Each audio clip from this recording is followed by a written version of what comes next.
Mic check, 1 2 1 2. Give me a vortex up in the chat if I can be heard, family. Give me a vortex up in the chat if I can be heard. Y'all see the title? I changed the title actually. Malachi Macabee destroys the Tazaryach plus the Greek, Paul in Greek literature, something to that effect right there. Give me a vortex up in the chat if I can be heard. Y'all step on in this deal and let's cook, man. Let's cook. How everybody doing? Past few days, bros, and then did the recap, the slowdowns and all that. Shout out to my brother SHALOM for that. Bro came through, did the slowdown, spun the block. Ooh-wee. That slowdown, man, make it even more evident. Makes it even more evident of what this really is. Good to see everybody in the building. Let me check the chat real quick. Let's go ahead and work, man. Let's go ahead and work and get her done. I told you I set a bird trap for that boy Tazaryach, man. And on the real, that was light work. I ain't even like, that was surface level Paul stuff. I ain't turn up like I could have. Good to see everybody in the building. Bless up. Dreadful Cosmo on the west side connected the building. Bless up, brother. CGG, FGK. FGK, y'all mean false god killers. You know what I mean? That's what the gang is. We exposing the false gods and deities, man. And I don't know if y'all understand. You can feel when it goes sideways, like when a god didn't fail or took a hit. You can feel it. You be like, dang. I ain't gonna lie. Sometimes I be tired. I be like, man, let me lay down somewhere. Who I see in the building? SHALOM TV in the building. Bless up. Salute to the king. Peace to the God. See y'all in the building, man. Good to see everybody. Good to see everybody in the building, man. Yeah, y'all go like, subscribe, share. Going over to SHALOM TV. Like, subscribe, share. Feel me? Kimberly Baker in the building. Bless up. Bless up. The dreaded Yog. When the dreaded Yog report coming out, man? Yeah, y'all supposed to be doing a podcast. I'm trying to get on that deal, man. Shout out to my brother Brian's Yog report. Y'all go like, subscribe, sure. And y'all want to tap in and tap in with us for this fruit and raw fast and veggie fast the entire month of January. My birthday, January 30th. So I just, I was thinking earlier. I said, you know what? I might go ahead and run that whole month with the gang, man. You feel me? I might just do that. But if y'all want to tap in with like-minded brothers and sisters, an organic body of believers or faithists, should I say, that's what we got going on the entire month of January. You feel me? So tap on in, man. We bring it in what they call 2024 with a bang. Getting these mentals, getting this temple, getting these visuals. I would suggest brothers and sisters work out as well. Like keep that blood flowing, man. Work out, stay in motion while you eating these veggies and these fruits and doing your raw diet and all that. Make sure y'all working out. It could be yoga. You know what I mean? It could be burpees. I be on the burpees. You know what I mean? It could be whatever. You could be walking, jogging, but just make sure you're in motion. You feel me? You'll feel so much more better. You feel me? And then that blood is flowing. That blood hit every system in your body. It's flowing. Y'all tap on in with us, man. It's going to be marvelous. And these things be even more powerful when we do them as a group, as a collective. So, yeah. I think I'm going to tap on in on that one, man. This should be real interesting. Last time I did something like this, I think it was like I went 16 days. I ain't never went a month, but I went 16 days, just fruits. And then in the evening, though, I would eat like a soup or something. You feel me? So I wasn't completely raw, but I was fruits during the day, and then the one meal I ate would be like a soup or something, like squash or something, or whatever it may be, some type of alkaline soup. But I went like 16 days, man. Man, I felt so powerful. I felt like I was slipping out my body, boy. Nigga, visions was off the chain. Yeah. So tap on in with us, man. Y'all already know how we do it. My brother, just me, my brother. Blessings to you, Kane, you and your family. Bruh, Caleb out of Chi-Town, my beloved YAH'KI.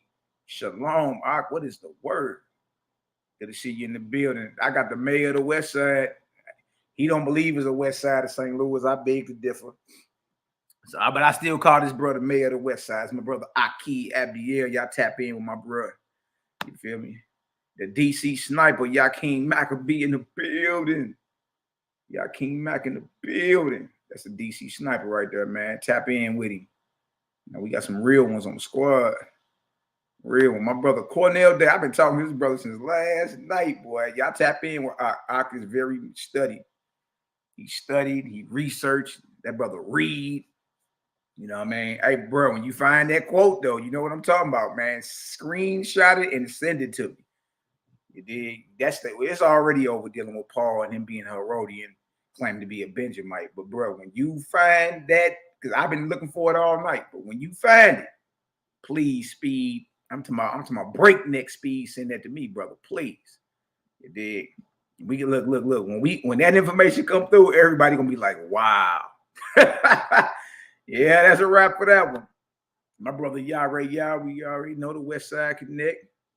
Let me see y'all. Okay, I see y'all brothers about to hook up. My brother Bezel from the A.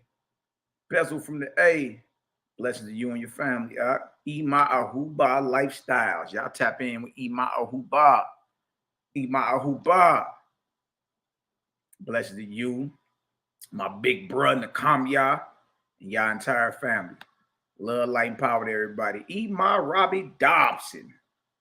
Another one of our mothers. Hey, man, the gang deep. We got people from all different walks of life and all different ages. It ain't just us young folk, just in case anybody's scared. And I mean, I like what y'all doing, but it's all you young hip-hop heads. You know, no, we got elders. We got elders in the game, man. Getting it done. You feel me? My sister Iris Stevens from TX, really from St. Louis for real, but she down in Texas. Blessings to the fam, you, your children, your mom. Tell your moms I said what's up. I remember we first met her. Tell moms we said what's up. All praise. My brother Yahshua Ross in the building. Yahshua Ross in the building. Another one of my Nazarene scene brothers. You better know it. You better know it. You better know it. Who else we got up in here? My brother from New York City, but currently resides in the A. It's a call Yahoo creator only. My brother, bless up. And y'all, that brother used to be part of the main camp out of New York. Out of New York, you be part of the main school and all that. So he know about all that. Tap in with bro. He'll tell you some stories. He know all them cats. Going back to the 90s. You know what I mean? My brother is seen Nazarene Faithist in the building. Let me know you need some more oil, King. You know, I'm gonna ship that right on out to you. You dig? Who else we got? Abriya in the building. Shalom, Zion. We got Elizabeth Weaver in the building. Shalom, shalom, love and light. My brother Fritz Foxwell in the building. Why you dropping your age, man? What's going on? You got you in the young prospect in here. So what's going on, brother? All good, all good. All right, so look, you know me, y'all. I like to, you know, bring out an appetizer before I bring out the full meal. So let me share something with y'all real quick. We're gonna chop it up a little taste. All right, of course, we're not gonna play this whole thing because it's like 40-something minutes, but I did want to be able to. Hold on. Now this first one is like 7 minutes, so it's kind of short. You did, and then I want to show another one for like 15 minutes, and then we'll get into it. You feel me? But check this out. Check this out. Check this out. The Gospels imitate Greek literature? ? Paula Fredrickson, PhD. This is off Myth Vision. That's Derek Lambert right there. Some of y'all know him or recognize his face. They be bringing all type of information to the forefront, man. You got to keep it solid. Dig? So look, I'm about to play some of this. This is only a 7-minute vid, and then I'm gonna play 15 minutes of some other people talking the same thing. You feel me? And then we'll get into it. Love and light, everybody. Let's get it. All praise to the ever-present creator, the all in all, that always was, is, and never shall be. Shout out to the creator gang. Shout out to the haters, jaw jackers, and naysayers. Yeah. We love y'all too. We love y'all too. All right, so let's get it done, man. All right, let me take this off real quick for y'all. All right, let's work. Let's work. Full screen.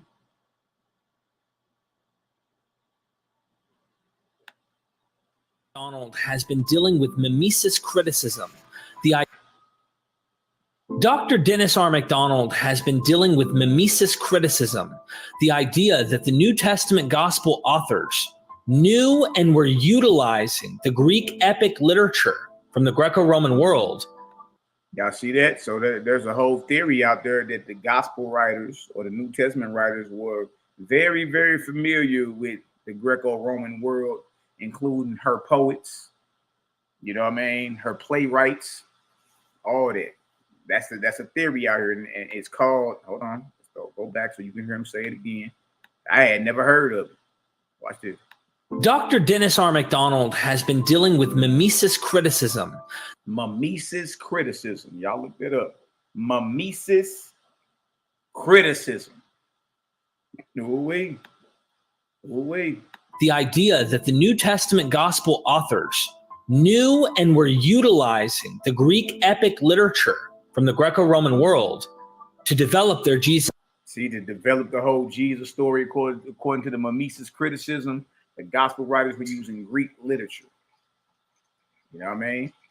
Hey, let's check it out. I mean, if it's true, it's true. If it ain't, it ain't. You know what I mean? But hey, let's check it out. The story in their gospels. And no one's better at it than Dennis. So I had a conversation with Paula Fredrickson and watched this as it unfolds. Let me know what you think about it. And thank you to everyone who made this possible. We just talked about Robin Faith Walsh. I had to make the exciting claim that, not claim, but statement that Bart Ehrman thinks that she's on the right track. Even if he might take more into certain directions of some things, he thinks that she's on the right track. Dennis MacDonald thinks she's on the right track. You think that there's something going on here, right? Yeah. And Dennis, he did tell me, and he hopes that the guild, he says, usually things don't change till scholars die. That's how it is. Where there's death, there's hope. When there's death, there's hope.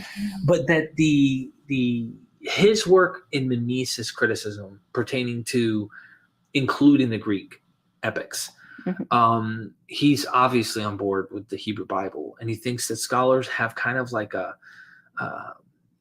they have like this one-stop shop focus only on the Hebrew Bible, and I get why. Thus saith the Lord, or it is written, and it's the Old Testament after all, right? And he's obviously 100% in line with that. He thinks that there may be eclectic things going on as well. We see composite quotations from the Bible, like they'll quote something, but really it's like from this other prophet, and you're like, it's a composition of multiple prophets being quoted, which gets down to the weeds. Sorry to the audience, but it's fun to learn these things. But he also thinks that that Homer underlies this literature, right, that we're talking about with Robin. They're writing in a way, probably a bad word to put this in the genre, but kind of like origin myths or kind of like their own little epics. And Mark ends kind of like a tragedy, right? So you kind of wonder, Dennis, have you read any of his work? Yes, of course. And also, if you, again, draw the camera back, the foundation of Greek education was Homer and Euripides. I mean, that's where I'm not saying everybody read all of the Iliad, but you would get, tablespoons of Homer to begin to memorize and to unpack.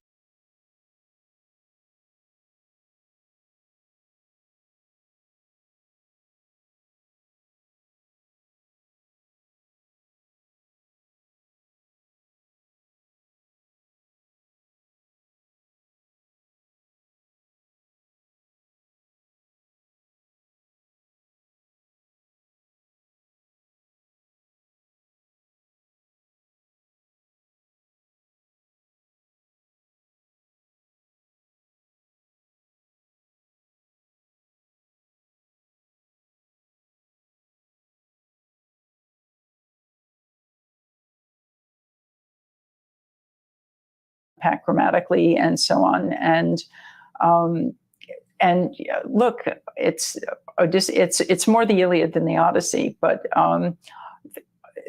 Acts is Odyssey for Christians, right? It's a road trip movie. I love it. Yeah. And this idea of the tragic hero in the empty tomb is very, very dramatic.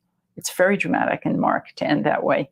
Whoever added on those extra verses to get it in line with the other Gospels was just really missing the point. because ending with the empty tomb and the frightened women is so powerful. That's dramatic. And again, Greek drama would have been something, if anybody's literate in Greek, and Paul certainly is, they would have passed through that type of education.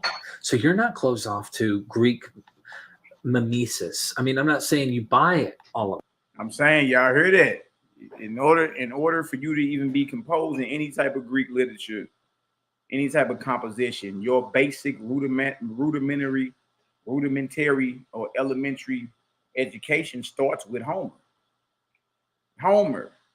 The Greek poet Homer. The Iliad, the Odyssey, and all that. There's no getting around it. You know what I mean? So you got to always ask yourself, okay, well, look, the New Testament, specifically the Gospels, all that was composed in Greek.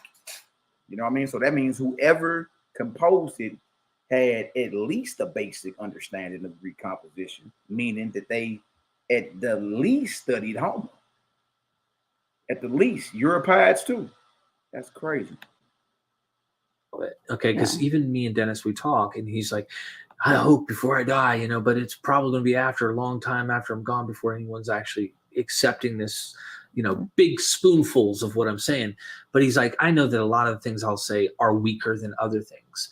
But he uses this one example, and I'll just throw it at you if you haven't heard it, the Eurycleia one, that the anointing of the feet of the woman, and they all are like, they don't know who he is in Mark. And this is what really made me think he's on to something here. I don't know why. You tell me if I'm wrong here. I might be. I don't know. Well, I just want to throw the story as like what makes my fire kindle. I'll throw it at you. You tell me what you think of this.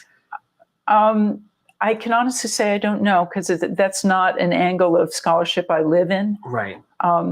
And if I said any more than that, I wouldn't be honest. And I respect that. It's better to not like, oh, I know he's wrong, than it is to say, I don't know. I don't know. But it's a beautiful thing if you take into consideration the woman that suckled Odysseus at his birth, and she doesn't recognize him, but then she does by the scar on his heel. And, oh, master, it's you. And she's like washing his feet while this woman's washing Jesus' feet. And Jesus makes this proclamation that wherever my story, my gospel is being said, let it be told far and wide. The Greek word is far and wide here to describe, like, make sure this is told everywhere. Notice the differences too, though. You're saying that it's the washing of Jesus's feet that implies her recognition of who Jesus is. In Odysseus, it's the scar on his leg. Right. It's not the bathing of the feet. That's the moment of recognition. Oh yeah, there's differences for sure. Yeah, I'm just saying that. And people wash feet all the time in antiquity. Right. I mean, that's right. That I just thought it was interesting that the woman's name is Eurycleia in the Odysseus story, which means in Greek far and wide. And this is what Dennis was pointing out. Her name means far and wide, and she's the one washing Odysseus' feet. And then Jesus says this thing where he's like, "Whatever my gospel is far and wide." And so, whether you think it's mimesis from like, I'm looking at a text and I'm copying, or if it's just they're so bathed in this literature and the stories that they're like, Jesus is better than Odysseus. Well, I mean, what functions like that in our culture is pop music, right? If I said, we don't have to both be listening to Bob Dylan to think you don't need a weatherman to know which way the wind blows. Exactly. Right? It's in the air, phrases like that. So it's possible. Yeah. It's the best I can do. That's the best. Well, I'm thankful that you gave me a chance because, I think that it's encouraging to hear people are trying to understand different angles on this stuff, whether you agree or don't. So thank you so much. If we all agreed, it would be a very boring business. There's no danger of that, fortunately. Thank you, Paula. Thank you.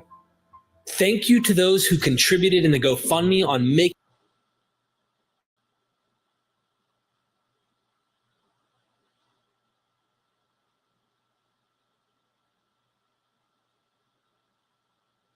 Ladies and gentlemen, Dennis R. McDonald has been ignored enough. Dr. McDonald has talked to me privately when I was there in California with him and Dr. Richard Carrier about these topics. And a lot of the scholars out there that even don't accept his materials, his ideas, still say, well, we don't believe it's mimesis, but Sure, it may have influence because the culture around them in the Greco-Roman world had the Greek epics, the Iliad, the Odyssey. There were plays about these things. The Aeneid, Euripides the Bacchae with Dionysus, etc. Now ask yourself this question. It's in the air, and the authors knew Greek, which was the learning process in which they'd learned Greek, knowing the Iliad and the Odyssey. These were things they had to know. This is how they learned to learn Greek. Now, why aren't there any commentaries out there that specifically deal with the pericopes and show and say, this has its parallels over here in the Greek epics? No, they only go to the Hebrew Bible. So what you're going to find in this video, you're not going to find anywhere else. Ladies and gentlemen, real quick as an introduction, many scholars have scoffed, neglected, rejected, refused to even consider Dennis MacDonald's work.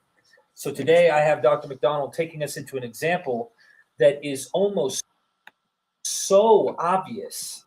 Hey, y'all recognize dude to Derek Wright? That's old boy that just debated Jabari, Richard Carrier. Man, you can't make this stuff up, man. But this should be interesting right here, y'all. This should be interesting. Cognitive dissonance is the only thing you could do to say why they reject. To get out of it. Yeah, to get out of this. And right. We have Dr. Richard Carrier joining us, of course. And Dr. Carrier, you know, he's mentioned and even defends a lot of Dennis's ideas. He doesn't obviously conclude everything, but like in so many ways, when a scholar says, oh, Dennis MacDonald, you might want to rethink that and consider what we do today. Yeah. I want to take the example of the famous story of Jesus being anointed for his embalming before his death in the Gospel of Mark and in other synopsis, and also in also has a version in the Gospel of John. I'm reading from the synopsis that I have of the Gospels, a mimetic synopsis, which includes parallels to classical Greek poetry and to the Bible, the Septuagint as well. So my colleagues and I are going to be reading from the text, and then along the way we're going to talk about them. And I think there really can't be any doubt that this text is mimetic of Homer. That doesn't mean that it justifies all the mimesis that I propose. Well, Homer was an ugly looking choker, boy.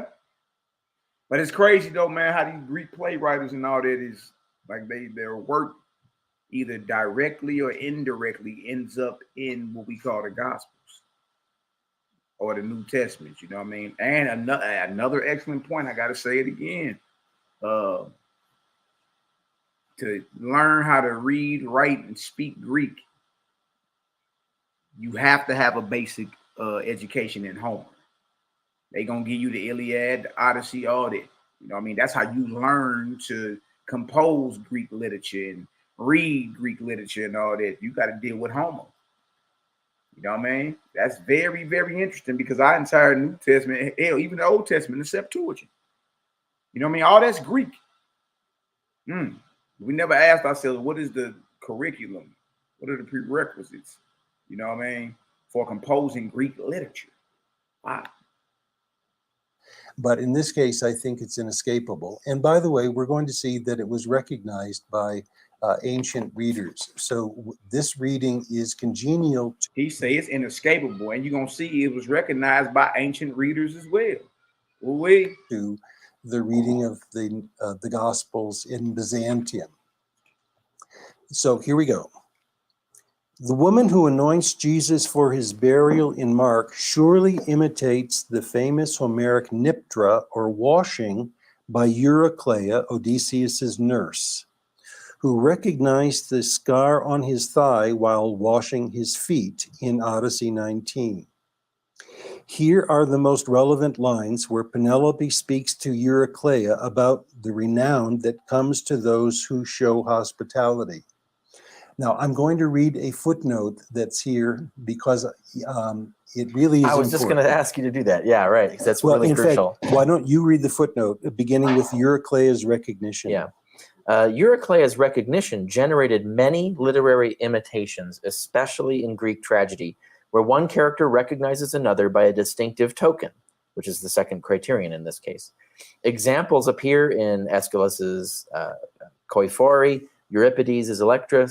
Sophocles is Electra. In Achilles, Tatius is Leucippe and Cleitophon. Longus is Daphnis and Chloe, and Heliodorus is Ethiopica. All novels. These are all religious novels.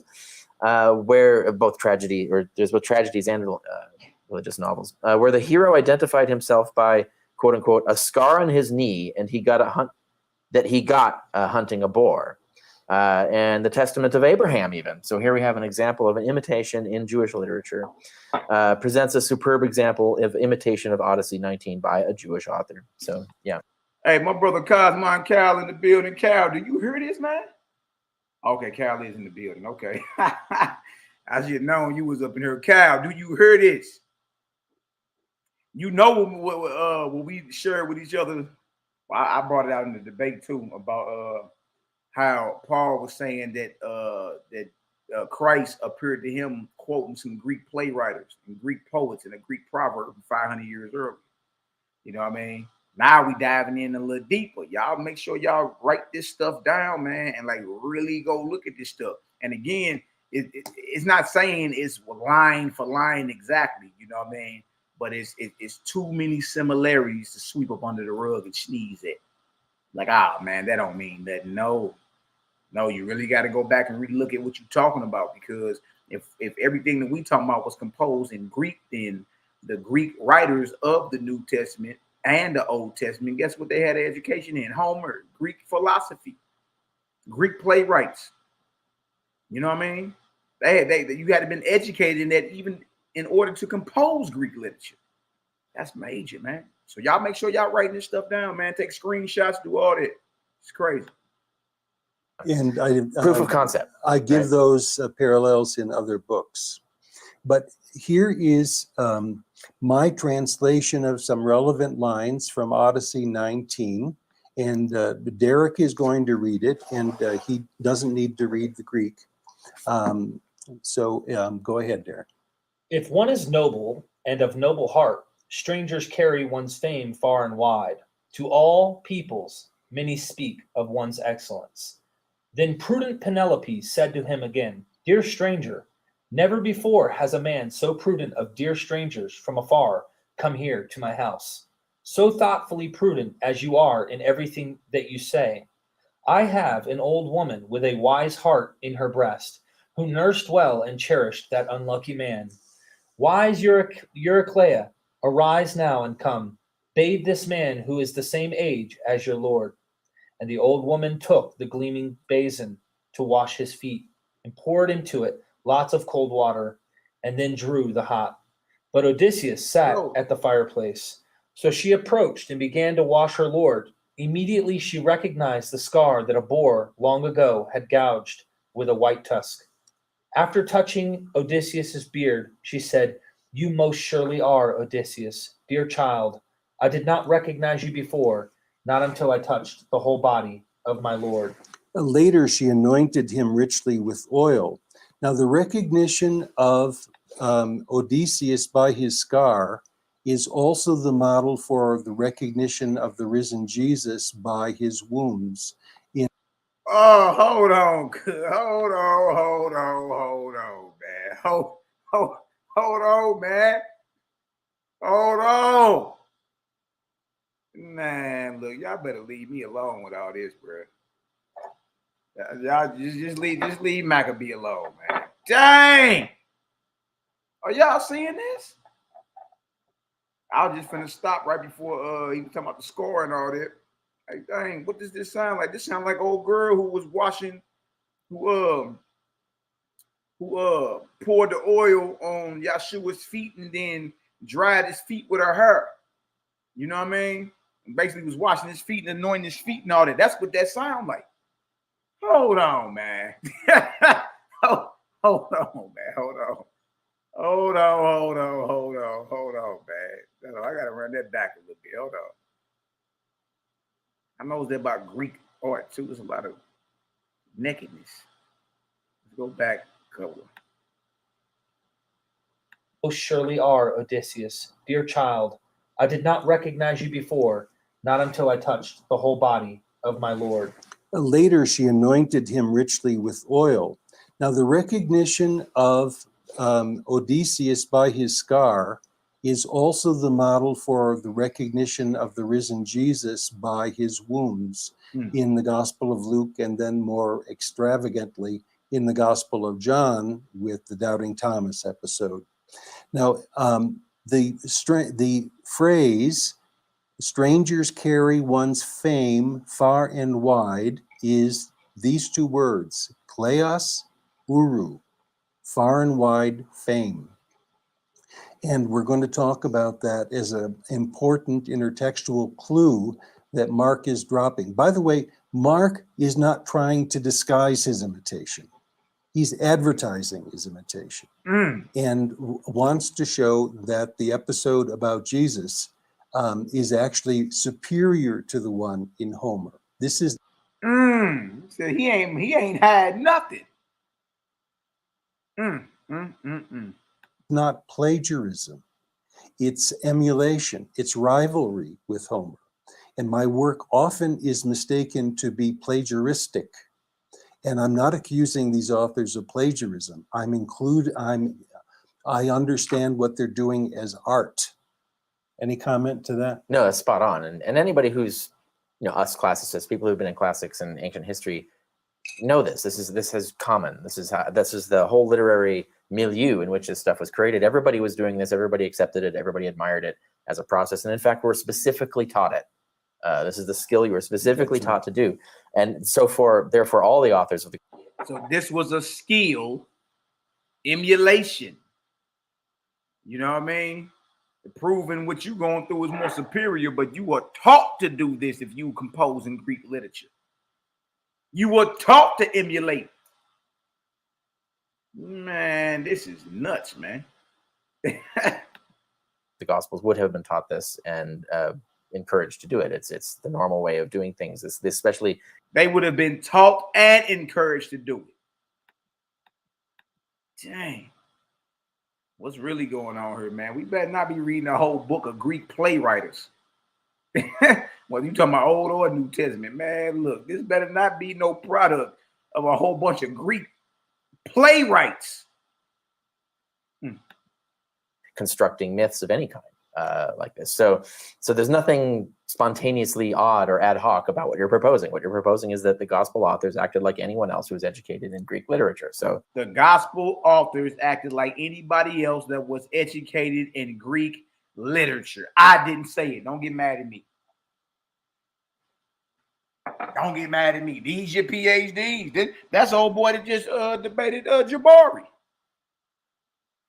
He said, what you're basically saying is that the gospel writers acted like anybody else that was educated in Greek composition and Greek literature. Damn, dog. That's crazy to me, because that means the disciples, you know what I mean? That means that eyewitnesses of Yahshua didn't write the gospels.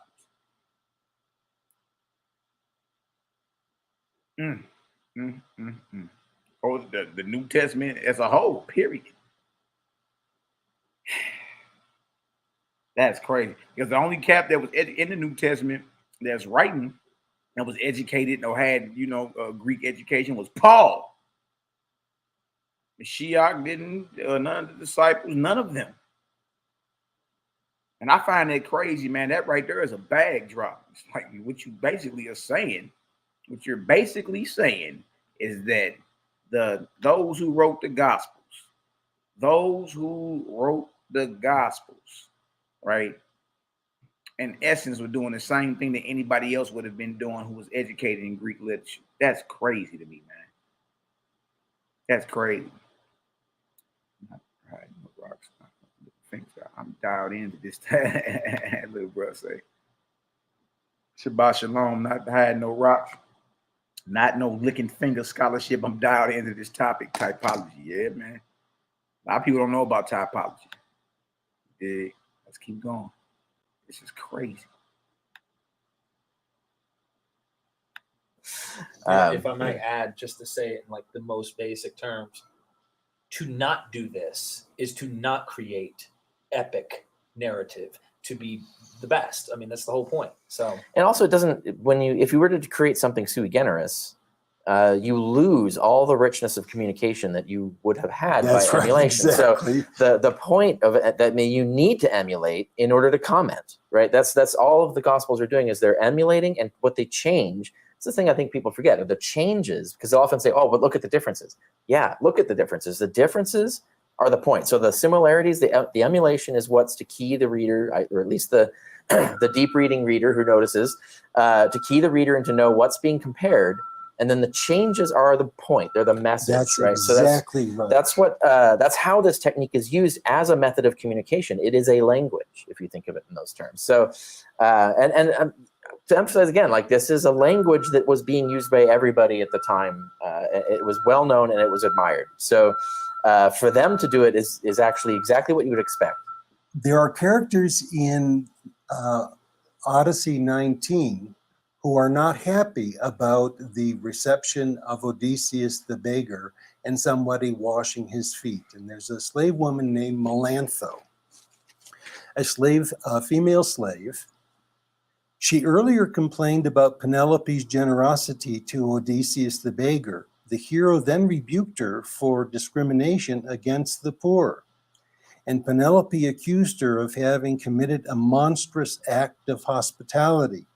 The Greek phrases will be important when we look at the Gospel of Mark. Mm-hmm. Is Mark's Jesus was eating, a woman carrying an expensive stone jar broke it and poured a precious ointment over his head and down his body. Apparently she had recognized what the disciples had not, namely that soon he would die and his body would need anointing for burial. The 12 scolded her for not caring instead for the poor, ptokos. This is the same word that's used in the Odyssey for Melantho, the rebuke of Melantho for not caring for the poor. But Jesus insisted that she committed a beautiful act, a kalan ergon, whereas in the Odyssey, Penelope says Melantho has created a mega ergon, that is an outrageous act. Same word for the act in Greek. But that I want to emphasize that. So remind people of that Greek point again, because I want people to not miss that. The fact that the same Greek is being used is really crucial to this. Okay, Odysseus, in disguise as a beggar, accuses Melantho of not caring for the ptochoi. And you have the same issue about the poor with the same word, ptochis. And also Penelope accuses Melantho of doing a mega ergon, that is an outrageous or a great act. And we have Jesus saying that the woman who anointed him did a kalan ergon, a good act, as opposed to a bad act. So this is crucial. The key, the Greek lining up with the concept of what's being done to the story. This is one of many pieces of this that actually indicate that the emulation is what's happening here. And it's not just emulation, it's advertised emulation. Mark is not disguising his use of Homer. And actually these... It's advertised emulation. He said Mark ain't hiding. Mark is putting it out there. I'm using Homer. That is crazy. That's crazy. I don't really think our people understand what they're looking at. The parallels continue. The name Eurycleia means far-flung fame. And Homer punned on it in Penelope's statement to her in Odyssey 19. If one is noble and of noble heart, strangers carry one's fame far and wide. Kleos eru, reversing the words of uru kleos, to all peoples, and speak of one's excellent.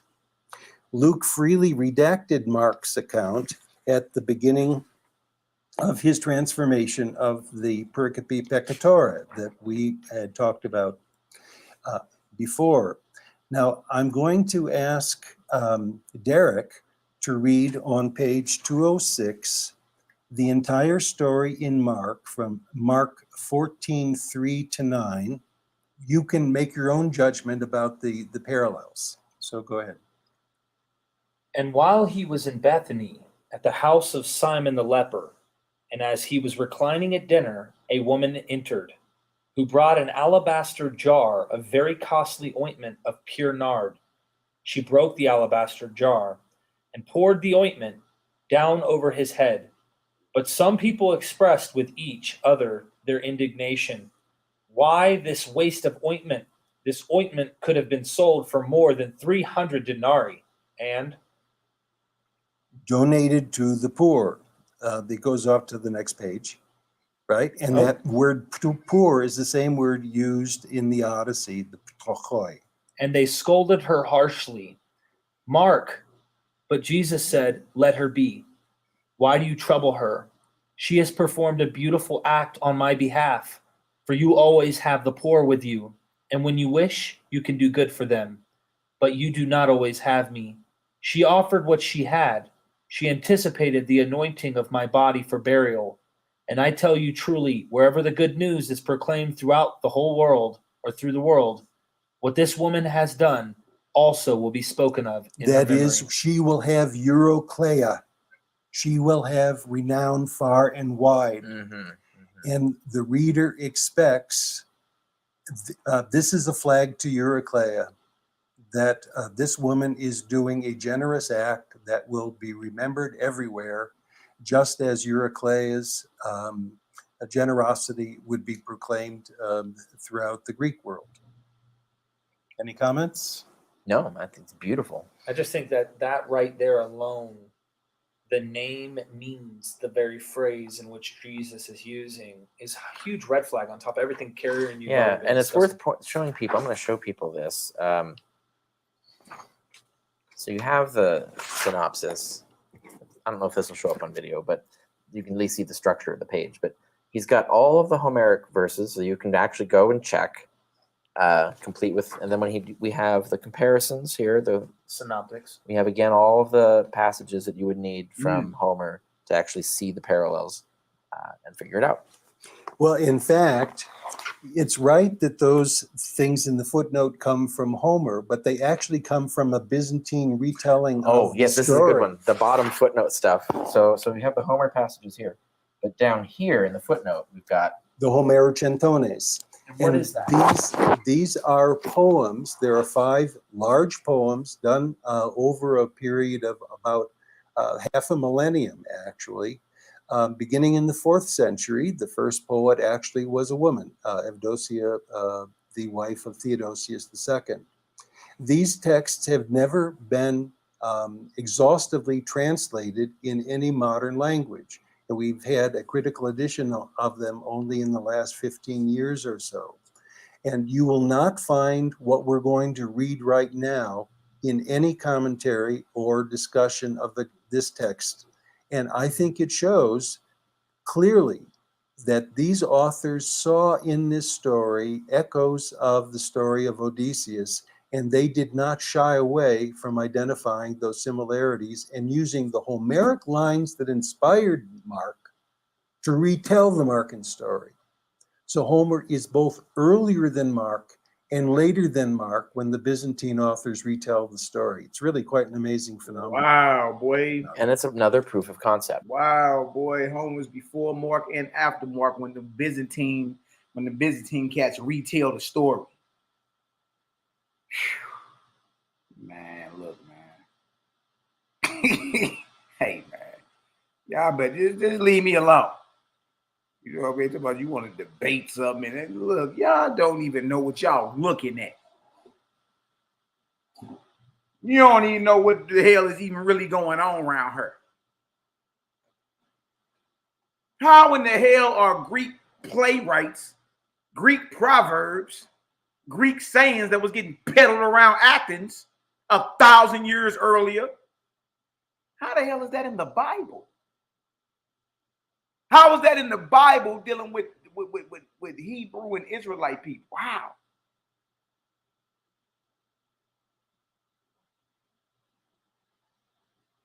How? Like after a while, You got to call a spade a spade. We can't just keep sneezing at this and sweeping this up under the rug like it don't mean nothing. How in the hell are they using the same concepts, same words, you know what I mean? Same plots. But no, that ain't the Greek don't even influence the New Testament or the Old Testament. How? Man, this is crazy, man. Like they saw this. So one of the criticisms of your work is like, well, why didn't they see it? Well, here they did. That's right. Do you want us to read that, or Yes, we do. And in fact, I'll read the things that are not Homeric, and I'm going to invite Richard to read the things that are. We're on 205. And footnote 32. Okay. The following lines from Recension 1 of the Homerocentones retell Jesus' anointing and retain the pun on the name Eurocleia. I would not. Oh, you want me to go there? Okay. Yeah. So this is from the Kentos. I would not object to a woman like this touching my feet. That's right from Odyssey. Woman, no mortal on the boundless earth would reprove you, for your renown extends to the far off. Pleios, Euron. Yep. To the far off sky. Like that of a faultless king who, God-fearing, rules over many valiant men, maintaining justice, and the black earth brings him as snow melted on the high mountains, snow that the Euros thawed when the Zephyros poured over it. Let me read the transition here. Okay, yeah. Because here are some more imitations of the Niptra in Recension 1, and they describe the grieving mother of Jesus, the Theotokos. Ah, I see, yeah. This is again, these are lines from Homer, ultimately. As snow melted on the high mountains, snow that the Euros thawed when the Zephyros poured over it, and as it melts the flowing rivers bulge, so her beautiful cheeks melted as she wept. So just as Penelope weeps for her husband, the Theotokos weeps for her dead child. To comfort Mary, a divine voice came to her. By the way, all of these lines come from the Niptra, that is Odyssey 19, and I've identified them by specific lines. Some of the lines are identical, some of them are modestly changed because of the environment. To comfort Mary, a divine voice came to her with comforting words drawn especially from Odysseus's transfiguration to Telemachus and his prediction to Penelope in the Niptra. And I will tell you another thing and place it in your heart. Your child is safe and will come very soon. Such a son as anyone might desire to have. Not for long will he be far from his loved ones and homeland. Surely all these things will come to pass, just as I say. You will see him. For I suppose that you will not stop, weeping, groaning, and tearful lamenting, until you lay your eyes on him. But I will give you this command. For now, go to your home at daybreak and speak with the mighty suitors, the 11 disciples in this case, obviously. Yeah, Not long. I think that's enough, honestly, just for time. I'm sorry to interrupt you. Right. But in the same footnote, Richard, toward the end, at the end of the chapter of Recension 2, after the healing, where the Markan story has the woman serve a meal, the poem strings together from Odyssey 11, 14 Homeric lines of the 16, often in the same sequence. So all of the following lines Richard's going to read come from Odyssey 19. Several of them appear in exactly the same sequence, and it's used for the retelling of the story that we have in Mark. So for what do you say? Some of it's even in the same sequence, going back to the typology. Yeah. Typology. Remember, we pulled up the chart with the ministry of Jesus versus the military campaign of Titus Caesar, and how they're all in sequential order. He just said Homer's Odyssey, in many ways, line right up with Mark's gospel, proving that he was using Homer. And a lot of these things are what? In sequential order. Come on, man. Big. Make it make sense. For quickly mortals. For quickly mortals grow old because of hardship. And here referring to Eurocleia. Thus the wise mother of Peter answered him, Dear stranger, never before has a man so prudent of dear strangers from afar come here to my house. So thoughtfully prudent as you are in everything that you say, while I am an old woman, a good caregiver, I will wash your feet, though I am frail. And that's originally from a Penelope line, but here it's the mother of Peter. Jesus responds, washings of feet do not please my heart, and no woman shall touch my feet. For many nights on a wretched bed I have slept and waited for the bright-throned dawn. Unless there is an old woman, a good caregiver, who has suffered in her breast as much as I would not object to a woman like this touching my feet. I don't know how one can deny mimesis in this example. And to deny mimesis is to say that the Byzantine authors were smoking dope. Right. Sorry. But we have verbal similarities. Look at old Dr. Dennis McDonald said, he say, if you deny this, you saying that they was smoking dope then. He looked like he get high. He probably got him a joint of some good roll. He probably got some good old Chiba rolled up for him. Hell nah, that's crazy. That are significant. After all, the difference is Odysseus comes back never having died, and the point in the story in Mark is Jesus is going to die after his death and be triumphant.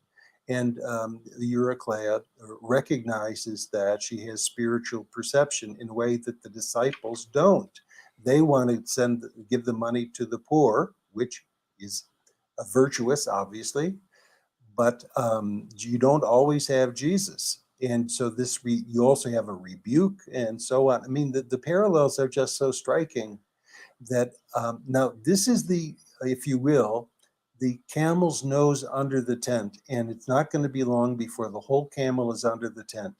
If one can grant such advertised mimesis in this case at a crucial point in the Christian narrative, you've got to be open to seeing such mimesis elsewhere.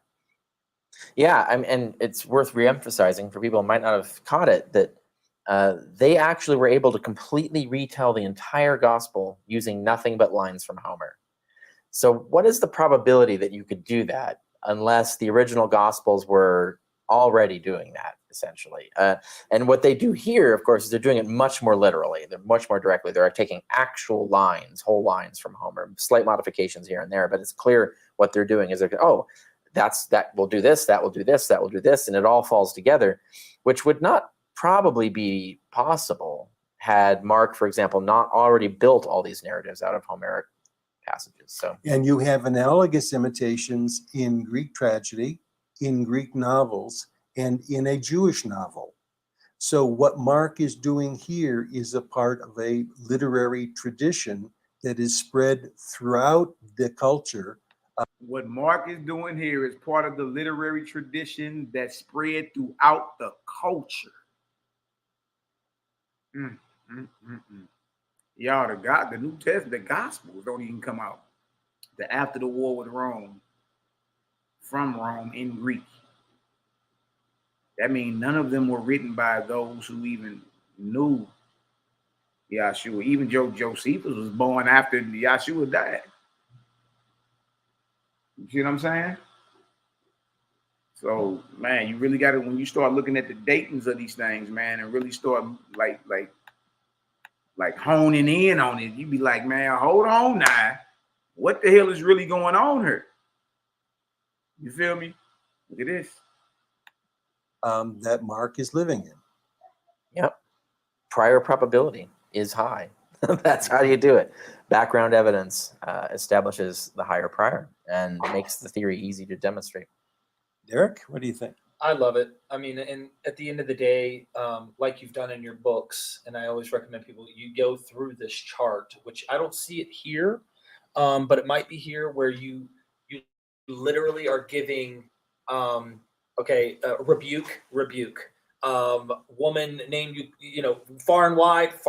Like you do this thing, and you're trying to give them the training wheels to say, here, let me show you, like it's in your face. Once you see it, you can't unsee it. How much time do we have on the recording on this one? Good time. This is a perfect segue. We should throw this in here. So, and I made this point before in previous videos we've done, but So here's the thing. So like the critics of Genesis theory will say, no, not possible. They would never do this. But they don't say that when the same thing is being done with the Septuagint, right? They're all like, oh yeah, absolutely. Emulation and mimesis is happening with the Septuagint. And so he like, look, whenever the doctor dentist bring out his stuff, the skeptics be like, no, that ain't no emulation. That ain't what it is. New Testament didn't use it, but when the Septuagint get brought up, they readily admit to it. They readily admit to it. I mean, how wouldn't you? I mean, it's the same language. It's the same Greek language.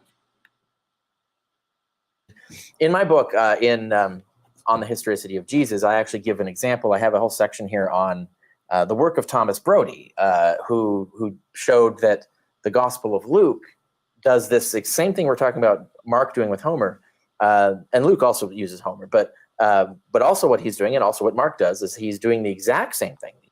Luke also uses Homer. You don't forget, Luke is Paul's boy. Everything Luke know about who he called Jeebus, he got from Paul, who never met him. Man, these cats is composing Greek literature.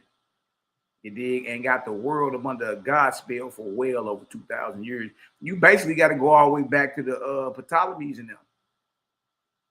Dealing with this Greek, you know what I mean? Once what we call the Old Testament got translated into Greek, and you know what in the world today is the Septuagint. Once that happened, they created a god right after that. Named him Serapis, an amalgamation of Osiris and Apis the bull. Nigga named Serapis, created an image, created a god, savior, soter, Ptolemy Soter. They straight came up with it. Once the translation went down, these niggas came up with a god to go with the translation and a savior. That's crazy, man. You dig? So now they saying there's a lot of people that are opposed to Dr. Dennis McDonald and his work. But Richard Carrier, like, no, like, dude, y'all not being genuine with it. Like, how you gonna say he's wrong about his premise dealing with the New Testament and the Greek literature, but you agree with the Old Testament? Using the exact same art, the exact same technique, but using the scriptures, right, as his base text instead of Homer. And Brodie showed that Luke is just littered. It's almost like the design, one of the main goals of Luke is to mine the King's literature for the Elisha and Elijah narratives and construct stories about Jesus in which he plops Jesus into their position and then updates it to the current context and then makes some changes that represent how he wants Jesus to appear better and superior to Elijah and Elisha. And you can go through Brodie has a whole section on, I cited in here, where he does the kind of the same thing that we're seeing here, where he shows passage by passage by passage, every single thing. And I've got listed here 1, 2, 3, 4, 5, 6, 7, 8, 9, 10. Just as examples, I have a list of 10 passages, whole stories in Luke, that Luke has reconstructed through mimesis of the King's literature. And again, this isn't something I found. This is Brodie's published this under page 475 in your book for anybody. Yeah, 475 and 476. But I want to there's an example, because the example, it's exactly the same things that you're talking about. So, we have I'm going to read the King side, and then there's the Luke side. So Kings, it starts with, it happened after this. And on the Luke side, it happens afterwards. King's side, it says, at the gate of Sarepta, Elijah meets a widow. Luke, at the gate of 9, Jesus meets a widow. Kings, another widow's son was dead. Luke, this widow's son was dead. Damn. Kings, that widow expresses a sense of her unworthiness on account of sin. Luke, a centurion whose boy Jesus had just saved from death, had just expressed a sense of his unworthiness on account of sin. Kings, Elijah compassionately bears her son up the stairs and asks the Lord why he was allowed to die. Luke, the Lord feels compassion for her and touches her son's bier, and the bearers stand still. Kings, Elijah prays to the Lord for the son's return to life. Luke, the Lord commands the boy to rise. Elijah, the boy comes to life and cries out. Luke, and he who was dead sat up and began to speak. Kings, and he gave him to his mother. Literally the Greek, kai edoken auton te metri auto. Exactly the same. And in Luke, and he gave him to his mother, kai edoken auton. Hold on. What is we talking about here? Hell are we talking about? te metri autou. It's the same Greek, literal word for word. And then Kings, the widow recognizes Elijah is a man of God and that the word he speaks is the truth. Luke, the people recognize Jesus as a great prophet of God, and the word of this truth spreads everywhere. In every book he has, the Dionysian Gospel, when you're getting into Luke and I'm about to get that Ahuba. Hey, y'all go ahead and look that one up right there. The Dionysian Gospel, the fourth Gospel, and Euripides, Dennis R. McDonald. I'm about to check him out, man. Probably gonna get a couple of his books and tear through them deals and see what's really you know what I mean, and see what's really going on. But y'all check that out right there, man. The Dionysian Gospel, the fourth book, and Euripides. Hey, man. I see. Man, look. Virgil, the mythologizing Jesus, which was the beginner's guide to selling me on you. I mean, following the Gospel of Dennis on this thing, and I was blown away at just how basic, like you just did here. And you went this, and it started painting a picture. I started to believe, but then all of these scholars started making me doubt, and now I've came back to my Lord. You know what I mean? you know, but this parallel is absolutely essential to understanding the methodology of mimesis and readership. And it has one additional item that it doesn't appear in the parallels. That is, Jesus can raise the boy back to life better than Elijah can. Yeah, right, because he can do it himself. Elijah has to pray and ask the right, and also like Elijah's kind of a jerk with her about this, whereas Jesus is much more compassionate. So exactly, so they're fixing the story. Like there's something kind of a little bit embarrassing about the Elijah story. Like he's kind of a dick, and he's weaker. It's a messier story. It doesn't contain the values they want. So they've cleaned that up. They've updated it, made Jesus a better Elijah. So that now they have a hero model that they can praise, so they don't have to rely on the Elijah. I want to make one comment about modern literary criticism, and we can talk about mimesis and antiquity perhaps at a different time. Literary critics sometimes talk about a reader's mundus significans, or the plural would be the significantes. That is, we all, when we read, have cultural contexts or worlds that we bring to the text, and so we read it in the context of our world. But the world of antiquity is different from our world. It has a different mundus significans, and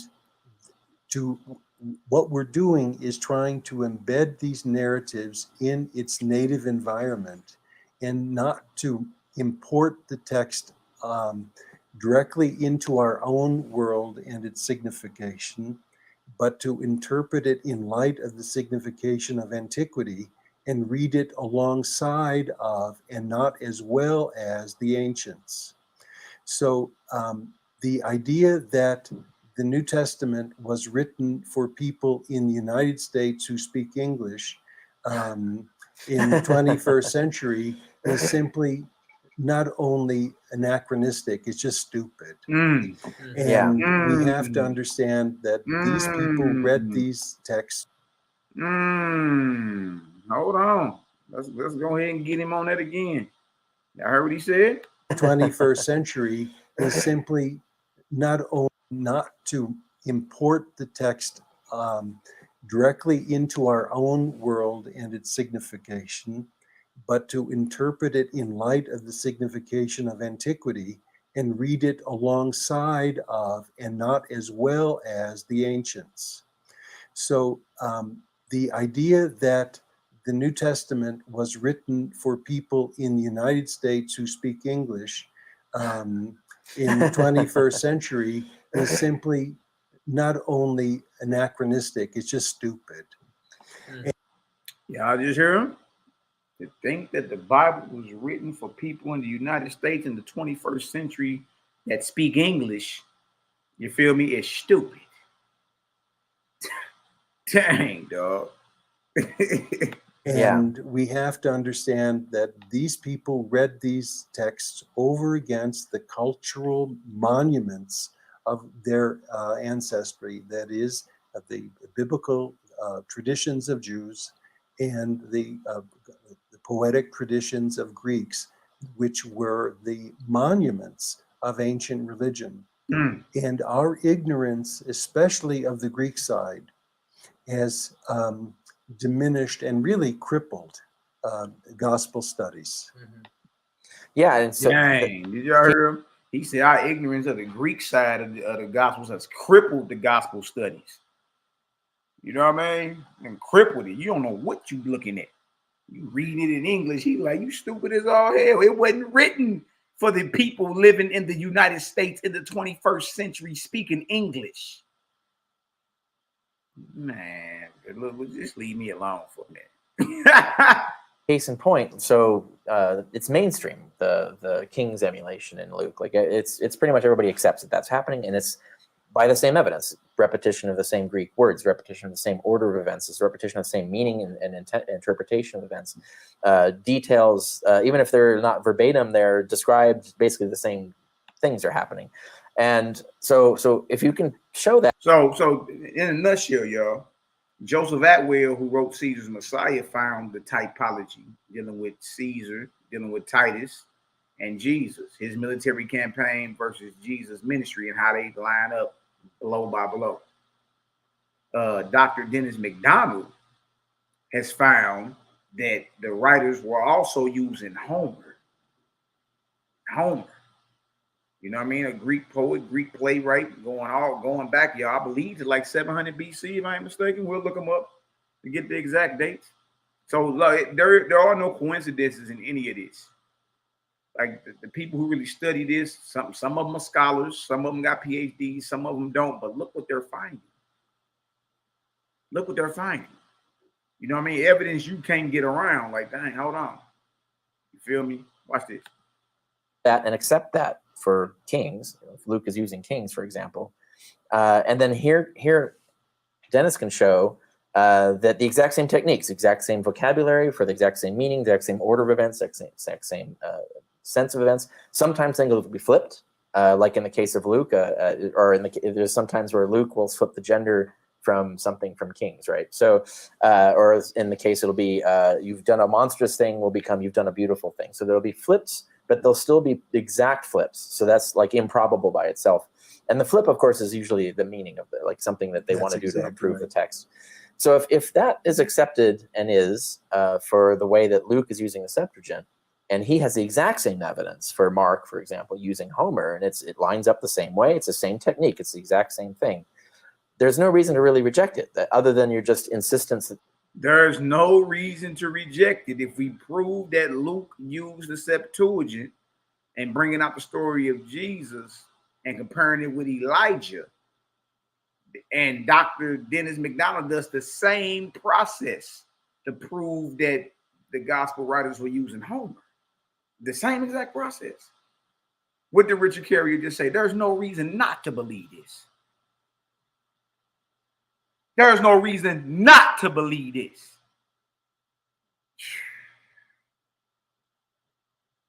Ooh-wee. This where, hey, y'all, this where it get thick at. This is where it really get like, hold on, man.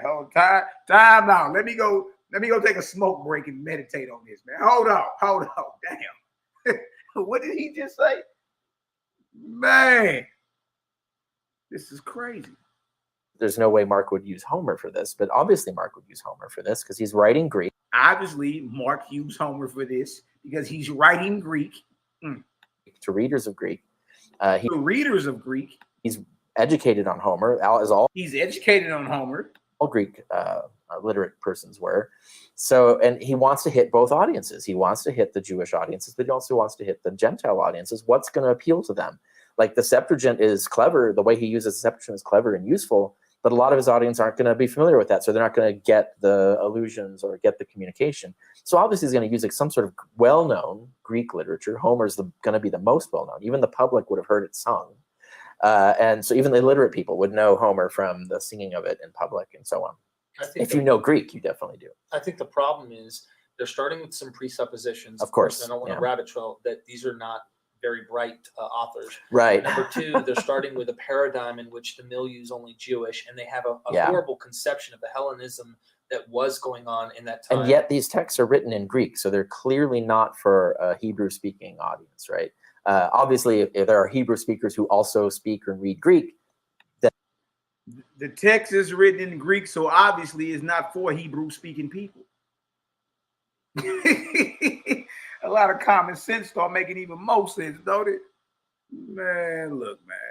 and they're going to benefit from this as well. But obviously, this is a Greek audience they're going for, which means Greek-speaking Jews and Gentiles, obviously, because Mark is a pro-Gentile text. So that's, in the case that they're stupid, quote unquote. Like when you get to the emulations of the Septuagint, you can't claim that, oh, they're too stupid to do this when they're doing it. Like it's mainstream already accepts that they're doing it with the Septuagint and the Deuteronomy and Exodus and stuff like that. So it's obviously they're clever, and they're doing it really brilliantly. Obviously, this is literary artwork. So you can't just suddenly say, oh, now they're too stupid to do it when it's Homer. No, obviously not. Yeah.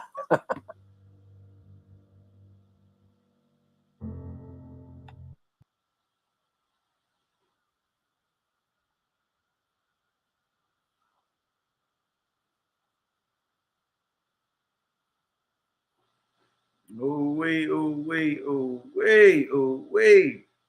This is Homer right here, y'all. And he looked like a gargoyle. Good night. You mean to tell me that this is the guy they're using to compose? His work is used to become, even on a basic level, to become educated in Greek. Homer. Homeric Greek genre, epic cycle, notable works, the Iliad and Odyssey. Boy, he looked like a gremlin. Look at that marble terminal bust of Homer, Roman copy of a lost Hellenistic original, 2nd century BC. That's what you're dealing with.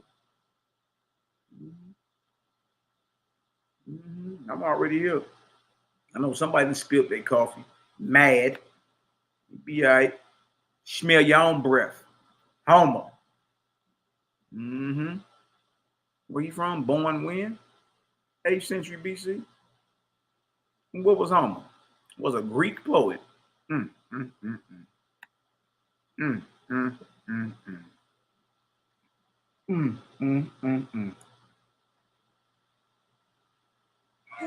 Hey, Cam. Hey, me too.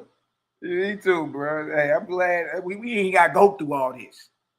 Well, we reading, it was written in modern American English. You know what I mean? So you can understand what the hell is really going on there, man. Homer, right?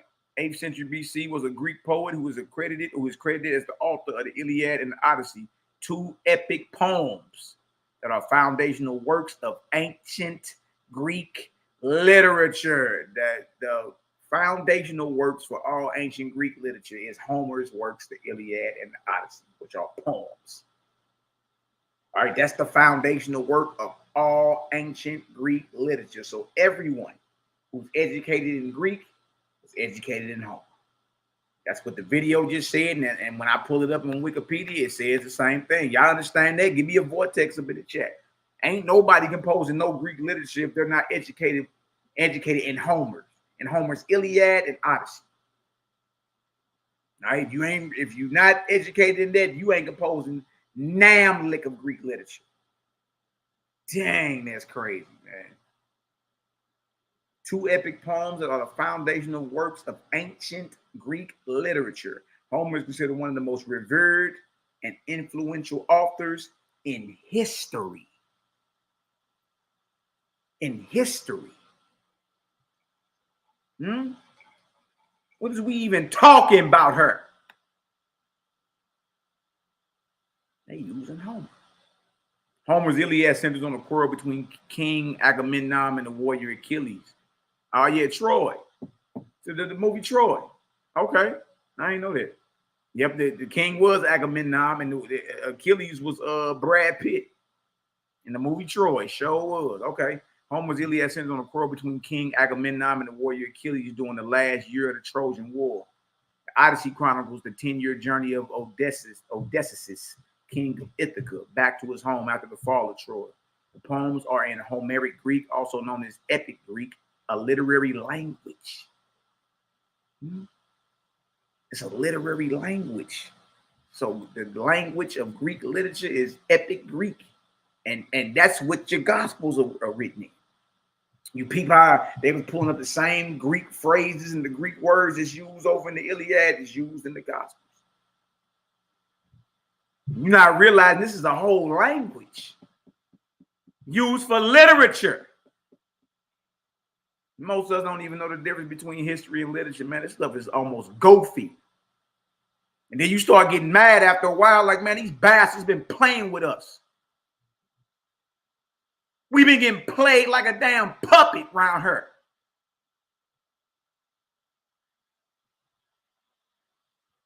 Out of nowhere, we find out all type of Greek niggas is in the Bible. They words, they phrases, what they were saying. What the hell is really going on? And it's written in the same literary language. The poems are in Homeric Greek, also known as Epic Greek, a literary language, which shows a mixture of features of the Ionic and Aeolic dialects from different centuries. The predominant influence is Eastern Ionic. Most researchers believe that the poems were originally transmitted orally. Despite being predominantly known for its tragic and serious themes, the Homeric poems also contain instances of comedy and laughter. Man, that's crazy. There he is right there. Boy, look like your boy Harry Rosenberg. Shit, he may be a Herodian. Homer the Herodian. Harry was born later, but I'm just saying, man. You never know with these cats, man. Dang, that's crazy, man. That is crazy. If y'all get some understanding, man, go ahead and give us a 9 up in the chat. Go ahead and give us a 9 up in the chat, man. That is nuts to me.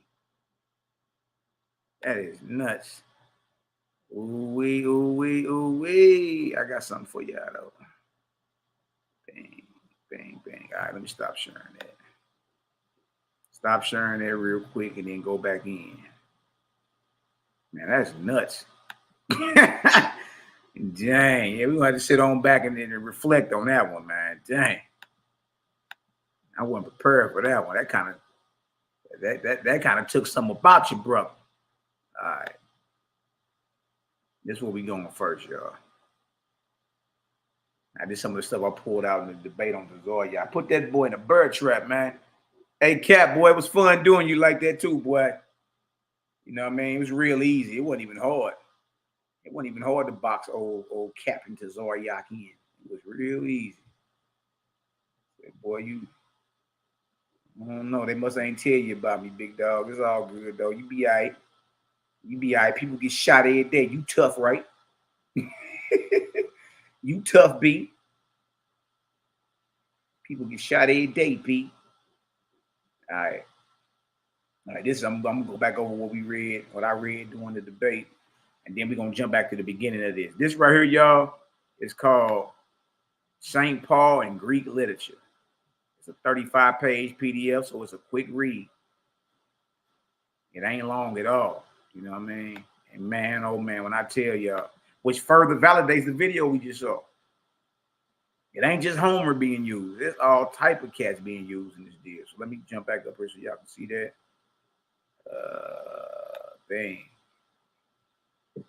Dang. Roll up for y'all. That's the book. It's kind of dark right there. St. Paul and Greek Literature by Kendall Harris, 1927. All right, that's where we going right there. And I'm gonna go over to get on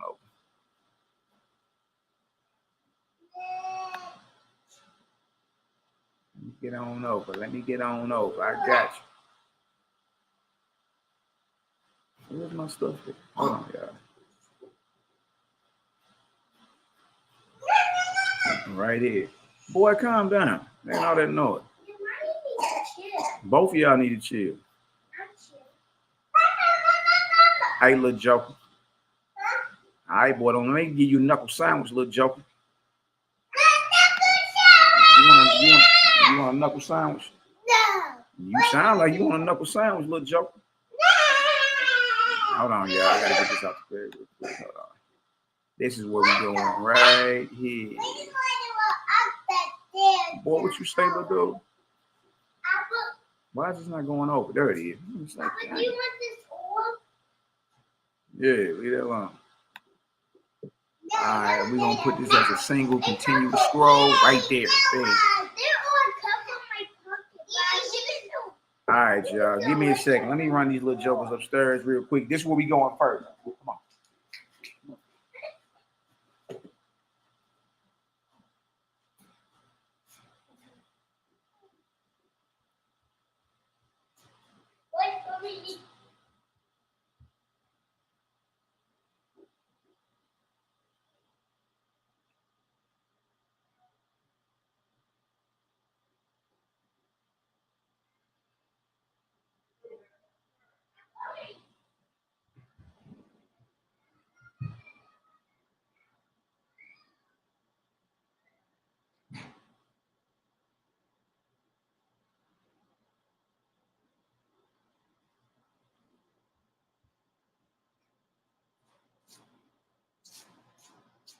My bad, family. Y'all know the short leggers be trying to run the asylum.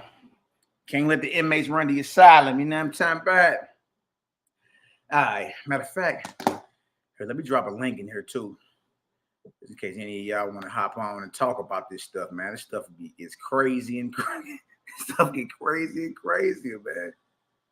What is really going on? Let me drop the link in the chat real quick. Anybody want to come on? And then we about to read through some of this. We about to read through some of this DOB. Dang. There go the link. All right, let me go ahead and pin this deal to the top. Anybody want to get on, they can get on. If anybody want to get on, they can get on. Pin it. Oh, you know what? I'm in the wrong. I got to switch accounts. Hold on. Dang.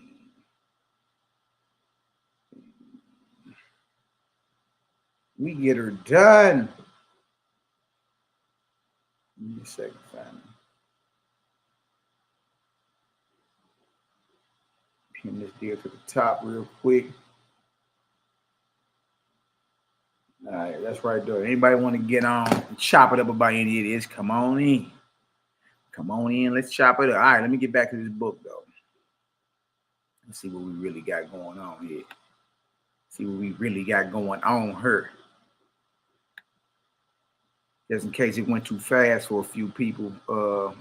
When I was cooking Tazaryach, he ain't know nothing about this. He was like, huh? Mm-hmm. Out of your league, boy. Out of your league. All right.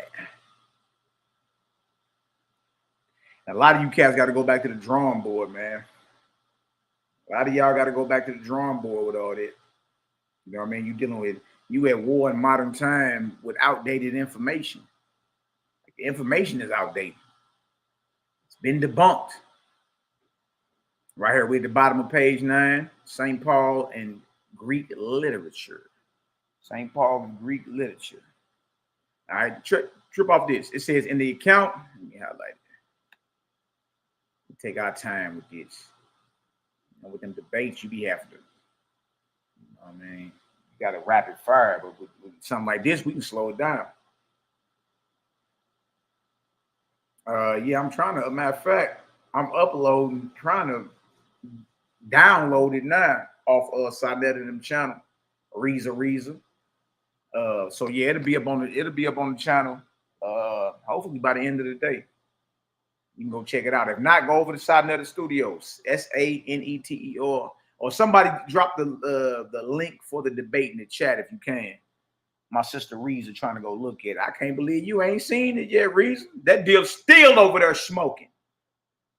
Your little bro dropped a bomb on the HOK or the ISUPK, should I say. And that deal over there still smoking. Still smoking. So if y'all can, somebody post a debate. I'll have it up on the channel later on, though. But if you want to go look at it, check it out, and then look at the comments. Like, the comments is on the comment board. Everybody like, damn, man. Your boy Cap got destroyed. Yeah. It's real easy. Real easy. What do you know? Check this out right here. In the account of the conversion of St. Paul on the way to Damascus, we are told in the 9th chapter of the Acts that a light of dazzling brightness shone about him. And at the same time, the voice of the celestial Jesus asked the searching question, why persecutest thou me?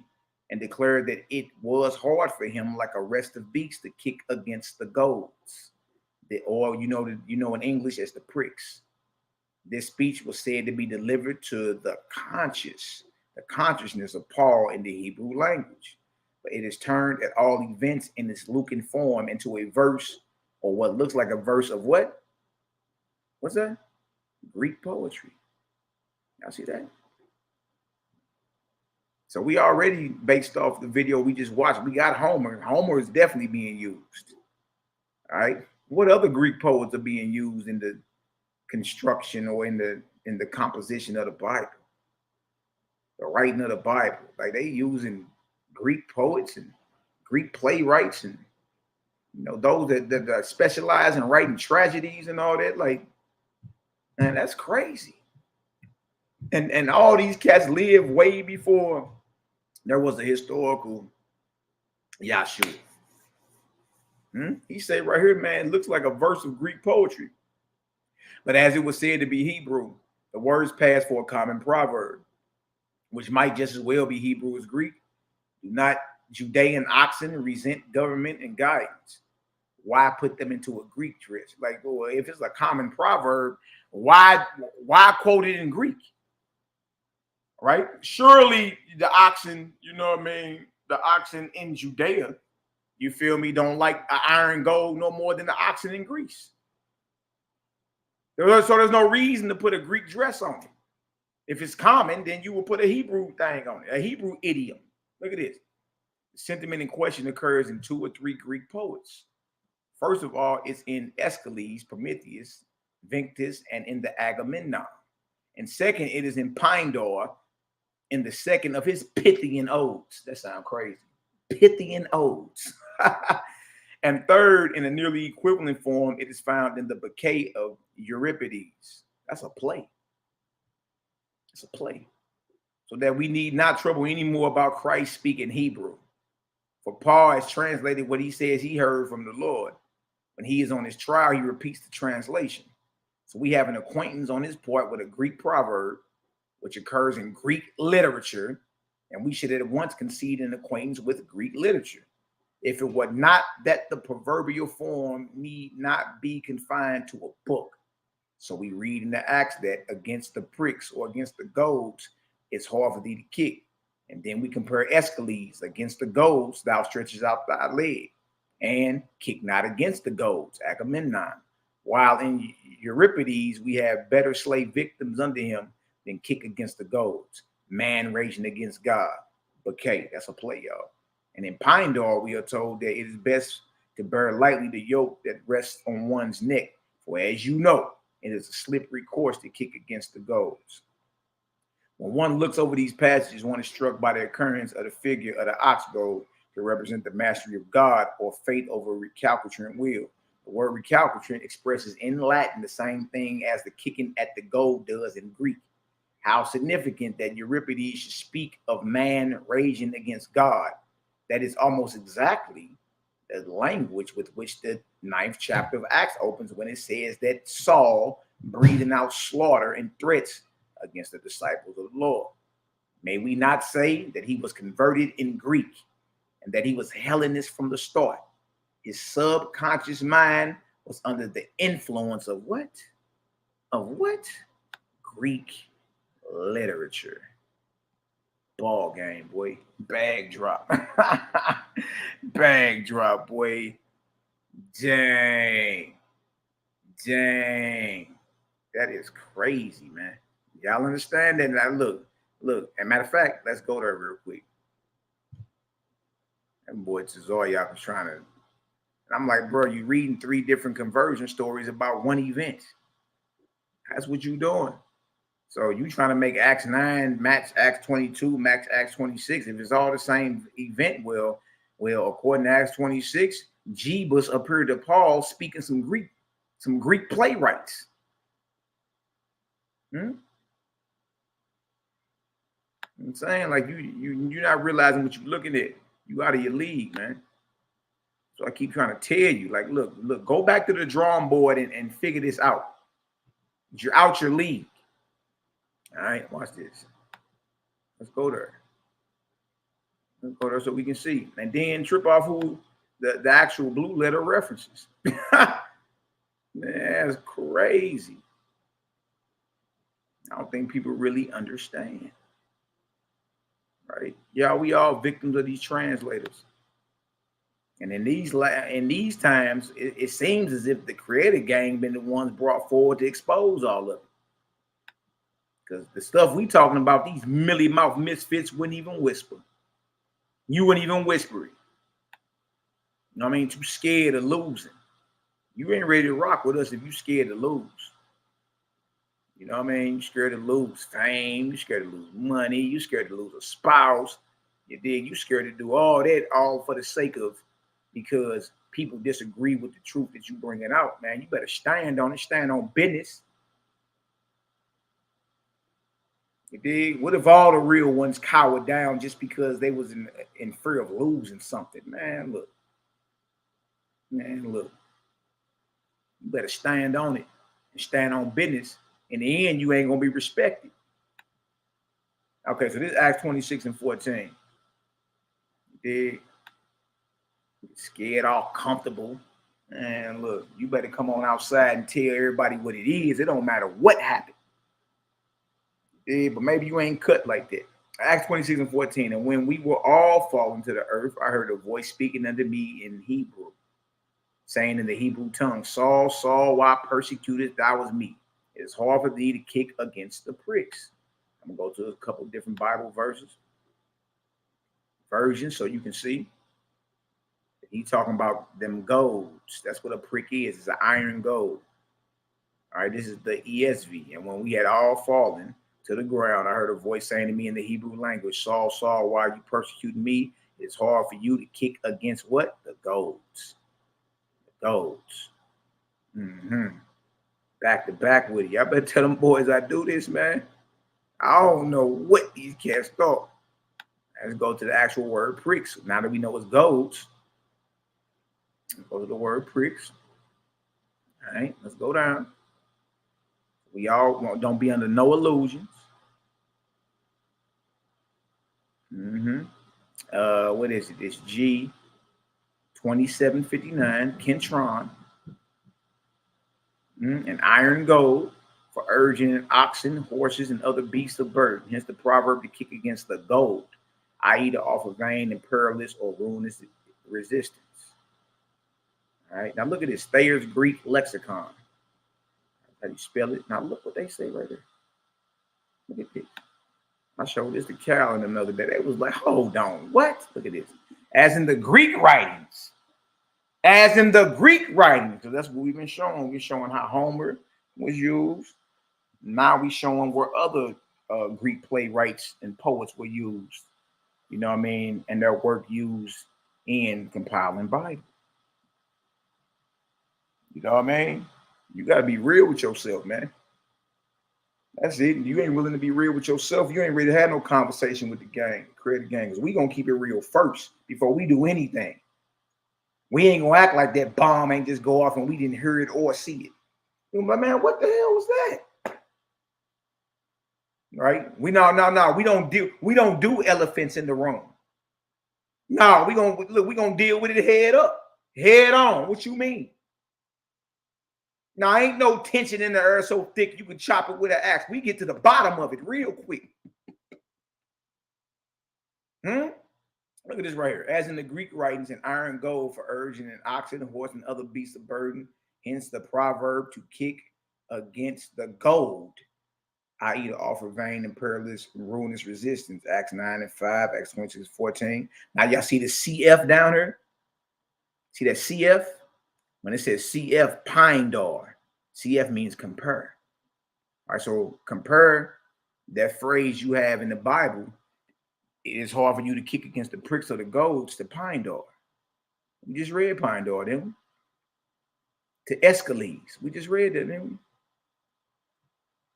we? What about Euripides? Then we just read some of his stuff. So what are we learning here, y'all? That the people who put together even the concordance know the Greek influence on the scriptures. How are they quoting? How is it in the definition? How is it in the Greek Thayer lexicon at the bottom that Acts 26:14 that Paul was talking about, that he said Jebus hollered at him and asked him, it is hard for you to kick against the pricks or the goads. Y'all, actually is a phrase that was made famous by some Greeks 500 years before Jebus was even born in the flesh, man. And the people who put together the lexicon know it. They know it. They know that phrase comes from the Greeks from 500 years earlier. It is in the blue letter. It's right there. Man. So at this point, you can't say what we bringing out is false, because it's right in your blue. Everybody goes to the blue letter Bible to find definitions, to find Strong's numbers, you know what I mean, to compare Bible translations and all that. I found it quite ironic as I went to that verse and scrolled down. They named the very same people that we just read their quotes from in that book, St. Paul in Greek literature. Y'all see that? That ain't names is right there. We just read about Pindar, Aeschylus, and Euripides. And they all in some way, shape, form, or fashion use that Greek proverb in their plays and in their writings. So you mean to tell me the revolutionary first century messianic Messiah, who Paul never met, appeared to him after death speaking, quoting some Greek playwrights, from 500 years earlier. Man, if y'all understand that, go ahead and give me an 8 up in the chat, man. You dig? Look, y'all, the people who put together the concordance know of how heavy the Greek influence is in the Bible. Not just written in Greek, but they're actually quoting Greek philosophers, poets, playwrights, proverbs, all that. Y'all understand that? Give me an 8 up in the chat, man. We ain't playing no games. You can't make none of this up. It's all right there, right in your face. Most of us just don't even know it. We just be like, man, whatever. You know what I mean? Or we have questions, but we really never like dig deep to find it. Y'all, that's in the blue. That's right in the concordance. You say compare Pindar, Aeschylus, and Euripides. When you look these men up, when did these men live? I had it in my matter of fact, in the show. Y'all can see. Now, these aren't Bantu Negroes from the Congo. You know what I mean? These are not Bantu Negroes from the Congo at all. All right, that's in the third round, ain't it? Yeah. I'm going down to the third round on just real quick. So we can go ahead and pull these boys up. We already got it on the dock. Y'all know how the gang do it. Y'all know how we do it. All right.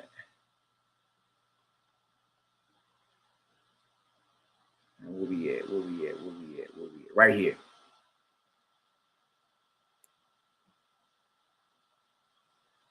All right, this was that third round. I put the nail in Tazaryach's coffin. You know what I mean? So a lot of this was in there, but you know, debates are rapid fire, so it'd be hard. The slow down is where you really get to understanding that. Let's take a closer look. It is hard for thee to kick against the goals of the pricks. Right, the New Living Translation, you are hurting yourself by kicking against the goals. This is what Paul is saying. The Messiah appeared to him saying, you know what I mean, after his death. Source. Just showed y'all that, didn't it? Yeah. Who's Pindar? There he is. There he is right there. That boy like Sean Connery. He look like Sean Connery. Look at what old Pindar was living, man. 518 BC to 438 BC. See that?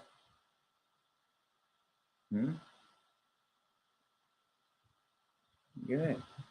Was an ancient Greek lyric poet from Thebes. Of the canonical 9 lyric poets of ancient Greece, his work is the best preserved. Quintilian wrote of the 9 lyric poets, Pindar is by far the greatest. Dang. In virtue of his inspired magnificence, the beauty of his thoughts and figures, the rich exuberance of his language and matter, and his rolling flood of eloquence, characteristics which, as Horace rightly held, make him inimitable. His poems can also, however, seem difficult and even peculiar. The Athenian comic playwright Eupolis once remarked that they are already reduced to silence by the disinclination of the multitude for elegant learning. See that? That's Pindar right there. All right. Watch this right here. Here go Aeschylus. Aeschylus. There he is right there.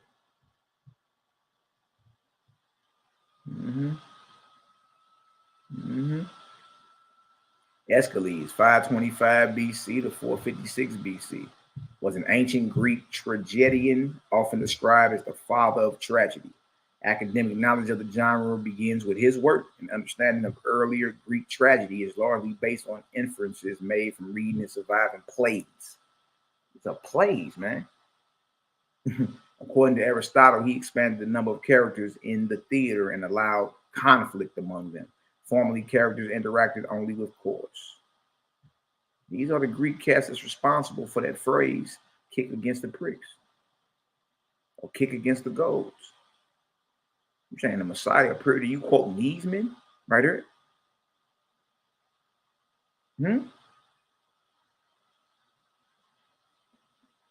Euripides, 480 BC to 406 BC, was a tragedian of classical Athens, along with Aeschylus and Sophocles. He's one of the 3 ancient Greek tragedians for whom any plays have survived in full. Look at his education.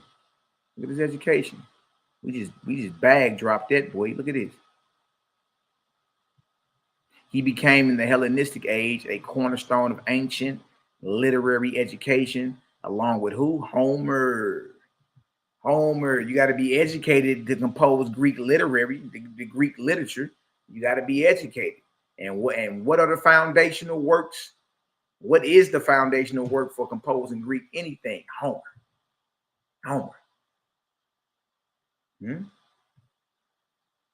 Dang, son. That's crazy. Then there's an African cat named Terence. Publius Terentius Afer, better known in English as Terence, was an African Roman playwright during the Roman Republic. His comedies were performed for the first time around 166 to 160 BC. Terentius Lucius, a Roman senator, brought Terence to Rome as a slave, educated him, and later on, impressed by his abilities, freed him. It is thought that Terence abruptly died around the age 25, likely in Greece or on his way back to Rome due to shipwreck or disease. See that? Then we pull the source out. We just read that, right? And this is what I was telling Tazaryach. Not only does Paul not meet the requirements of being an apostle, his only claim to apostleship is the revelation of quote-unquote Jesus Christ he had on the road to Damascus. When we examine all 3 accounts side by side, they contradict each other. To make matters worse, during his spiritual encounter, Paul says, quote-unquote, Christ spoke to him in Hebrew, quoting 4 Greek poets 500 years earlier. So we ought to believe that the Judean revolutionary Israelite Messiah of first century Palestine, whom Paul never met, appeared to him from heaven, quoting Greek poets. Tazaryach, that's like you having a dream about Malcolm X appearing to General YAH'KI, teaching him the doctrine of white power. Nigga, please. Oh, bad. Easy work, man. Easy work. Let's get back to some of this St. Paul and Greek literature. If y'all get some understanding, give me an 8 up in the chat, man. Let's go ahead and work.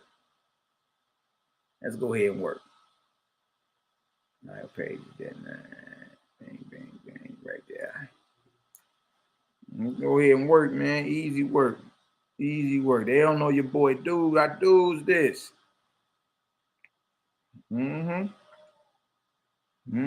And the whole point is not to be bound by anything. Like, you can find truth in whatever you read. The whole point is not to be enslaved or bound to it, because you may read something that's totally against your spirit, totally against what you know is right. You feel me? You got every right to be like, yeah, I'm not dealing with that, or that don't make sense to me. You feel me? So I don't feel you should be bound to any book, period, point blank in the story. Get what you get out of it and keep it moving. You know what I mean? Get what you get out of it and apply that, practically apply it to your spiritual journey of progression and keep pushing. But there's a lot of dead information in the books we read too. You know what I mean? Like, even dealing with the Bible, we dealing with like the laws of cutting off goat heads and removing organs and cutting the fat off and sprinkling the blood. Man, all that's dead. Ain't nobody doing none of that. You feel me? So if it's dead information, it don't apply to me today. I ain't got nothing to do with it. You know what I mean? But if it's about spiritual progression, loving your neighbors if it's you, being sincere, stand up. You know what I mean? If it's about the light, if it's about the love, if it's about these short leggers, these children, if it's about, you know what I mean, our spouses, and if it's about being solid and real and really looking out, then yeah. Easy work. So look, read this again. It says, may we not say that he was converted in Greek and that he was Hellenist from the start. His subconscious mind was under the influence of what? Greek literature. We've been proved this. Can't act like we ain't proved it. Act like we ain't proved that boy got all types of Greek literature. That's not acting play around now. St. Paul and Euripides. We just showed you Euripides, didn't we? Look at this. Our next instance of the reaction of Greek learning upon St. Paul will be found in the account which Luke gives of the riot in the temple at Jerusalem. St. Paul is rescued by the Roman soldiery who hurry him to the castle of Antonia. Man, and it was like 400 soldiers, y'all. Like, what kind of Israelite is this? How the hell you got 400 Roman soldiers ready to rescue you? That's the Praetorian Guard. That's Rome's Secret Service. They the feds. They your personal bodyguards, and they are experts in intelligence. You know what I mean? So the fact that them soldiers came, like, y'all was over 400 of them on guard and ready to go grab him.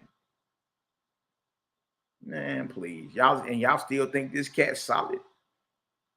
That's like one of us getting into something, or we doing something, we making moves as the gang, and then out of nowhere, boy, the Secret Service swoop in. The men in black swoop in. Old boy from the Matrix, Mr. Anderson. And then just whisk away one of y'all. It's 400 of them. Just whisk you away and put you up under protective custody. Yeah. If you ain't them people, you work with them. That's the only way you can deal with that. If you not the people, then you're working with them. You know what I mean? Crazy. It says right here. St. Paul is rescued by the Roman soldiery who hurry him to the castle of Antonia.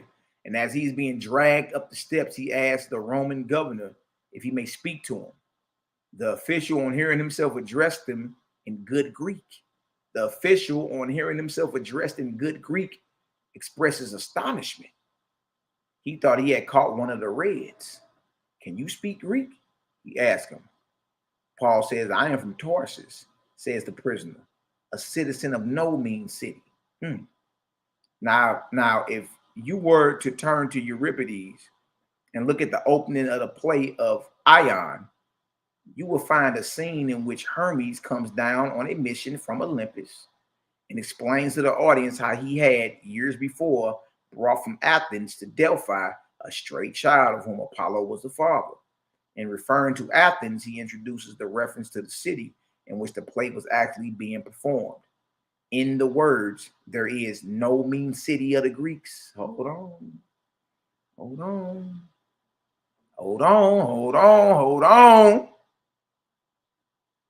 Paul admits that he's from Tarsus, a citizen of no mean city. Euripides, there is no mean city of the Greeks, using the very language which St. Paul applies to Tarsus. It was as if St. Paul had said, can I speak Greek? I am from Tarsus, and Tarsus is a second Athens. It was something like saying, I'm from Boston. No doubt the commandant knew the commandant knew in a minute what St. Paul meant. It noted him for a gentleman and a scholar, giving him permission to address the crowd from which he had rescued him. Dang. I suggested when first making the foregoing argument for Paul's acquaintance with the Greek play in question, see Expository Times, October 1919, that perhaps the text of the Acts should also read of Tarsus, no mean city of the Greeks. It will be convenient to repeat the latter part of the argument in the article referred to. What I said was nearly as follows. The apostle describes Tarsus as a second Athens in terms that would be familiar to any educated person, moderately well read in the Greek masterpieces.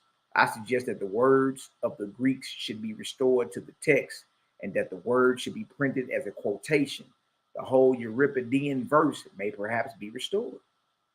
Against this, however, it may be urged that the expression no ignoble is conventional. The lexicons tell us it is common in Greek from Euripides onward, referring no doubt to the passage quoted from the Ion. The commentators tell us it is a familiar form of speech and refer us to that storehouse of learning, the Greek New Testament of Westing, who quotes the Ion passage with the rest. Thus, our argument for an actual use of Euripidean verse might be negatived, except so far as the Greeks is required in the text as an answer to the question, do you speak Greek? But if we concede that the answer to the question, what, you a Greek, is properly yes, from a not ignoble Greek city, then we may claim that Paul was acquainted with the opening verses of the Ion. Oh my God, man. Hold on. Thus, our argument.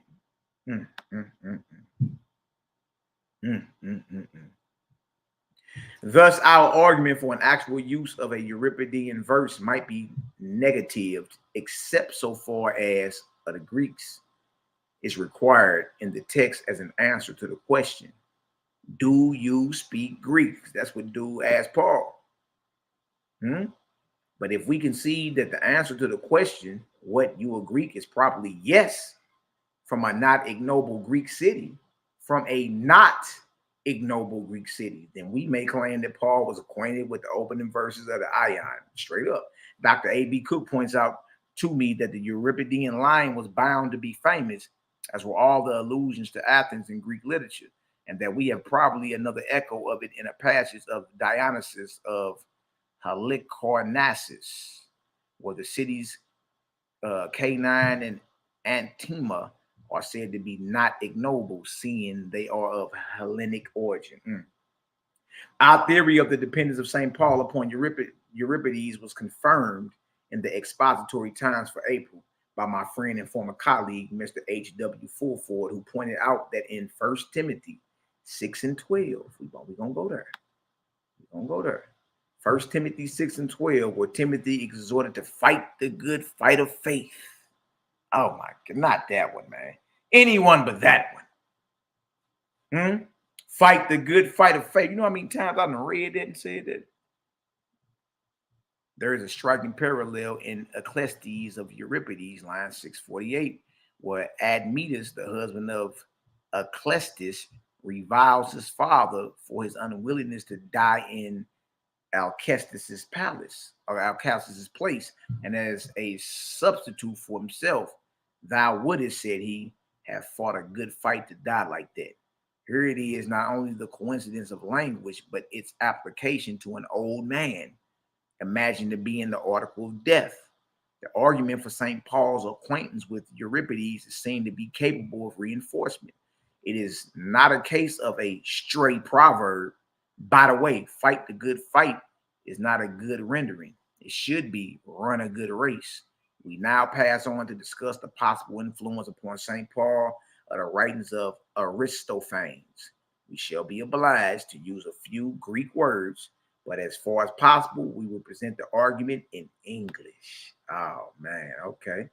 Let's get into it. Page 13 of St. Paul in Greek literature. This stuff is crazy, man. This stuff is nuts, man. Ooh-wee, ooh-wee, ooh-wee. All right, give me a vortex up in the chat if y'all understand this so far. All right, that's what's up. Okay, go sit down. Close the door. St. Paul and Aristophanes. St. Paul and Aristophanes. Dang, this stuff is crazy, B. All right, few passages in the New Testament are so perplexing alike to the textual critic and the commentator as the second chapter of the epistle to the Colossians, in which St. Paul denounces a teacher or teachers who are propagating some ill-defined heresy in the Colossian church. It's commonly held that these dark shadows which fall across the early history of this famous church are cast by Jewish forms. Perhaps they are seen as well as Jewish, but they are so ill-defined that one might write a volume of speculative comments about them without bringing the shadows into reality. The text of Colossians in this chapter is held by the best critics to be in a very bad state of preservation. But even where the textual critic finds it plain sailing, the language is so inflated and grotesque as to leave us wondering not only what the ultimate sense of the words can be, but whether they are really apostolic in origin and from the same hand and brain that produced the epistle to the Galatians or the epistle to the Romans. However, something can be done by the textual critics to help us into clearness of vision and understanding. At all events, they will tell us to drop the negative in, 2:18, and on the ground of his late and inadequate attestation, even if they cannot tell us what can mean. And if the critic is not afraid to use the art of conjectural emendation, he will be able to rescue a clause or two from the chaos in which the words are now swimming. Let us see how far inquiry has progressed in this regard. First of all, we write down the text of two closely related verses in which the worst obscurities are found. I can't read Greek, so I'm not even going to attempt to. With regard to the first of these notes, Hort writes in his select readings as follows. Dr. Lightfoot has with good reason revived the suggestion of Alexander Moore and Corselles that the last word must be taken with the three preceding letters so as to make at the same time in place of, he suggests, a word twice used by Philo in similar context appropriate her. On the whole, however, conjecture by Dr. C. Taylor is still more probable. The transitive construction is amply attested for another Greek word and presents no difficulty with another Greek word. I can't even read no Greek. I don't know what dude talking about. Look at this.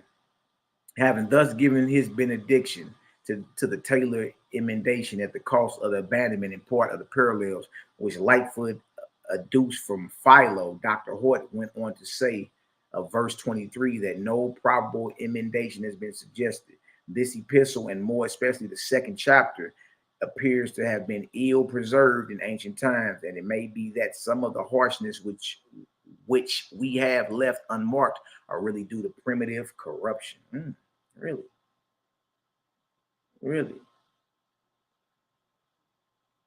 All right. I think I'm gonna leave that right there for the time being, you know what I mean? We can come back and get into that. Matter of fact, when they come back and jump really down into it, we can start from the top and just scroll on down and just get it done. You feel me? Let me see. Let's start right here. Let's start here.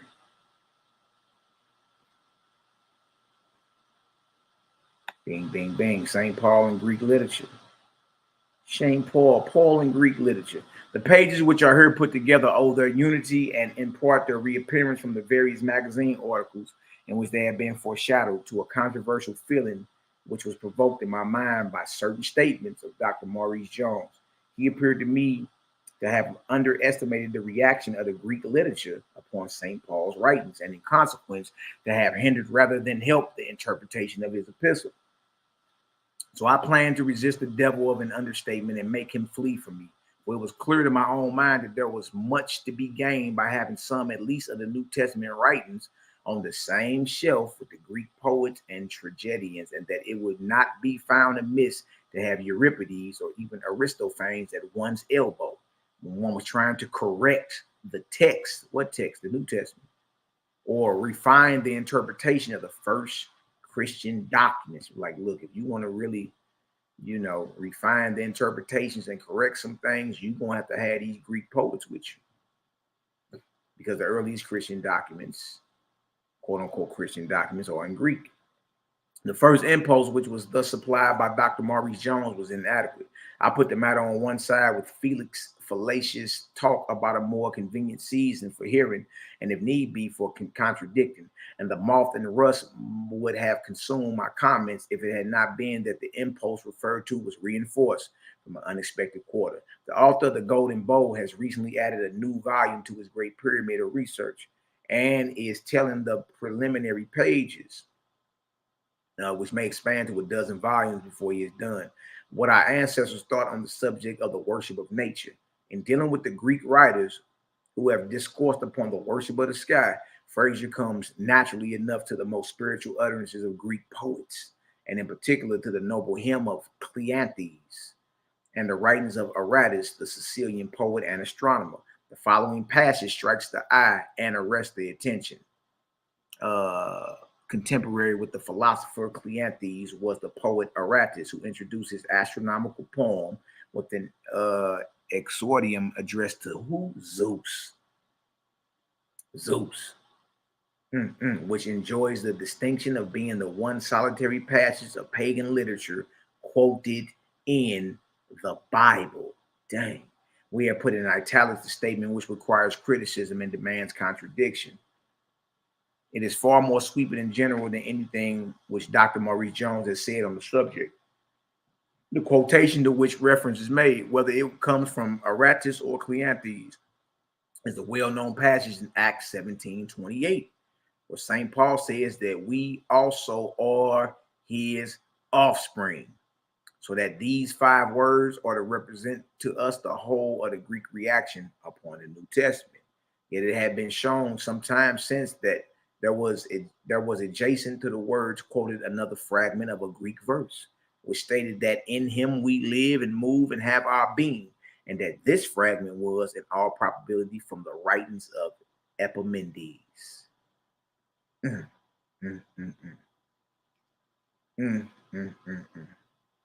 Dang.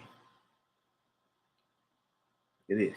If we find 2 Greek poets quoted verbatim in 2 adjacent verses, we may very well stop and ask whether the statements which are current about the slight reaction of Greek literature on the New Testament do not require to be revised.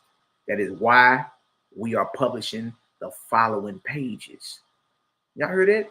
If we find 2 Greek poets quoted verbatim in 2 adjacent verses, we may very well stop and ask whether the statements which are current about the slight reaction of Greek literature on the New Testament do not require to be revised. That is why we are publishing the following pages. Someone has recently been investigating the amount of pressure. Hold on. Show you how we do this. Why is it acting like that? All right. Someone has recently been investigating the amount of pressure required to break the shell of an average hen's egg, and it need hardly be said that the result of the inquiry was very different, according as the pressure was applied on the other side or on the inside. Nature has provided amongst her many schemes and devices for the production and perpetuation of offspring, that the eggshell shall be adapted to resist external pressure, and at the proper moment to yield to internal pressure. And whatever may be thought of the kindly offices of the hen, considered as mother, there is always Mother Nature behind Mother Hen. And of her, we say that dear nature is the kindest mother still. Sure about this? Now, in the region of religion, it is common to observe that one coat is hatched out of another coat. Religions incubate religions. Religions incubate religions, or give birth to other religions. The old world of thought generates and fosters the new world, which is presently to dethrone and displace it. Of such traditions and incubations, the most striking is the emergence of Christianity from Judaism and of the church from the synagogue. We hardly know yet how the change was effective. We are still unskilled in discriminating between the external and the internal factors that were at work. One can look at the new religion just as a child looks up at the evening sky and observes a new moon in the arms of the old, but the new night or so, the old moon has disappeared and the new one rules. The heavens with increasing brightness and majesty How it happened, the child is too much a child to tell. In the case of the origin of the Christian religion, it is agreed that one of the principal factors in the transition is the personality, the teaching, the experience, and the labors of the apostle Paul. Paul, Saul of Tarsus. I hope it is not an irreverent thing to say, but it is on the cards that, but for St. Paul, there might never have been a Christian religion at all. Oh my God, did y'all hear this? Oh man, same thing we've been saying. Your boy Paul's the father of all that. I hope it is not an irreverent thing to say, but it is on the cards that, but for St. Paul, there might never have been a Christian religion at all in the universal sense in which we use the term. And that if the matter had been left to St. James to incubate the egg, the egg would have been, a dog. I am only putting into picture, and that show you even back in the 1920s, they knew Paul and James wasn't on one accord. They knew it. I am only putting into picturesque language what the critics assert in loftier speech and with more dignified illustrations. Why was it that St. Paul was the chosen vessel and not St. Peter or St. James? Was it not true of the rest of Jerusalem College or Galilean co-fraternity that Yahshua had said to them that ye did not choose me, but I chose you? The answer to that inquiry appears to be in the language of the Acts of the Apostles. A chosen vessel to carry my name to the Gentiles and to the kings of the earth, as well as to the children of Israel. That's crazy because the apostles already was out there. Already. See? You can hear the shell cracking in that sentence, and it follows at once that there was a fitness, a divine rationality in the choice that was made, and in the adaptation of the instrument for the task. We cannot avoid the discussion of this personal fitness. We have no right to obscure the rationality of the divine intention in the selection of its instrument. The whole question is raised as to whether by training or by experience, the apostle had preliminary adaptation for the task of Hellenizing Judaism on the one hand and of Judaizing Hellenism on the other. Look, he's telling you. He's telling you what Paul did. That's crazy. They telling you exactly. See, look, it's only us that don't know. Look, Tazaryach believed that the apostles was on one accord. James and Paul and them was cool. Boy, you ain't studied a little bit. You ain't studied a little bit if you believe it. I'm reading a book from the 1920s, and they knew that what James and them was on and what Paul and them was on was polar opposite. Polar opposite.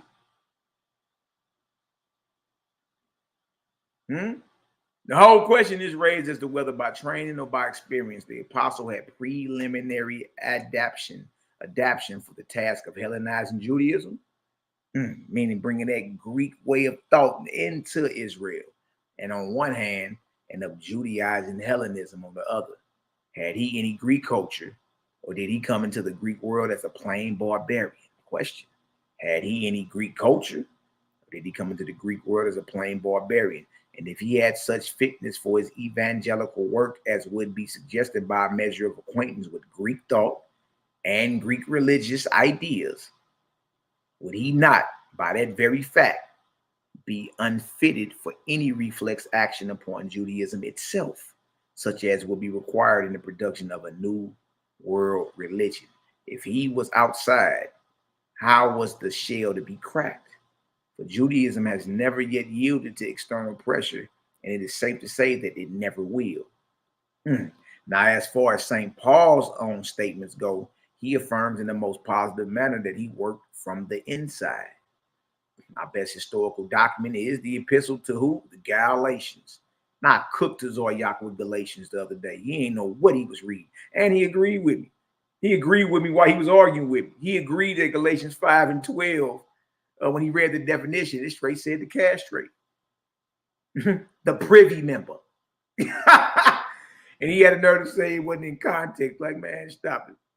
It's the epistle to the Galatians. And here he describes himself as the top boy in a Jewish school. He took all the scholarships and was obviously the headmaster's favorite, if not the object of envy to the rest of the class. I beat the men of my own year hollow, he says. Elsewhere, he tells the same tale, and there is no need to recite the passages. As touching the law, he was a Pharisee, i.e., a Tory. How then are we to explain the adaptation of the man to the task of bringing Christ to the Gentiles? You can see the synagogue eggs cracking in every town that he visits. On the one side, his converts come out, and on the other side, a string of proselytes come in.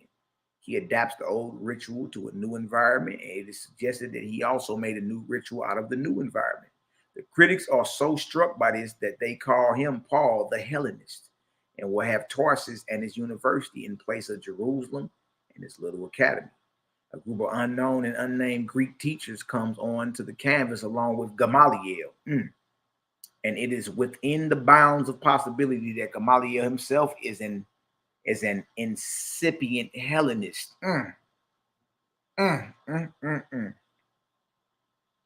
Who has been reading Greek books on the slide with his favorite pupil, Paul. So they go to work to find the traces of Greek philosophy, especially of Platonic philosophy, in the Pauline letters, and the influence of the mystery religions upon the primitive Christian Eucharist. Such is the direction in which critical and historical investigation has been moving. It finds that Paul has been under the influence of Stoic teachers. There it is. You know, a lot of y'all think we just be making this stuff up, man. Look, there ain't none of this my information. Yeah, Cal, Paul the Hellenist. Ain't none of this my information. You feel me? All we doing is going back over what we read. That's it. That's it. It finds that Paul has been under the influence of Stoic teachers and that he detests the teaching of Epicurus, in which respects he furnishes a very close parallel to Philo of Alexandria. There go Philo. That's the cat that brought you the logos. In the beginning was the word. So we got Homer, we got Philo, we got Pindar, Aeschylus, and we got what's the old boy that did the bouquet? Whatever. We got it. Look, it's all Greek poets, philosophers, and playwrights in this deal.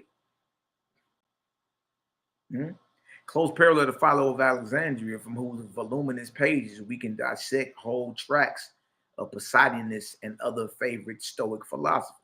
If Philo went to Greek teachers in Alexandria, what prohibits that Paul came under the influence of the University of Tarsus?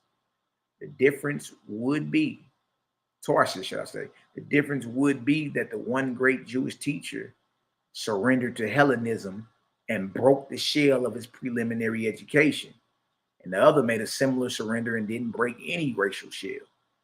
Against all these new conceptions of the Hellenized and Hellenizing apostles, there have been numerous protests. For instance, in the Expositor for June 1922, there is a forcible discussion by Dr. Maurice Jones under the heading Paul the Pagan. Paul the Pagan. That's crazy. I kind of like that phrase, Paul the Pagan. That's crazy, man. Y'all get some understanding. Throw a 7 up in the chat, man. I ain't going to be too much longer. Throw me a 7 up in the chat. Y'all get some understanding. You dig? We're going to get it done, man. We're going to get it done.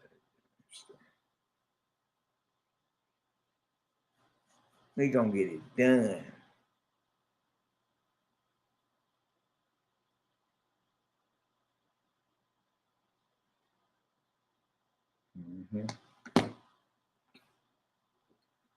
Paul the Pagan. That's crazy, man. All right, how we looking? All right, we got the 7s in this deal. Yeah, at Bezel, Paul the Pagan, double P. We're going to start calling them double P. Right on, Bezel. Paul, new name is double P. Paul the Pagan.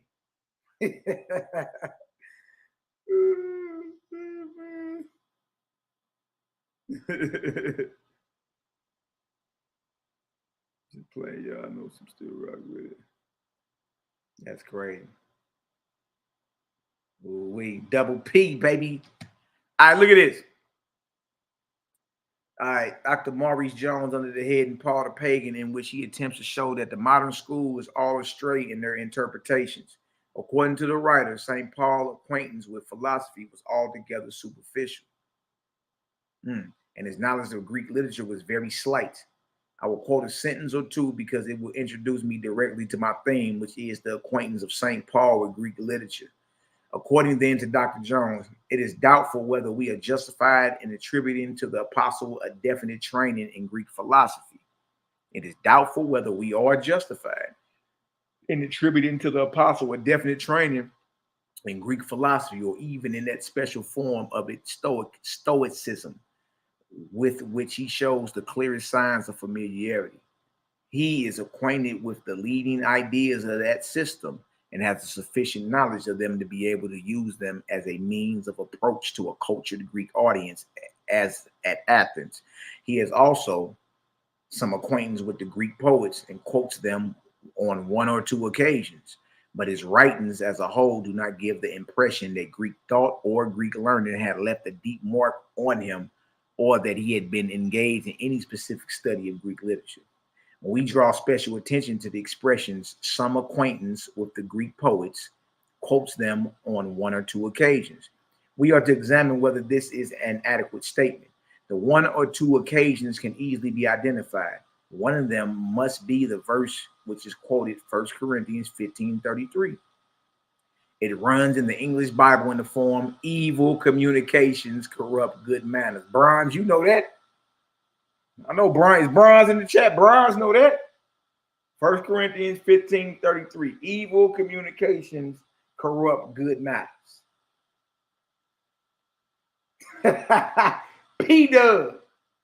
P Boogie. Damn, y'all crazy, man. Y'all crazy. All right. And has long been recognized by Greek fathers and commentators as a line from Menander. Hold on. We got Homer, we got Euripides, we got Pindar, we got Aeschylus. What else we got? Now we got Menander.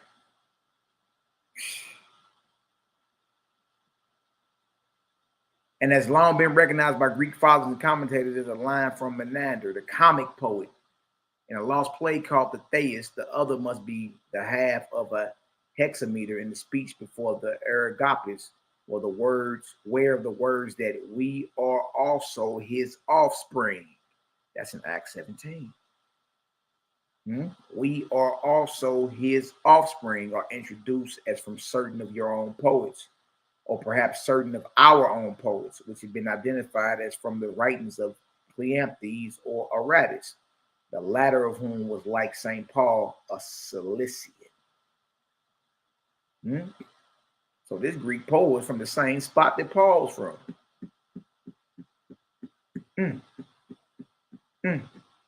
So Aratus, the latter of whom was like St. Paul, a Cilician. He from the same spot as him. These then must be the one or two of the Greek poets with whom Dr. Maurice Jones allows an acquaintance on the part of St. Paul. And this were all that investigation had to offer, it might be freely conceded that the harvest is slight and unimportant. No need to pray for more laborers. It hardly prays for the putting in of the sickle.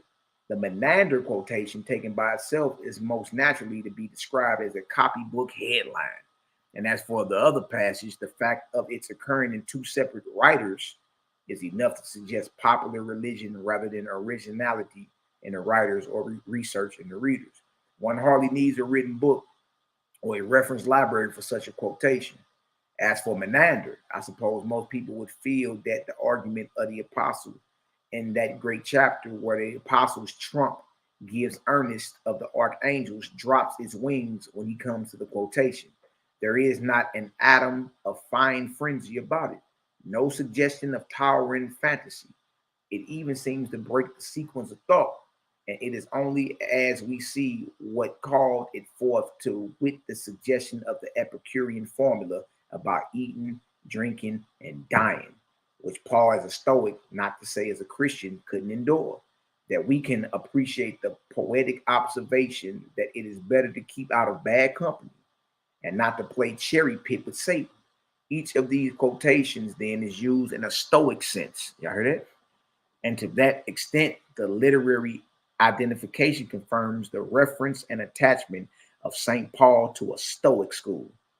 But we are not discussing philosophy, at least not directly discussing it. We are asking whether Dr. Maurice Jones can be right in his reduction of the Pauline quotations to one or two passages.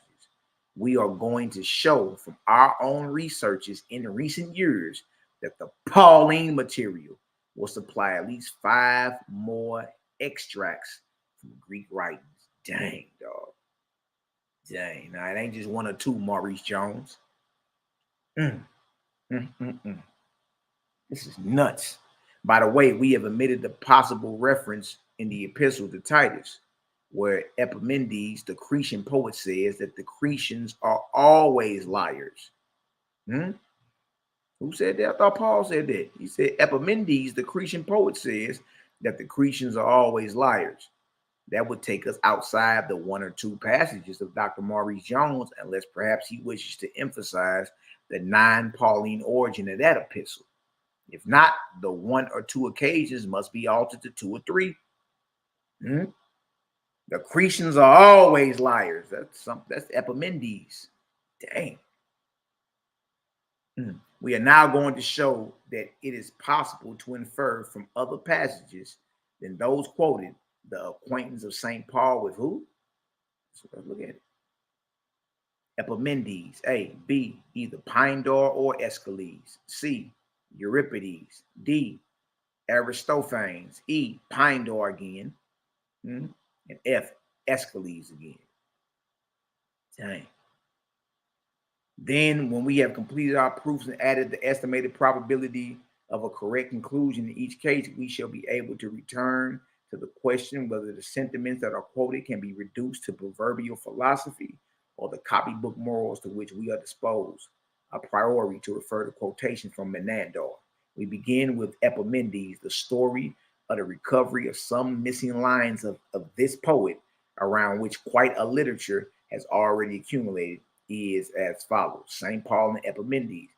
I had in my possession a copy of a voluminous commentary in Syriac upon the Nestorian lectionary, as it proceeds from point to point throughout the ecclesiastical year. It was called the Ganat Busain, or Garden of Delights. It was a storehouse of valuable extracts from Syriac writers, known and unknown, as well as of translations from Greek writers, especially from Theodore of Macabee, the greatest and most learned of the fathers to all the Eastern Syrians. He is generally quoted by them under the title of interpreter to avoid the criticism which attached itself to a supposed heretic. They translated his works but covered them with the thin disguise of one of his titles. Reading in the Ganat, I came across a curious and interesting passage by the way of comment upon Acts 17 and 28. Acts 17 and 28. It ran as follows. In him we live and move and have our being. The Cretans used to say Zeus. The Cretans sound close to Christian, don't it? The Cretans used to say of Zeus that he was a prince and that he was ripped up by a wild boar and he was buried, and lo, his grave is with us. Accordingly, Minos, the son of Zeus, made over him a panegyric, and in it he said, a grave they have fashioned for thee, O holy and high one. The lying Cretans, remember in Titus it says the Cretans are always liars, evil beasts, slow bellies. We're going to go read it. Dang, that means Paul was quoting this cat. Dang, a grave they have fashioned for thee, O holy and high one. The lying Cretans who are all the time liars, evil beasts, idle bellies. But thou diest not, for the eternity thou livest and standest, for in thee we live and move and have our being. So that's in Titus and that's in Acts. Let's go look at it. Dang, that just killed it. Even slow bellies, bronze. They say it right in there. The Cretans are always liars, evil beasts, and they call them slow bellies, right? But accordingly, Minos, the son of Zeus, made over him a panegyric, and it said, and in it he said, a grave they have fashioned. A grave they have fashioned for thee, O holy and high one. The lying Cretans who are all the time liars, evil beasts, and idle bellies. Man, let's go read that real quick, man. That's crazy. Because Paul said that damn near verbatim. He damn near said that verbatim. Hold on. Dang, I ain't even know that one. Hold on, let's go there. That's in Titus, I believe that is. Just so happened to be the name of the cat that destroyed Jerusalem, but that's a whole nother topic. Show is, boy. Ooh. Ooh.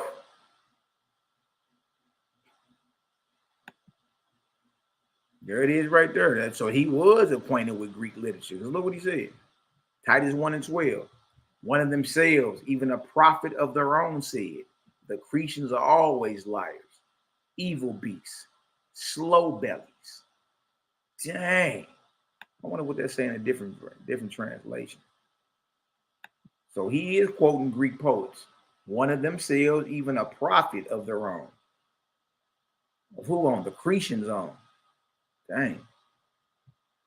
What the NLT say, even one of their own men, a prophet from Crete, has said about them, the people of Crete are all liars, cruel animals, and lazy gluttons. Dang. NET, a certain one of them, in fact, one of their own prophets said, Cretans are always liars, evil beasts, and lazy gluttons. That is crazy, man. Yeah, so now we know for sure. Oh my God, look at this right here. All right, hold on. Look at this right here. This is the amplified version of the Bible. One of them, Epimendes, a Cretan. Hold on. This just killed the game. Hold on. What is we reading? Oh, see, they better leave me alone. Hold on. No, hold on. Hey. Gotta chill out. All right. Let me finish. I'm almost done. Y'all gotta relax though. Hey. Hurry up. All right. Now look at this right here. So we reading in here, so who? St. Paul and Epimendes. Y'all see that? Now look, I got you. Now look, when we go over here to the Amplified Bible, go. Okay? When we go over to the Amplified Bible, look at this, man. This is crazy. No, I didn't just see that. Wow. What's up, man? Okay, I got you. Look at this right here. Wow. That means they know. You said what, boy? Man, look, you was wild, dude.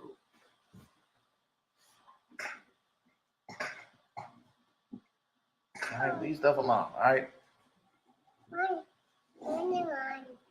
Man, so the Amplified Bible, that means the scholars know that Paul is quoting. The scholars know that Paul and them are quoting the Greek philosophers and poets, and that he's acquainted with them. Had to. Why is Epimendes a Cretan in brackets right here? Hold on, y'all. Come on. Too loud, dude.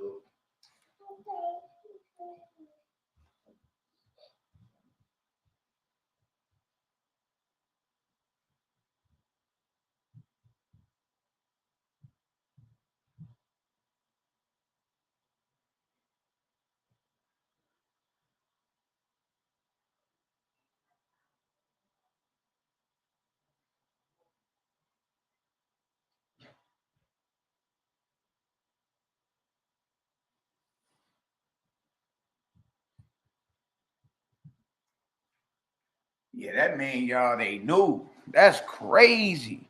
We reading about Epimendes. Ain't we reading about him? Then how when we go to this verse, it tell you right in there that Paul was quoting Epimendes when he did that. That is nuts to me, man.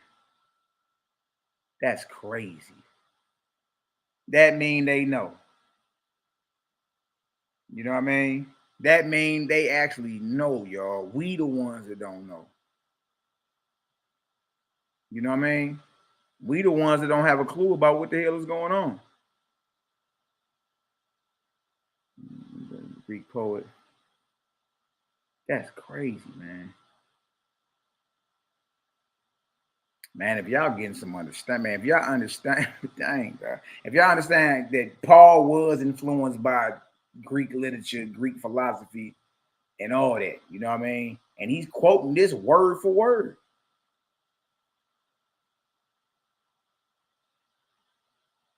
Where that deal at about the idol belly? Right here. Right here. Right here. Dang.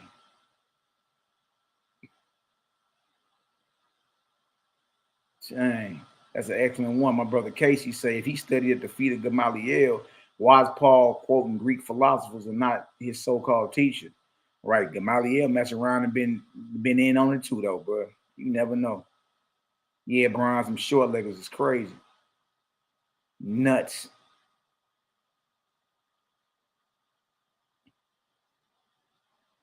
Dang. This is crazy, man.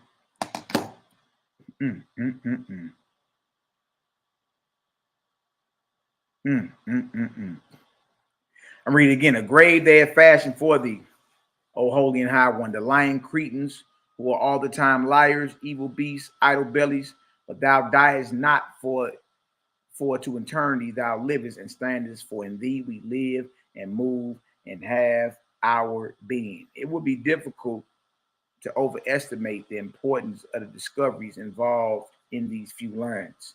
The comment followed immediately upon one which was definitely assigned to Theodore, so that we had no hesitation in saying that the Gnat had translated a passage from the great interpreter, but it was equally clear that the interpreter had transcribed a number of lines from a Greek poet. Dang. And since the quotations contained the well-known hexameter in the epistle to Titus on the ever-lying Cretans, it was a series of hexameter verses that was being quoted, and one could, with a moderate degree of accuracy, restore the Greek out of which the Syriac was made. The last line of the 4 restored verses is the one which says that in him we live and move and have our being. In him we live and move and have our being. That's Acts 17, ain't it? Dang. Let's go see that real quick. The Cretans are always liars, evil beasts, slow bellies. We just showed that. Right? And that's from Epimenides. And the Amplified Bible show you. One of them, Epimenides, a Cretan, a prophet of their own, said Cretans are always liars, evil beasts, and lazy gluttons. Dang. Dang. I wonder what the matter of fact, you know what? Let's see if they got something for us. Let's see if they got something for us, y'all. Let's see if they got something for us. You know, we've been going into the actual blue letter, right? One of their own, a prophet. Okay. See if they got dude down here. No, that ain't what I meant. I meant to go to.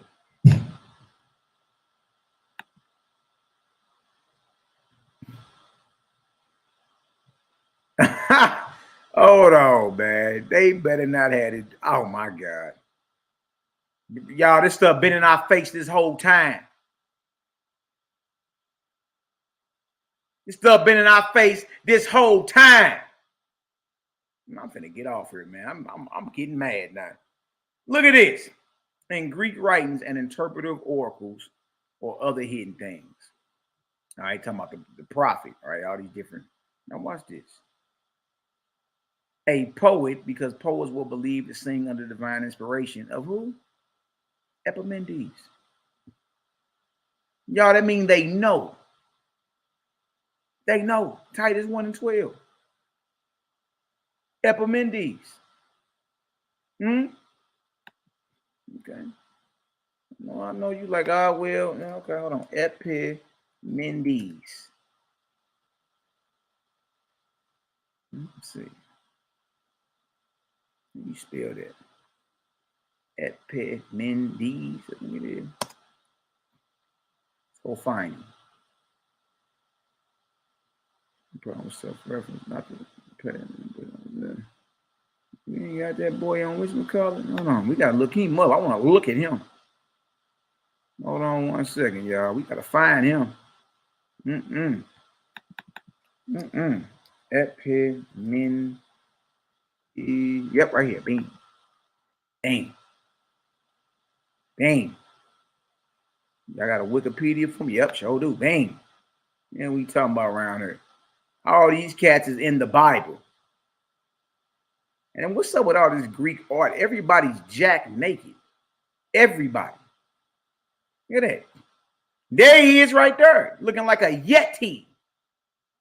Well, look like an animal. Man, these the cats that's in the that's responsible, whose sayings are in the Bible, man.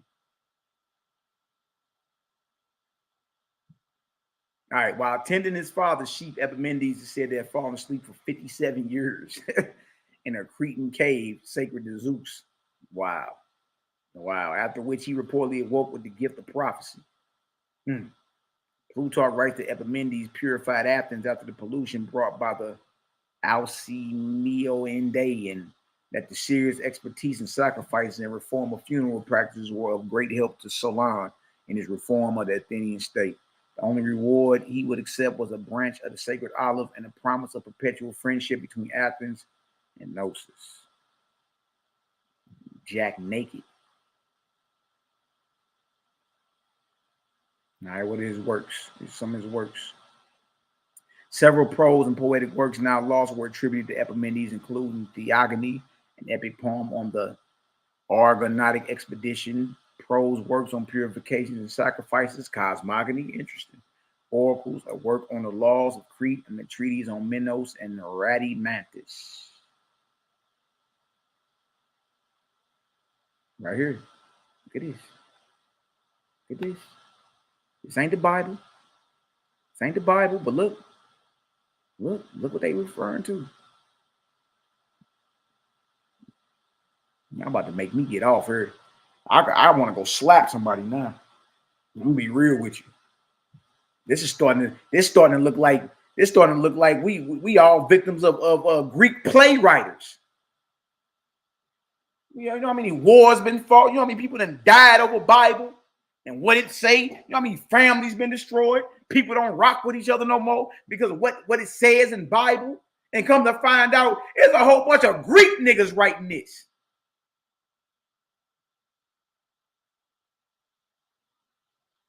This don't even make sense. Look at this. The lie of the Cretians is that Zeus was mortal. Epimendes considered Zeus immortal. Cretians always liars, and there it is right there. Cretians always liars with the same theological intent as Epimendes also appears in the hymn to Zeus. The fourth line is quoted with a reference to one of your own poets in Acts of the Apostles, chapter 17, verse 28. Dang. The second line is quoted with a veiled attribution, a prophet of their own in the Epistle to Titus, chapter 1, verse 12, to warn Titus about the Cretians. The prophet in Titus 1 and 12 is identified by Clement of Alexandria, wow, a church father, as Epimendes. In this passage, Clement mentions that some say Epimendes should be counted among the 7 wisest philosophers. Wow. In this passage, Clement mentions, your boy Clement, that some say Epimendes should be counted among the 7 wisest philosophers. Let's go to Acts. Let's go to Acts 17. I thought I had the hard deal. I do like pull up. Let's go read that. One of them said, and then look, and y'all, this stuff be in the Greek lexicon. This stuff be right there in the concordance. That's the scary part too. How many times we done read through this and this stuff right here? They're telling you about Pindar, Aeschylus. You know what I mean? Euripides.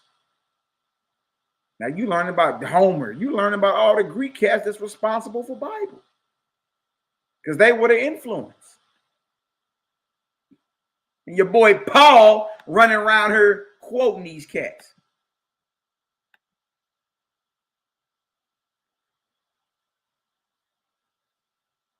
You know, many people, families been destroyed and everything behind all this. You know what I mean? If you love your father, mother more than me, you not what Tazaryach tell you he'll kill his child and newborn grandchild if God told him to. This ain't nothing but a spell you niggas is up under. Look at this Acts 17:28. For in him we live and move and have our being, as certain also of your own poets have said, for we are also his offspring. So one of their own said in Titus 1:12, the Cretans are always liars. We in Acts 17:28. Paul is very familiar with Greek poetry and Greek philosophy. His whole subconscious mind is dominated by Greek poetry and Greek philosophy. And then the next verse say, for then as much as we are his offspring, we are the offspring of God. Let's go click on some of this and see if we can get some understanding. For in him we live and move and have our being, as certain also of your own poets have said. For we are his offspring. Let's put the poets in this one. What else is going on? Let's go see. See if y'all name dropping. Because oh my God. See. Hey man, I'm about to get up off here. Man.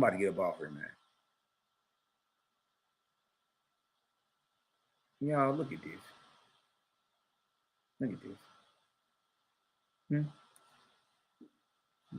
Any of these names look familiar? Okay. Don't none of this look familiar right here? Look at that.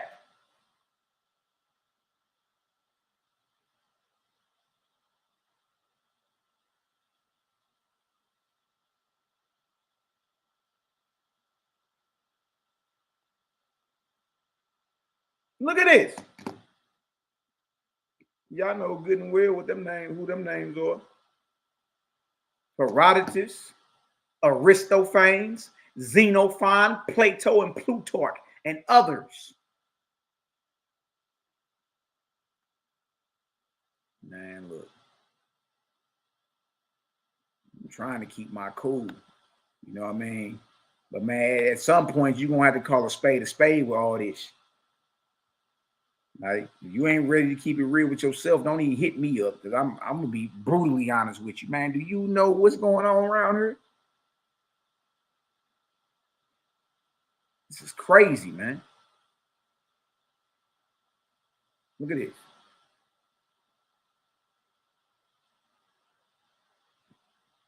This is crazy. Right here. Dang, that's crazy, man. Okay, the last line of the 4 restored verses is the one which says that in him we live and move and have our being. That's the Acts 17. St. Paul then is addressed to Arachibus, quoted from this poem. The name of the poem was the Minos, for one of its principal characters. Its author was the Cretan sage Epimenides. We just went and looked him up, didn't we? When Paul spoke about the testimony offered to divine truth by certain of your own poets, he was casting his net wider than has been supposed. Not long after I had made the foregoing discovery in the Gnat, my dear friend Mrs. Gibson, amongst the last and greatest of the laborers of her learned life, was engaged upon a translation of a Syriac commentary upon the New Testament made by a Nestorian father of the name Ishodad. And at her request, I wrote for her certain prefaces to her translated volumes. And looking over her text of the commentary on the Acts, I was delighted to find that Ishodad had also taken the verses out of Theodore and had discoursed upon them more at length, affirming definitely that the blessed Paul took this out of Minos. Out of Minos in the Expositor for April 1907. Over 100 years ago, I was able to set out the passages from the Gnat side by side with the comments in Ishodad, and so to complete the Syriac evidence that Theodore was really being quoted, and that Theodore was quoting himself from Epimenides. And what a stream of light was, and what a stream of light. Interesting, that phrase, stream of light. and what a stream of light was thrown upon the anthropology and the mythology of the Mediterranean by the discovery that in Crete, as in Asia Minor and in Syria, there was a dying. Hold on. You don't play no games.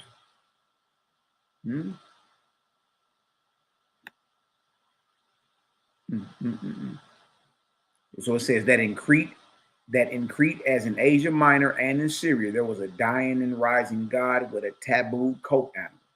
What a different color was given to the statement that the Cretans were liars when it was introduced by the special religious lie that they were in the habit of telling about the death of the Most High and Most Holy and the exhibition of his tomb. How natural, too, that St. Paul, before the HERBAL, should quote from the Cretan poet who had been summoned to Athens to assist them in a time of national disaster, and who on the very spot where Paul was defending himself had ordered the erection of expiatory altars to unknown gods. A small library has been written, as we said, on this theme of Epimenides and his poetry and his religion. It would take too long to enumerate the different papers and criticisms which have been evoked by the discovery. The most important one is by Professor Ramsay in the Quarterly Review. Others who did not take as wide an outlook as Professor Ramsay on the evolution of Greek religion were concerned to show that the discovery could be used in support of the authenticity of the epistle to Titus. Whether they were right or wrong, there was no room to doubt that some good Greek verses have been discovered, which have been employed in at least 2 places in the New Testament. Yeah, we now know it's more than 2 places. Last paragraph. In discussing the value of the recovery of these 4 lines of a lost Greek poet, of which 2 are now seen to be New Testament quotations, I have tried to avoid the subtleties of Greek learning and even the use of Greek type. A person who only knows the English language can see for himself that we have a fragment of ancient verse before us, and that it throws light upon the report of Paul's speech at Athens. If he thinks with a modern German scholar that the speech in question is an artificial product concocted out of the writings of Apollonius of who? Tyana. Cal P, where you at, big dog? Where you at, big dog? You got to come on now, big dog. Hold on. Y'all know who Apollonius of Tyana is, because over here we deal with the antiquity unveiled.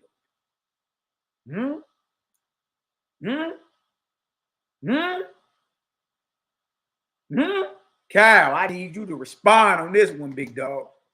Hold on. Dang. Hold on. If he thinks with the modern German scholar that the speech in question is an artificial product concocted out of the writings of Apollonius of Tyana or the like, he will have to explain how Epimenides suddenly starts up on the fictitious page, as well as the strange fact that until the fragment was discovered, the scholars and the theologians had been so oblivious of the reason for the bad character of the Cretan population. The fact is that Norden, when he wrote his learned book entitled Agnostis Theos, had not seen the discovery, and perhaps it has not penetrated very far into German circles to this day. We now pass on to a quotation which may be possibly classified as a proverbial philosophy along with the Menander quotation. It is not a modern discovery in the sense that the verses of Epimenides were. At least I will not be so rash as to suggest that no one had observed it before myself. I'm gonna leave it right there, y'all. I'm gonna leave it right there. Well, they talk about Apollonius of Tyana and her boy, and what are we dealing with? St. Paul in Greek literature.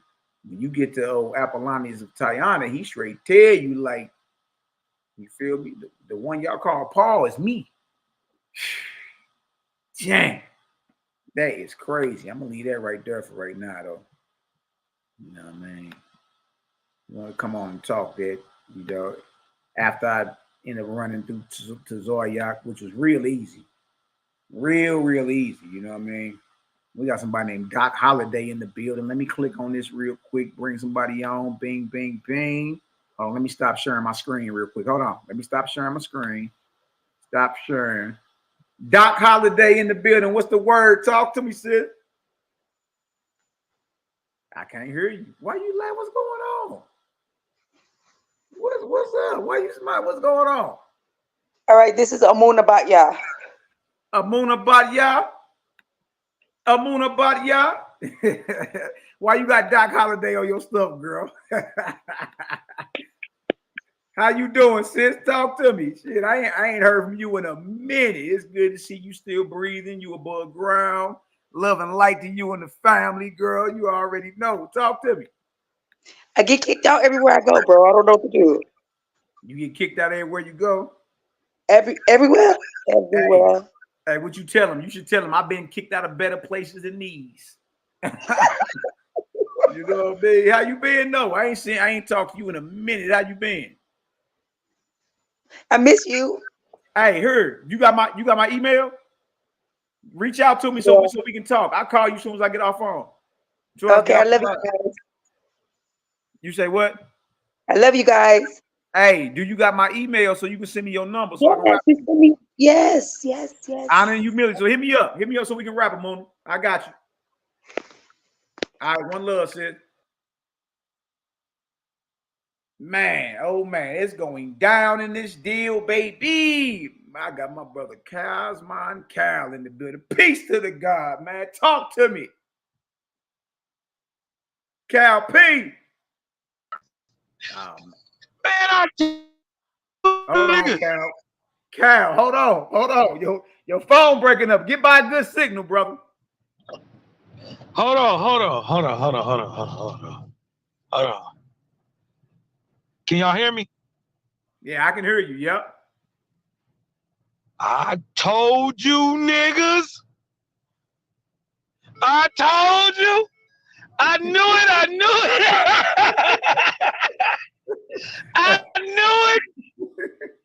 knew it. Oh my God, man. Oh. Did that book just verify what you've been saying? Yes. Oh my God. Oh God. Cal, you breaking up, man. Talk to me. Hold on. I gotta get. It's your phone, Cal. It's your phone, Cal. It sounds like you choppy. You real choppy. We barely can hear you.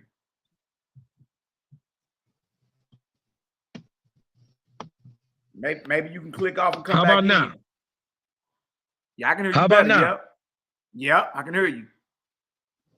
Man.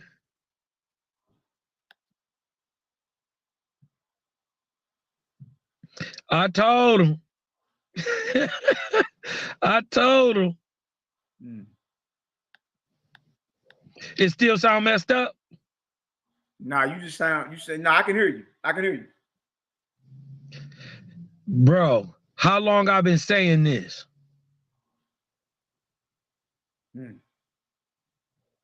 How long I've been telling y'all this?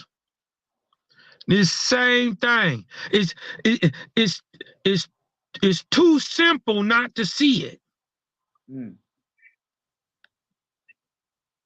It's too simple not to see.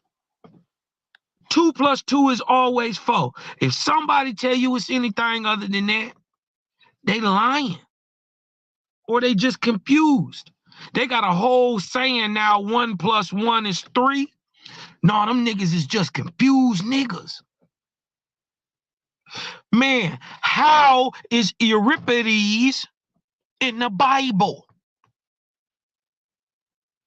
How is Aeschylus in the Bible? Epimenides.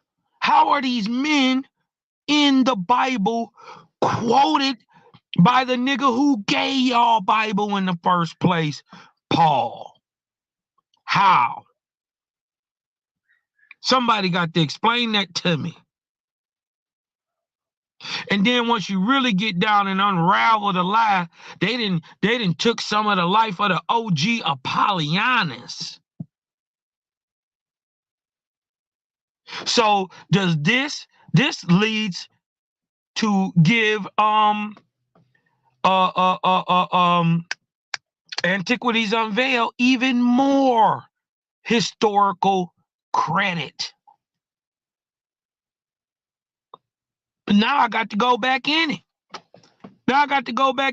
Now we got to see what Herod say. We got to see what Zoroaster say. We got to see what Paul. We got to see what all these boys say. Cause now they didn't just told you and pulled up out of nowhere the great Cappadocian sage Apollonius or Tyana. Where did they get him from? Man, out of nowhere, Cal. Where it come from? We ran up on them at the same time. I said, hold on, do that say? You know what I mean? Because I'm reading this with y'all at the same time. I only read like page 9 and 10 to get the conversion story of Paul. But I hadn't read from pages 1 on down to 8. So as we reading it, I'm getting the understanding at the same time. You feel me? Bro, they brought up Apollonius of Tyana. I said, oh my God, here it is. Out of nowhere. Nowhere.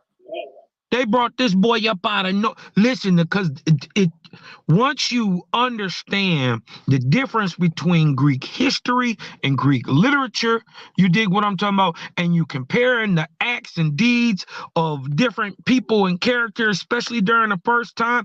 Apollonius is the only nigga that fit every narrative. So you constantly run into this dude. And then the nigga Apollonius come back and tell you, I am Paul. They twisted my story up. I am Jebus. They twisted my story up. I am John. They twisted my story up. Repackaged it in with a Hellenistic twist on it and gave it back to you through Saulus, lawless, Paulus. I'm upset. Niggas, listen. They tricked my grandmama with this shit. They tricked my mama, the best woman I've ever known to ever walk this planet. Virtually a goddess, if you ask me. Nigga, she tried the best she could. And she even regurgitated this lie to me, to a person I know she would never lie to. That's how deep the God spell is. Yeah, man. 2,000 years of regurgitation, man. Oh, I'm done. I'm hot. Yeah, I'm like, man, I'm about ready to slap somebody behind all this. What? Like, hold on. Well, no, see, I'm saying you're not about to keep handling us like this. What? Like, come on, bro. Like, at what point do you be like, well, hold on. Bag that up. Bag that up and just run that again. What did that just say? Man, read that again for me one more time, bro. read that for me one more time. Because they thought I was crazy when I first said it, bro. I'm pulling up, hold on. I'm pulling up Antiquity Unveiled right now. Man, niggas thought I was crazy when I brought that out. Man, that nigga don't know what he talking about, man. He just boo-boo. No, we about to read it. That's what we about to do. Everybody running their mouth, side jawing. We gonna read it. All right, I got that pulled up too. All right, let me go back to that thing right here. St. Paul and Greek literature. There it is. Let me present that. You know what I mean? People that have died and been killed over this. You feel me? And you feel me? Hey, hold on. I'll hit y'all right back. All right. See some little thing. What are you saying? Bang, bang, bang, bang, bang, bang. What is that?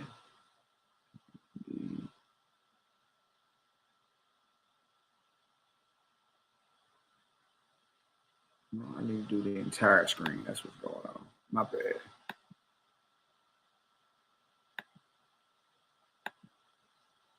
All right, let's pull this up.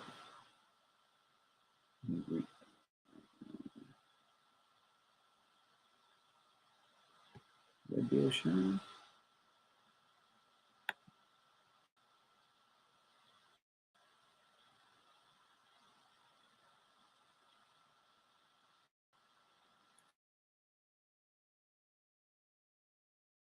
All right, I'm letting it load up now, bruh. Then we gonna go read about those. And then I'm gonna slide off. And I don't know what's going on this deal. Okay, there we go. Hold on, they gotta load up, Cal. This deal tripping. He ain't letting me scroll either. There we go. Get the scrolling. There we go. All right. That's Pine Doors. We was up here. That boy said Apollonius of Tyana. I say, what? Man, that's what, bro. That we reading that. Yeah, read that again, bro. Read that thing. I said, oh, Cal, you got to come on in here. You got to come in. Oh my God! Listen, hey, you know how they what they call that, a dog whistle? Yeah. You know what I mean? When you hear certain things, ears prick up. Yeah, I said, man. I ain't even gonna lie. I'm kind of like half watching, half dozing, listening. Man, as soon as this nigga said, my ears perked up. I said, huh? You like, what? I couldn't believe what I was reading. I said, oh, no. Cal, where you at? You got it. Don't.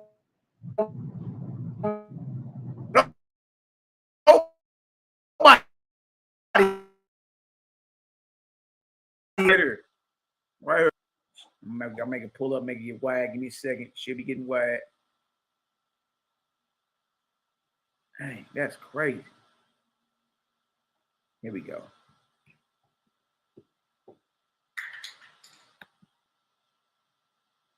I don't know what's wrong with this computer. Been wild and curl. Oh, yeah. Hold on, y'all. This stuff got to load, man. Why is acting funny right now? Here we go, right here. Bang. Midway of page 9. St. Paul in Greek literature. If he thinks with a modern German scholar that the speech in question is an artificial product concocted out of the writings of Apollonius of Tyana or the like. Did he say more than likely? It says right here. Hold on. Let's start up here. It says up here, it says a person who knows, a person who only knows the English language. Hold on, this deal. Okay. A person who only knows the English language can see for himself that we have a fragment of ancient verse before us and that it throws light upon the report of Paul's speech at Athens.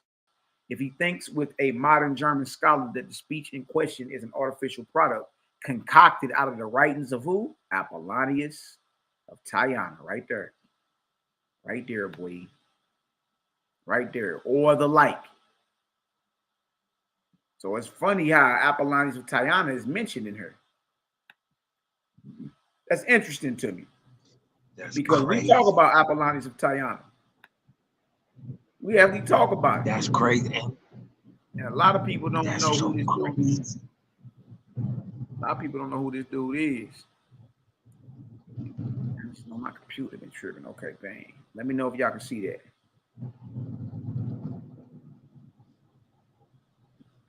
Yeah.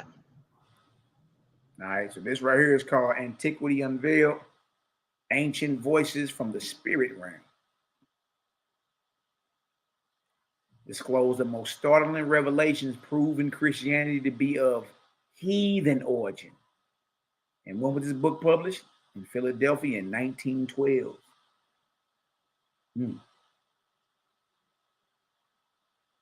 That's the old boy that sat down and that deal came through. This is a channeled book, y'all. He's having a conversation with channeled spirits. You know what I mean? A lot of famous spirits that lived back during this quote unquote Christian era. One of them is who? Apollonius the Nazarene. Like, dang, dude, the Nazarene. Dang. Now watch this.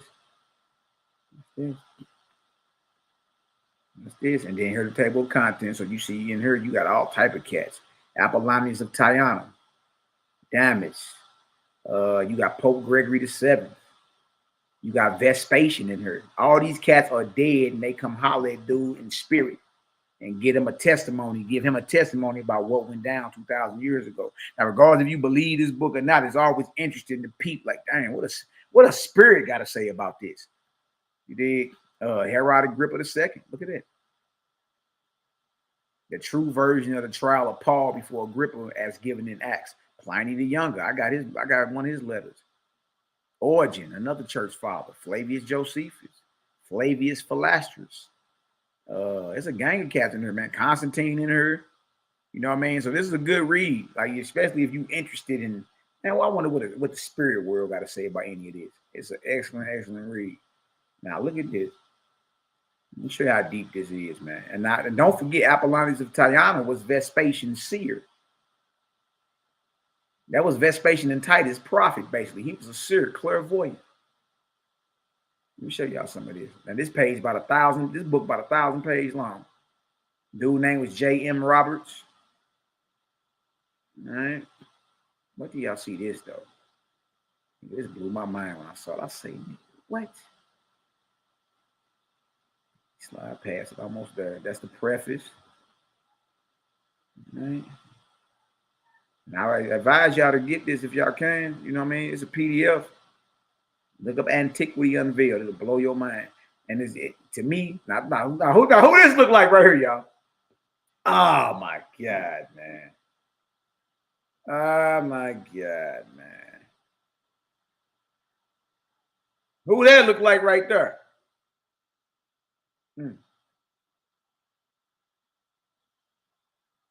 Who the hell is that?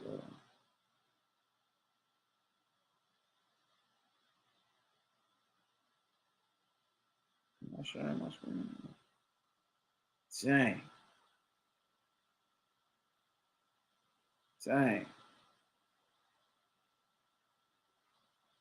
Yeah, this deal hard. This deal about 1,000 pages long, man. This deal deep.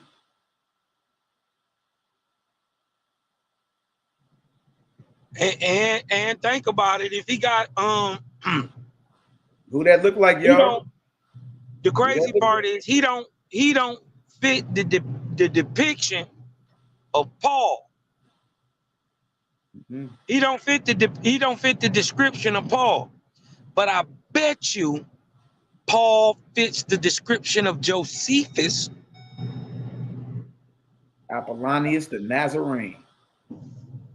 Damn. Okay, so Apollonius of Tyana, the Jesus of Nazareth, St. Paul, and John, the revelator of the Christian scriptures, returns to earth as a spirit and explains the mysteries that have concealed the theological deception of the Christian hierarchy. Let's read this and get up out of here. I'm going to read it. We got to bring it out now since his name came up, Cal. You know what I mean? Got to bring it out, man. Drop the bomb on it, man. Got to bring it out. Like, shit. Most people don't know who Apollonius of Tyana is. Look at this. Yeah. Before entering upon this all-absorbing subject, it is simply proper by way of explanation to inform the reader that previous to the date given below, Mr. Roberts had been having regular weekly sittings with the medium through whom these communications were received. They're saying, like, look, Mr. Roberts, the cat that wrote this book, whatever, he been sitting down with mediums. All right, this wasn't the first time. Reference to the sitting on May 25th. What year, Cal? What year is that? That looked like 1881. 1881, boy. What month is that? So that lets you know that, yeah, the heavens were open during this time period, man. There's a lot of high spiritual activity going on in the mid 1800s all the way up to the late 1800s. It was a lot of spiritual awakening going on. A lot of spiritual things that couldn't be explained with the normal eye. And right? and do that say May, or does that say March? That says May 25th, 1881. Well, YHWH'S was smack dab in the middle of being written. Exactly. Look at this. Look at this. Mr. Roberts records in his notes the following: having been informed who would next manifest through the medium, the time having arrived, I felt the thrill of astonishment and delight of the greatest intensity. and the very air of the humble apartment in which we sat seemed filled with a mighty spiritual power as the name of Apollonius of Tyana was announced. And we were greeted for the first time by the great Cappadocian sage and philosopher, as well as the greatest teacher and benefactor that ever drew to himself the love, admiration, and reverence of the civilized world. Apollonius, the spirit-anointed Christ of the Orient, his communication was as follows. Look at this. Let our salutation be the survival of truth and his conquest of superstition. I heard that? He like, look, as a spirit, he's saying, let the truth survive and let superstition be conquered. As a spirit, he's saying this. Let our salutation be the survival of truth and its victory of superstition. I was born according to the Christian calendar on the 16th day of February, AD 2. Of wealthy parents, was educated into my 26th year in general philosophy and literature. Oh, there go the literature. When I served for 6 years under UX. You see that, Mally? You see that, Mally? Mm-hmm. He had to learn Greek literature. Look at that. Proving that he could have written it. Yeah, and proving them videos we watched earlier were true. Remember they said you had to been educated in Homer to get a basic education in composing Greek literature. Hold on. You got to have a basic in Homer today to write Greek literature. You can't get past Homer, Herodotus, Plato, Socrates, Euripides. You can't get past these people. This is the basis of all Greek literature. You can't know it. You can't do it without knowing them. So this is how Paul also he would have to. Cal, you breaking up. Breaking up.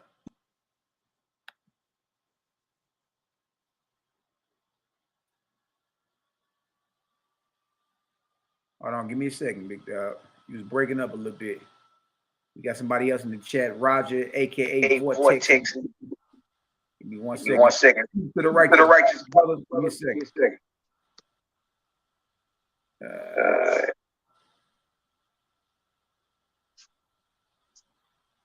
Cal, can you hear me? Somebody. Yeah, I can hear you. Can you hear me? Okay. What's his brother name? Vortex. Let me see. All right. Yeah, the echo gone. All right, y'all. Give me a second. Hold on. Give me a second. Tripping. All right, back to it. It's right here. All right, let me know if y'all can see that. When I served for 6 years under Euxenes of Heracula, learning the Pythagorean philosophy. After acquiring all I could learn from the teachings of that philosopher, I went to Antioch and from there to Jerusalem on account of some wonderful physical manifestations of spirit power taking place through my then young mediumship, which persons living in Jerusalem had heard of. My entrance to that city was hailed as it has been alleged the entrance of Jesus of Nazareth was hailed, with hosannas and songs of praise, the one who came in the name of the Lord.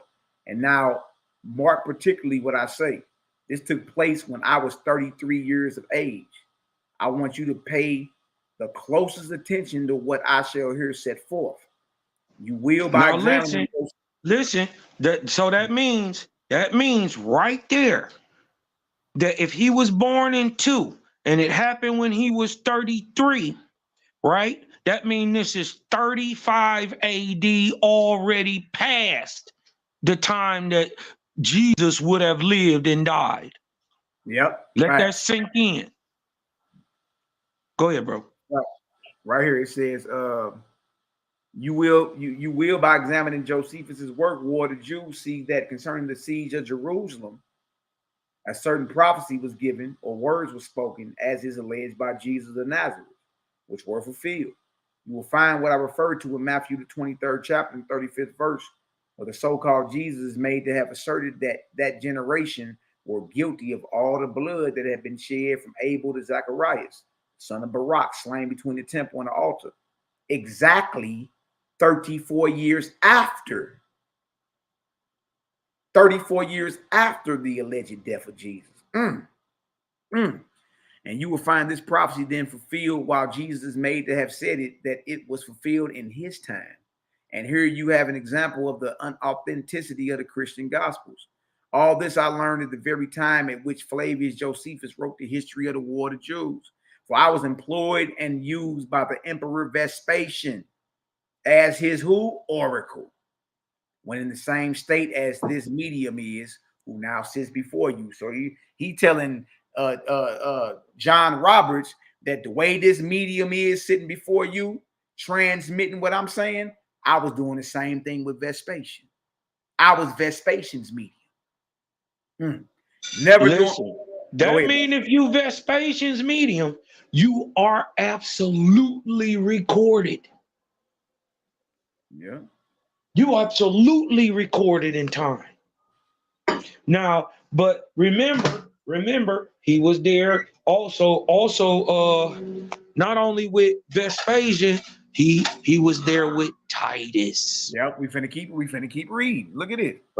He said right here, never during my mortal life did I desire to be worshipped. Never during my mortal life did I desire to be worshipped after death. Never did I, as a mortal man, teach such a doctrine. But I was deified after my death. 9 epistles were made a present to me by Phrotes of Taxila, India, or rather between Babylon and India, who was a satrap in those days. Those epistles contain all that is embraced in the present epistles, claimed to have been written by Paul. Oh, Lord. Oh, man. I can't listen. They didn't want to hear me when I was saying it. I brought this up a few years ago. They didn't want to hear me when I was saying it. Now we just keep bashing you over the head with it. Now you can't even deny it. People that you don't like, you don't even know, coming out the woodwork. They coming out the woodwork to tell on Paul. Look at this. People you ain't even never heard of. Yeah, this is crazy. And look at this. And from what I have learned as a spirit, I conclude that I am both the Jesus and St. Paul of the Christian scriptures. Dang. Flattering enough. Look what he say. Flattering enough to my vanity, but the ruin of my happiness. He like, okay, it flatters my vanity, but my happiness is ruined behind this. Why? It is my duty here to confess all I can bring to recollection in order that spiritual darkness may disperse and the light of the truth shine in. There is one thing that I desire particularly to speak of, and that is the ultimate of spirit power on earth. All materialists claim that it is impossible to restore that which is dead to life. Upon this point, upon my own knowledge, I assert that if you have developed your mortal body to the extent, not into what is called moral purity, but into a holy trust and love with a heart that beats for humanity, if such a person can come in contact with a fresh, young body from which the spirit has been driven out before it could accomplish its mission, take that body by the hand. It is. Take that body by the hand and with mighty will arrest that spirit. He can force it back to the body it once inhabited and make it fulfill its mission. 3 things are necessary to do this. First, a perfectly healthy organism.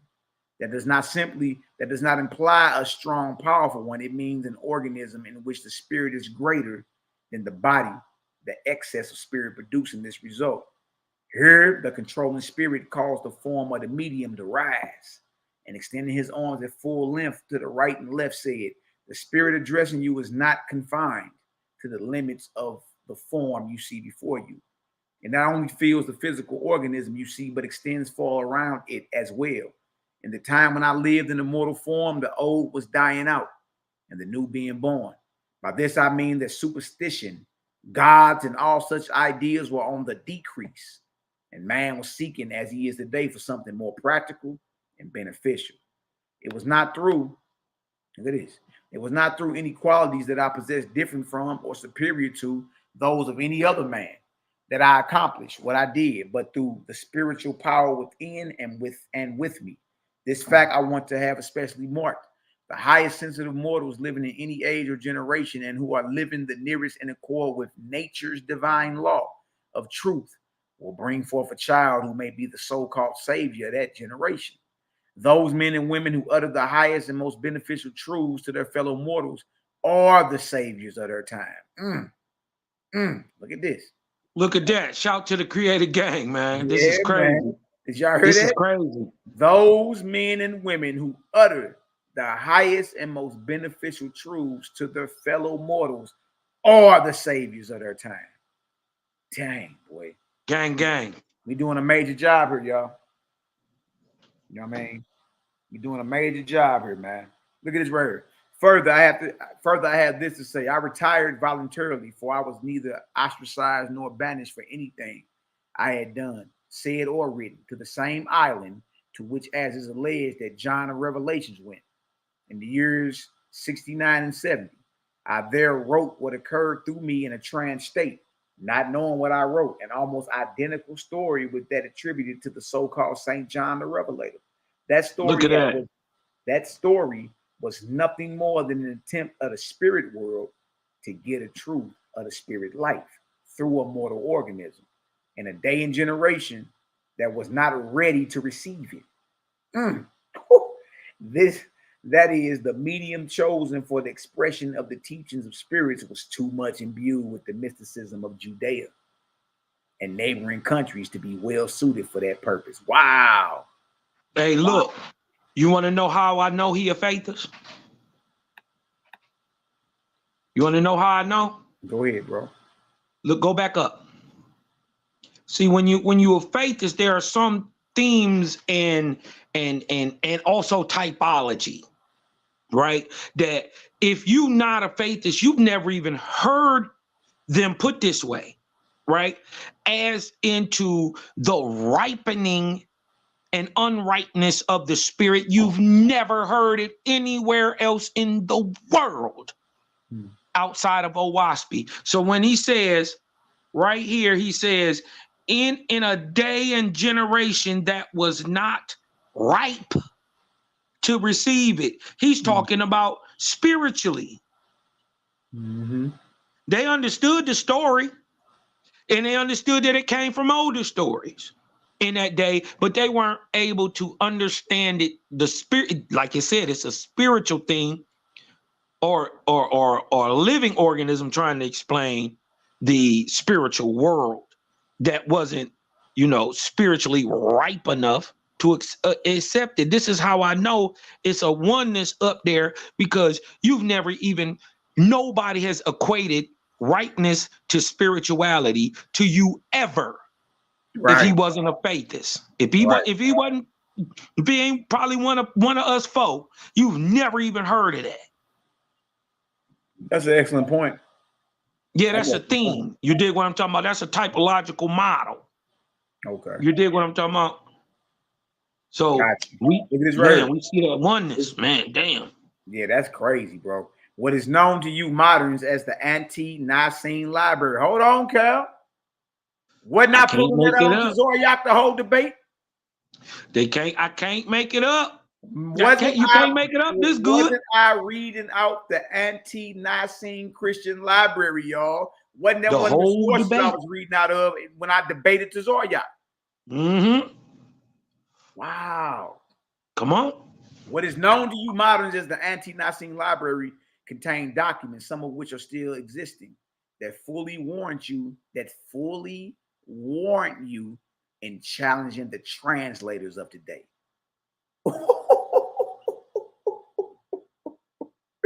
As to the correctness of their production.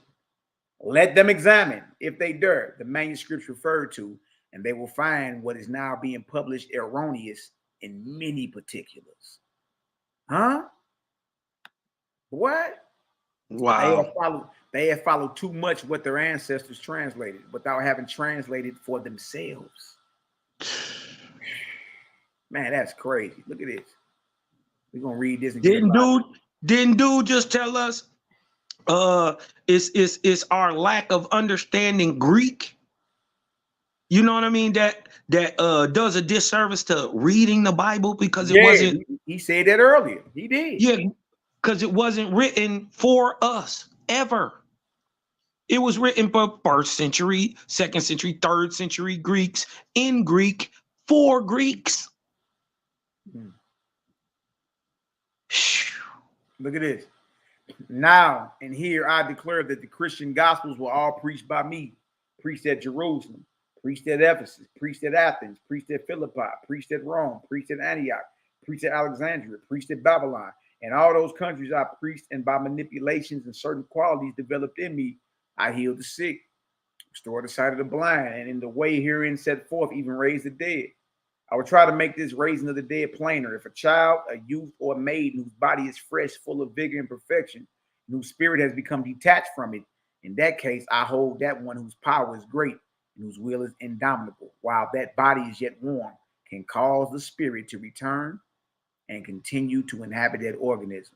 In this way, I know the dead can be restored to life.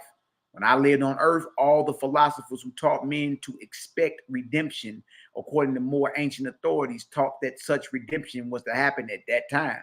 From what I have been able to learn, look at this, y'all. From what I have been able to learn as a spirit, I was the person who was designed by spirits to fulfill that mission. I claim no preeminence over anyone. I only say that my mortal body contained more spirit than the average of men, or even the most highly developed among men at that time. I existed in mortal flesh. My history, as it has come down to you moderns, written by one Damas and by others afterwards in regard to the main incidents of my life, is correct. But in regard to the glamour, romance, and mystery of the narrative, it has no relation to me whatever. The latter was the work of my disciples and followers after my death and was promulgated by them. So he's like, look, I'm never the one to be worshipped. Look at this. One thing more, and I am through with my communication. It is this. Almost every picture that in modern times is recognized as the likeness of Jesus is the identical portrait of Apollonius of Tyana. Bag drop. Damn. Excuse me, sir. Sir, You dropped your bag. You've dropped your bag, sir. So that ain't Caesar Borgia, y'all. That's Apollonius of Tyana. That ain't Caesar B. That ain't Caesar Borgia and Lucretia and Pope Alex. That's Apollonius of Tyana you've been looking at. Ooh, What did it say? It's saying almost every picture that in modern times is recognized as the likeness of Jesus is the identical portrait of Apollonius of Tyana, painted in the reign of Vespasian. That emperor consulted me. I was the oracle in his camp. I was the means of saving the life of Flavius Josephus. Oh, wow. We here ask him now, or we here ask him how it came that Josephus had made no mention of the fact in his Jewish war. He replied, the Jewish hierarchy of that day had a horror and dislike of even their best friends who were not of their faith. And Josephus, being a Pharisee of the straightest sect, was even more than usually prejudiced against a Gentile like myself. By this, I do not mean that the Pharisees were bad people, but that they were so devoted to their religion as to be bitterly bigoted and prejudiced against those who differed from them. It is my opinion, all I can learn as a spirit, that all the Christian gospels are borrowed from, and in fact, that their origin was the books that I brought from where? India. wow. Obtained in part from Phraortes, who was king of Taxila. I think those books were used by the Platonists, Eclectics, and Gnostics of Alexandria about 150 years after.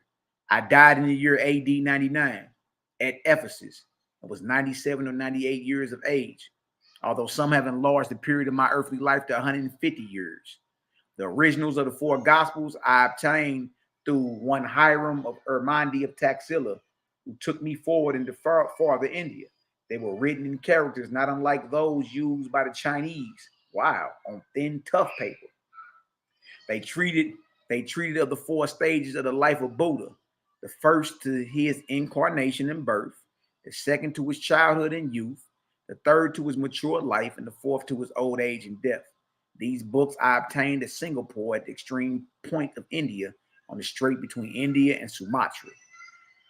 We hear mentioned to him the fact that 1 week before, we had received a communication from a spirit purporting to be Euphilus, the Christian bishop of the Goths, who said he had translated from Samaritan manuscripts the epistles and gospels to which he, Apollonius, had referred into the Gothic tongue, and that the manuscripts that he translated were the writings of himself after the originals he obtained in Singapore in India.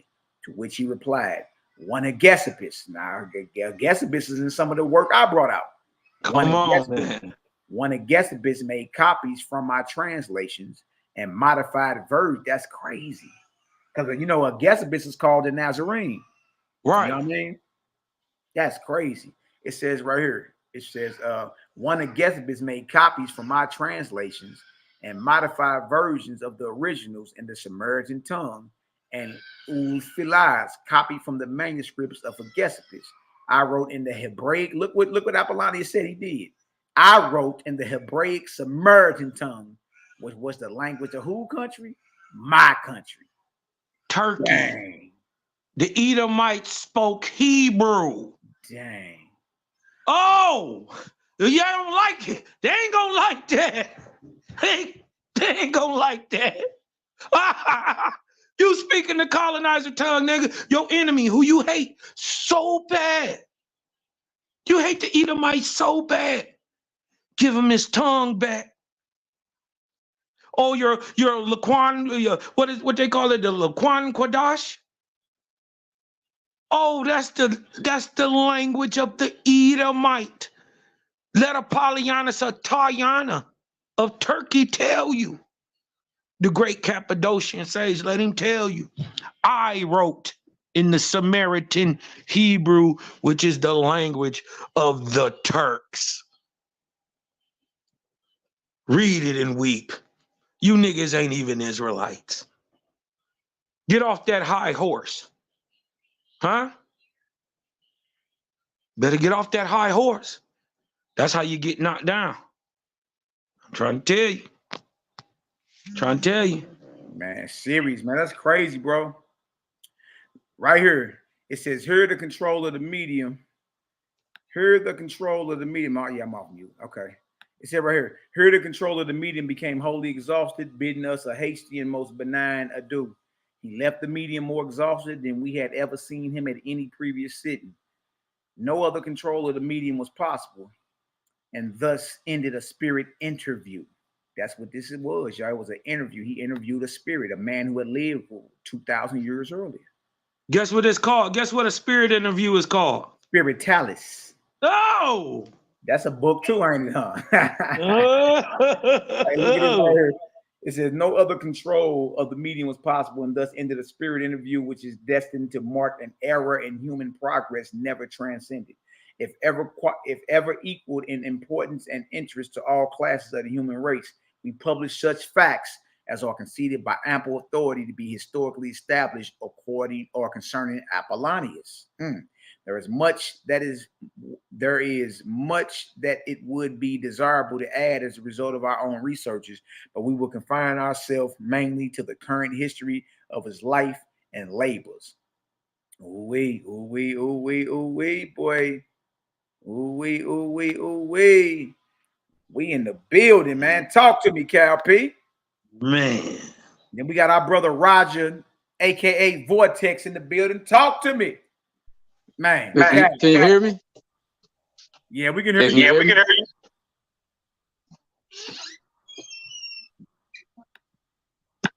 Can you hear me? Yeah, we can hear you. Yeah, we can hear you. Bro? Okay. What's going on, bro? Yeah, I just wanted to say, first off, I've been listening to listening to you since 2018. So I was listening to you back then. But like I said, I've just been going with the transition. I'm a little older than you by a few years. But I look at you as like my big brother, even though you're younger than me. But spiritually, like I said, you've really been helping me on this journey.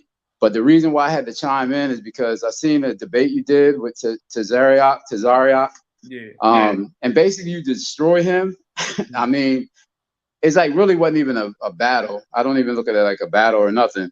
But I just wanted to say that's why I had to come in. I had to say something. I've been listening to you for like 5 years, but just was a little nervous. Didn't want to really, because I'm not into all this, like with the StreamYard and the technology and all that, even though I'm in IT. But I just had to say something, man. Before this year ended, I was like, I just had to give you your props on what you did. And I know the creator is definitely, you know, his hand is upon you. He's moving upon, you know, the creator gang. And that's why you see my name. I had sent a comment in one of your videos way back with Vortex Ninja, and you got kind of hyped with it. You was like, oh, wait, I like that name, but that was me. But I'm Roger Washington. I'm the one you see me chiming in. I helped Cal. I think Cal was streaming a couple of times, and he was talking like 15, 20 minutes with no sound. I just seen his face, and I'm like, yo, it's no sound. But and he gave me respect for that. You know what I mean? He said, good looking out. But from there on, I seen his channel is growing. And I just want to say, hey, you brothers doing your thing. You know what I mean? You're helping me and my family. I've been spreading the word on my end. I'm over here in Jersey, but you know, the word is getting out. The word is getting out. You know, the false gods are falling. And I just want to say, just keep up the good work. You know what I mean? You right. Your last name Washington? Yeah. Okay. Yeah. I see you trying in before, man. Good looking, bro. Yeah, that's dope, man. Thank you, bro, man. All praise to the Creator. Yep.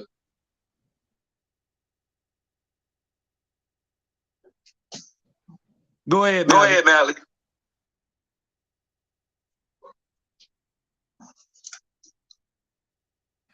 Yeah, my bad.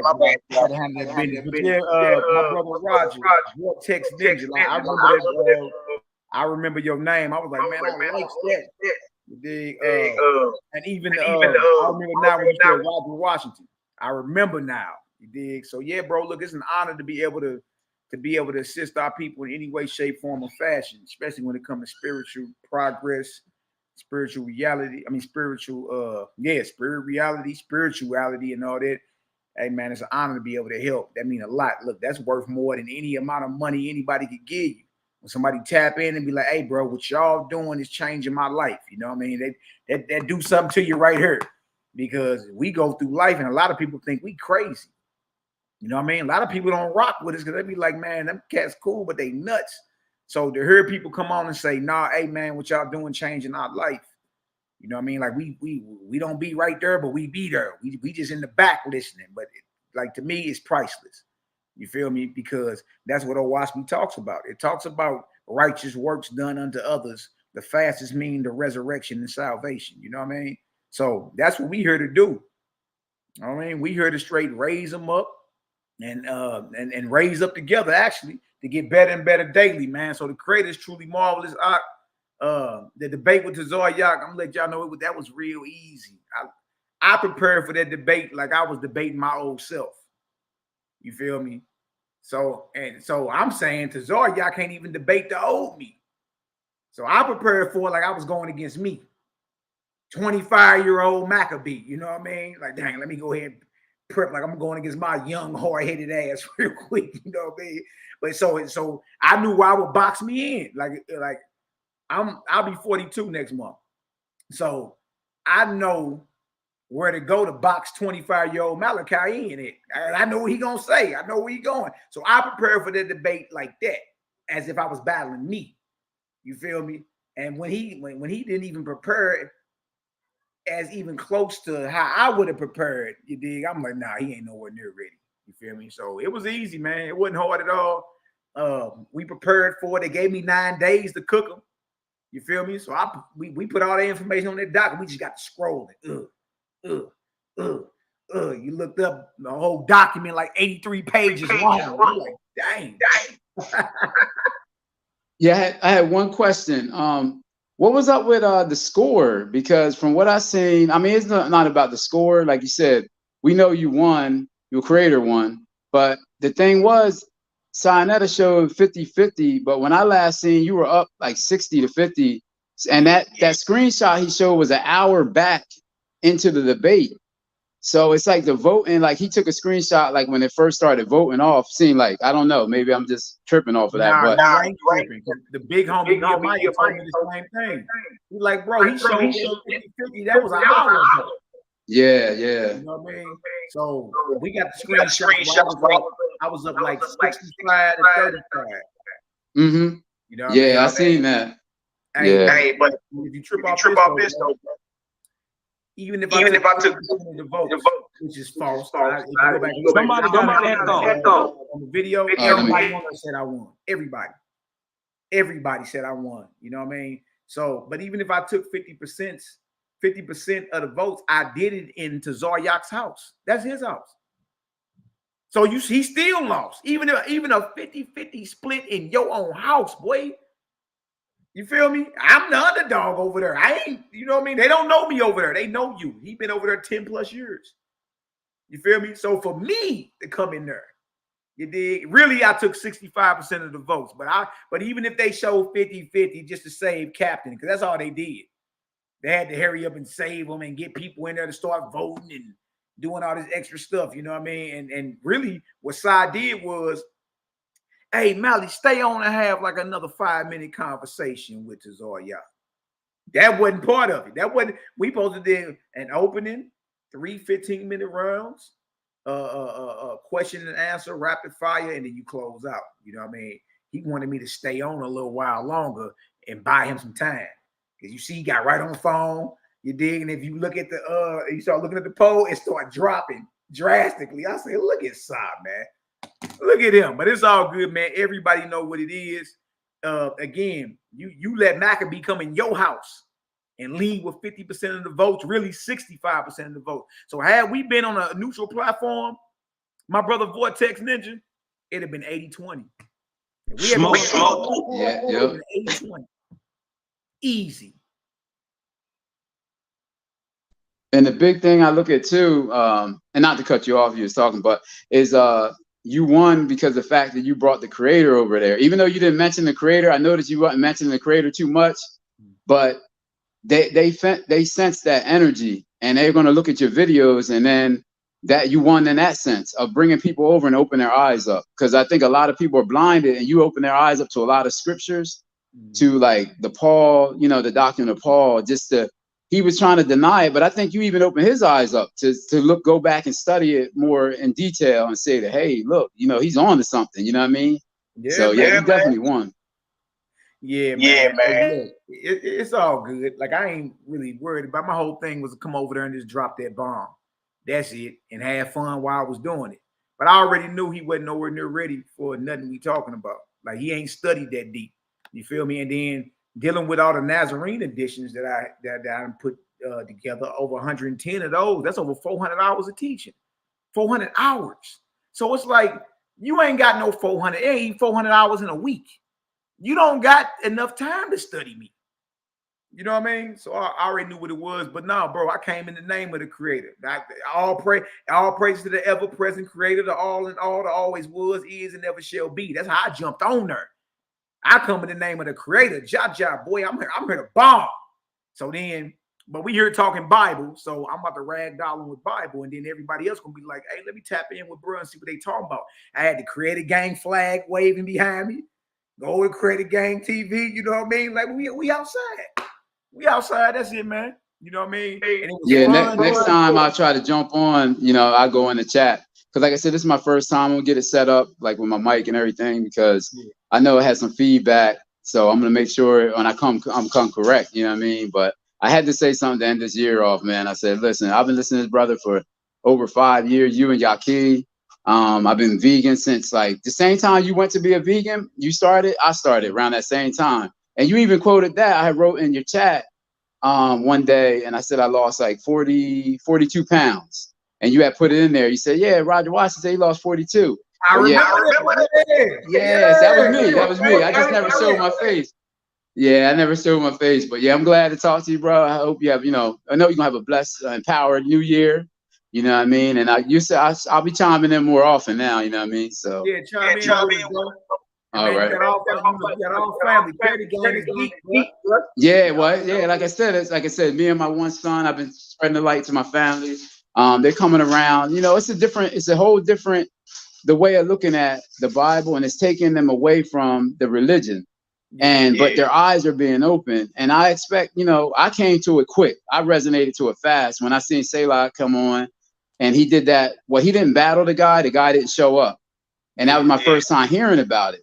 And then I went back to look at some of your videos, and I kind of seen where you were like, kind of steering the people, like showing them a little something. I was like, okay. I said, I see what Mali's doing. I said, okay. I went back to January. I said, all right.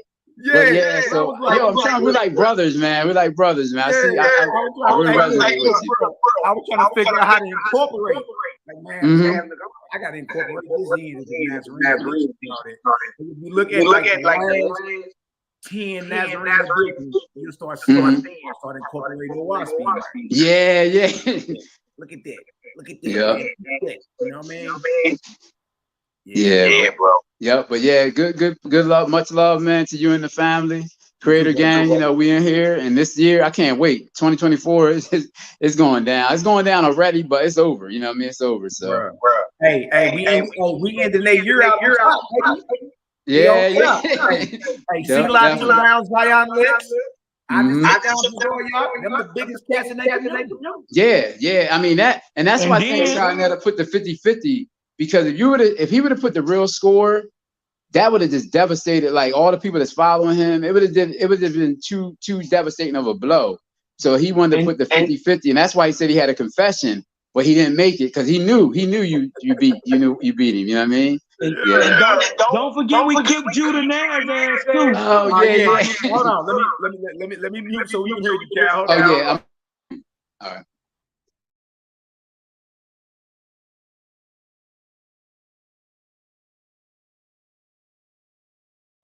No, I was saying, don't forget we got Judah Naz too. Yeah, we got him too. Hey, Cal cooked Judah Naz, boy. Cooked him. Like Easy. That was a slept-on debate. That was a debate that was easy work. Probably because it was over there on the I think the Lions Den or whatever. But that was a slept-on debate. Cosmo and Cal destroyed Judah Naz. And trip off this. Y'all notice how we don't even hear nothing from none of these cats no more. Nope. You don't even heard nothing from him. You feel me? Dog was supposed to have a whole debate league. That bitch went down. You dig what I'm talking about? Because everybody seen Mally go against the Percepticon cat. Yeah. You can't pull that off on the people, and we watching it. You dig what I'm talking about? We watching it. Yeah, bodied him too. Old boy, Gravel Mouth is body could. And then look. His brother was in the chat when I was debating Tazaryach, talking about some Mally lost the ears and he about to lose to Tazaryach. I said, boy, I ain't lose. Your little brother got ragdolled by me. Bad. And everybody then said he'll kill you. Debate, no, he got handled. It wasn't even close.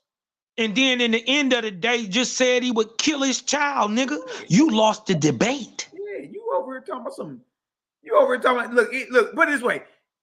Ain't nobody winning against us running around here talking about they'll kill their child. Never. Ain't and we gonna box you in. Negro will ever win against us, and he's in the spirit of killing children. That'll never happen. Flat out, your God can't win because he a pederast. He'll never win against us. Yo God, regardless to what you talking about, we whooping your God. And this is why they so hurt. We ain't punching on men, we punching on gods. Like they said, we fight against principalities.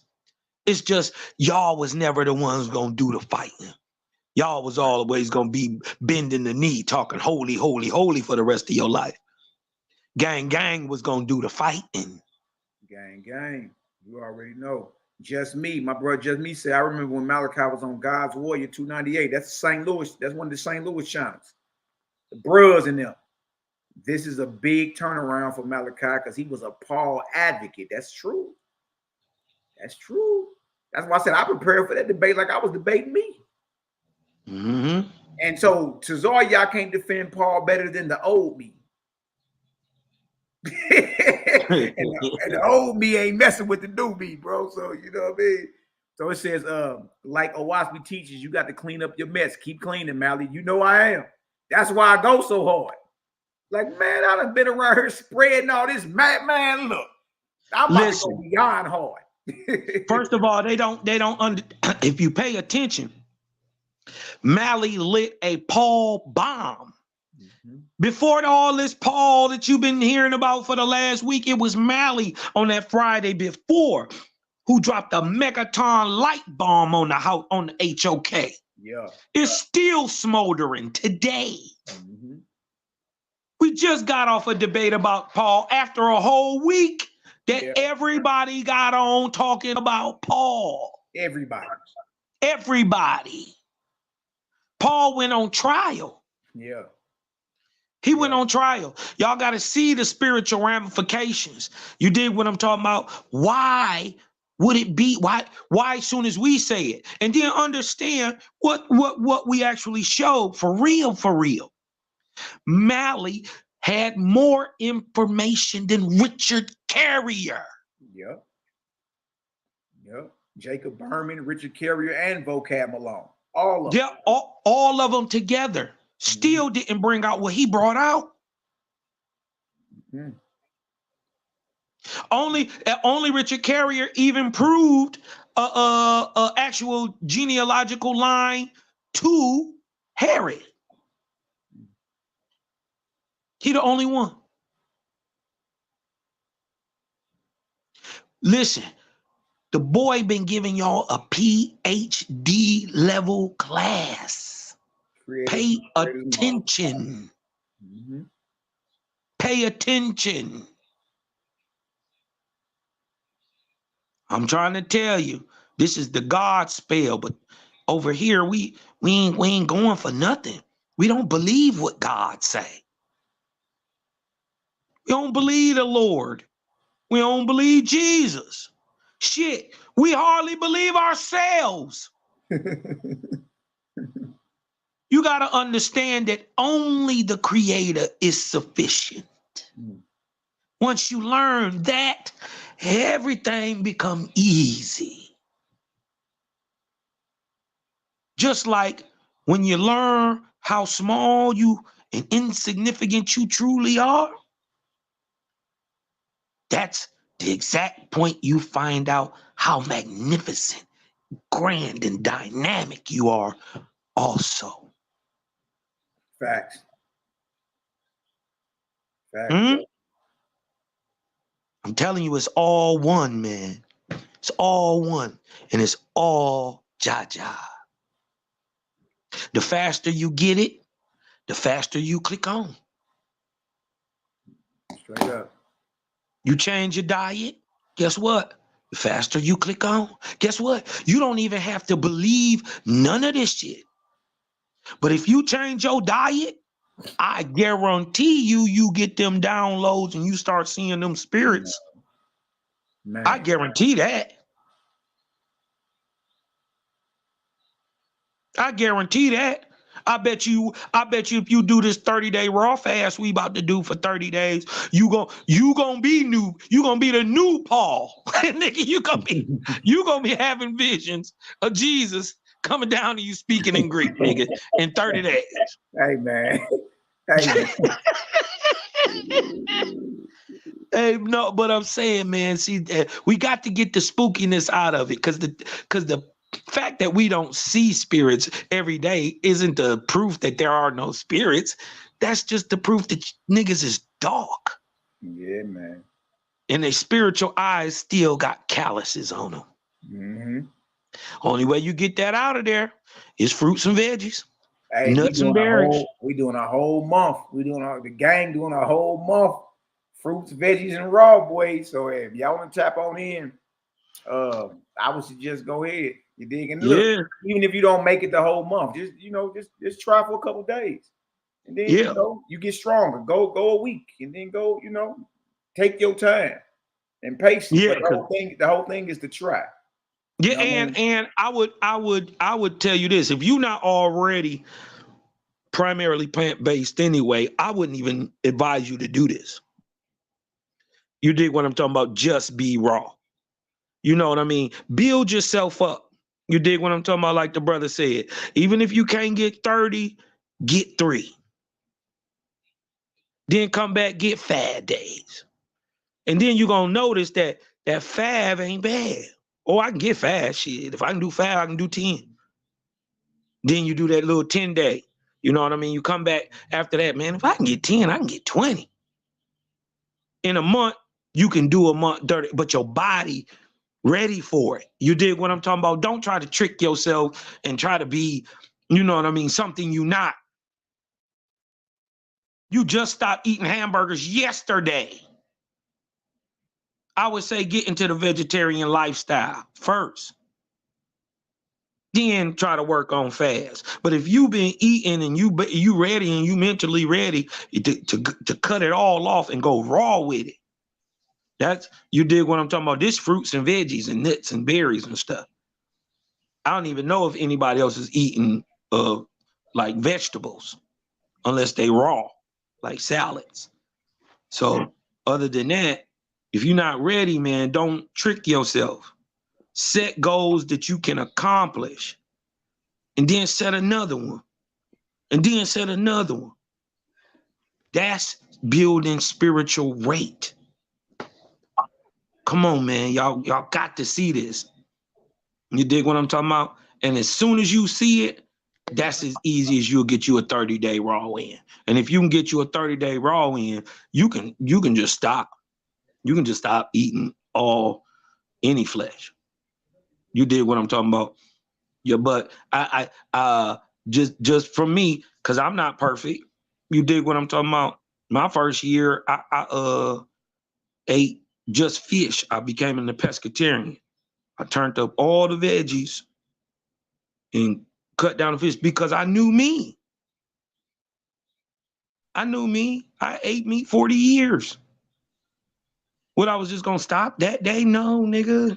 You know, no.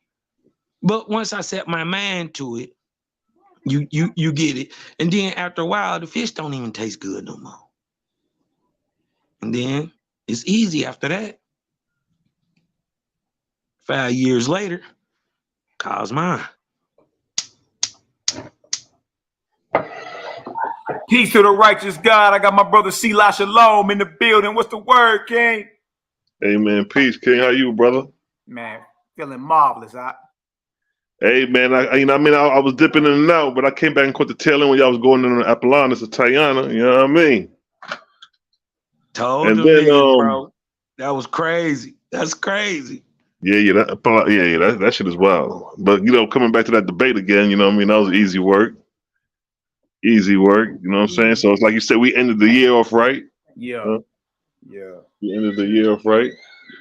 We ended the year on top, y'all. You know what I mean? And then all throughout the year, we ran through everybody, like the name them. If you in the debate, it was a hot seat or a presentation or whatever. But we induct nobody. FOPE, Source Debate League. We ran through all that. The Lions Den. Facts. Naftali and them called her lion ass. Right. Yeah, and look, this is the crazy part. Me and Daryl was just talking about the very first time Daryl came on live. And that's when Quanaf and them had sent their homeboy through to try to get me to go over there to FOPE because they thought they was gonna be able to, to jump me. You know what I mean? You dig what I'm talking about? Just bombard me with questions. Yeah, they did. They bombarded you, but they ain't give you no chance to speak and rebuttal. And then they ain't give you a chance to really look for verses that you was trying to get to rebuttal them. But the thing was, they got handled. With whatever I brought out, it wasn't a question they asked that I didn't answer. Mm-hmm. And so I remember Quanaf kept saying that, and I said, well, let's go put up the video. Let's go show the video. I went back. Me and Daryl just went back to go to try to find this video. It's gone. Dang. I was because even though they kept over talking me and all that, I was sharp. I remember that day. I was sharp. I was on their head. You dig what I'm talking about? And because I remember we was on Sonetta and Quanaf brought it up. I said, nigga, I was handling all 6 of y'all by myself. You know what I mean? So we've been slicing it since we came in through the door. Everybody then either ran from us or got ran through. Everybody, big dog. Everybody. And if you fake it, and it was real easy though. Wasn't none of it. Yeah, and if you none of it hard, you know what I mean? no, and if you got any fakeness, phoniness, anything, if you look around us, anything we didn't touched, if it got any fakeness or phoniness or anything, it's being exposed. Facts.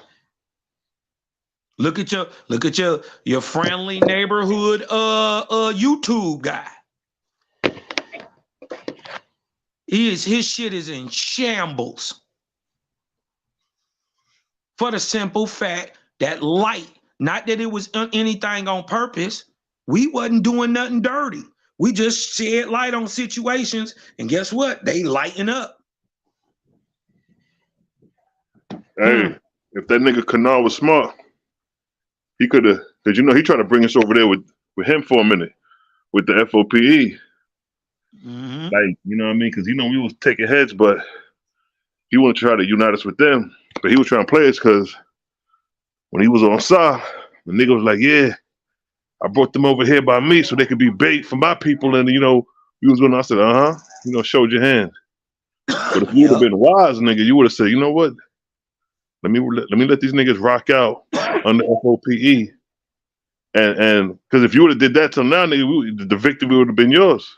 Yep. Well, fuck that, nigga. It's create a gang, my nigga. It's gang. You dig what I'm talking about? We ain't rocking with nobody. You dig what I'm talking about? It's creator or it's nothing. We rocking with job, baby. Leave that. That's it.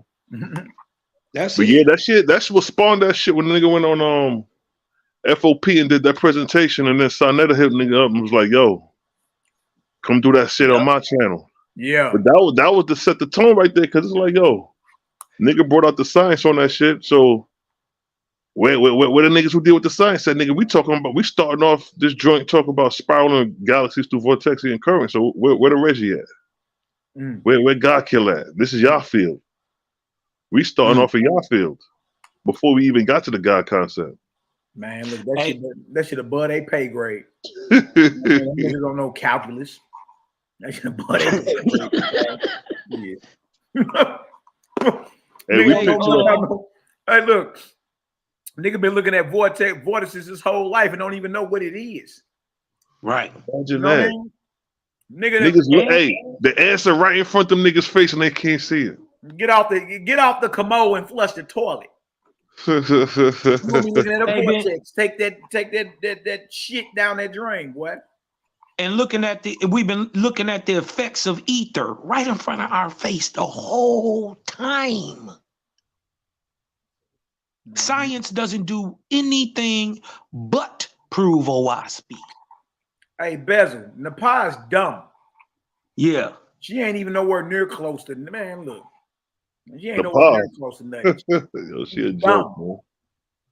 Like look, most people, they give her a pass because they believe she's cute. That she's pretty, she's well kept and all that. But when it comes out like to intellect, divine intellect and all that, if you're listening, boo-boo, you're dumb as a bag of rocks. You and Naphtali. I'm nowhere near impressed with the scholarship that come out from either one of them. No.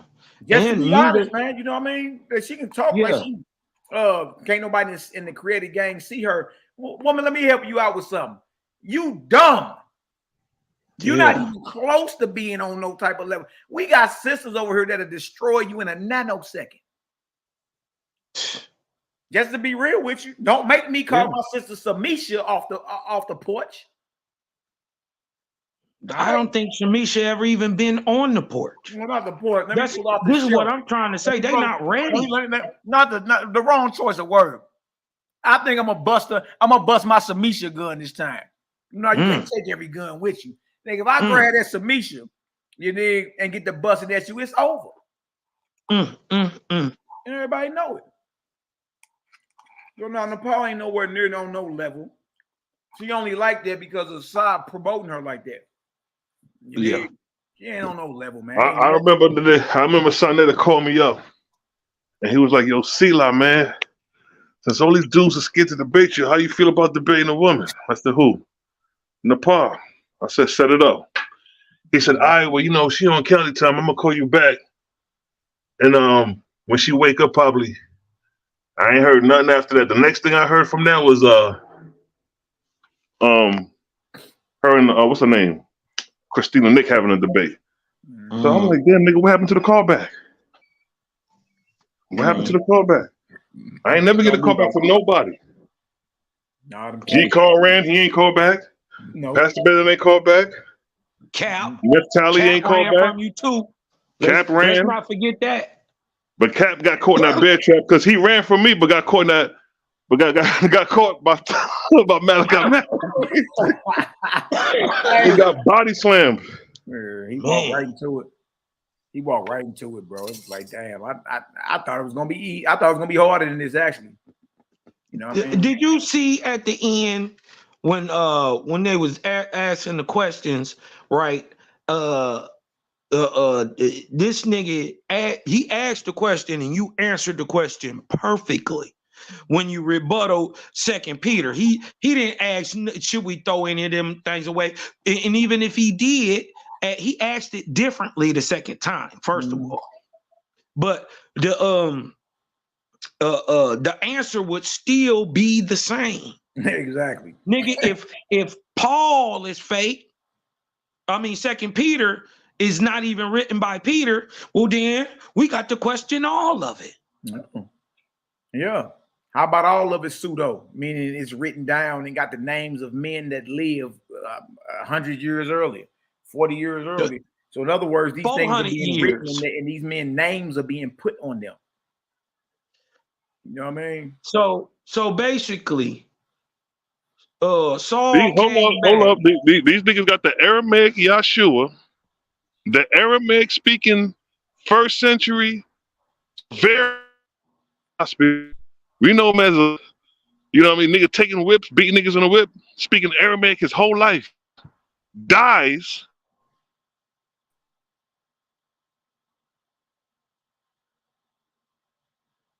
See, Lai, you went out.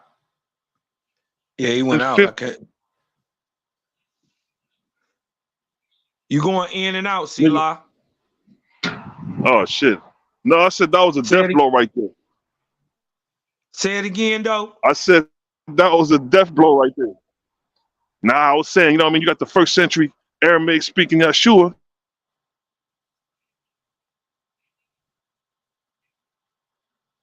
Right. He's talking about it's a death blow because Paul claimed, and remember, Paul never met him, but Paul claimed that when he had that vision, dies to come back.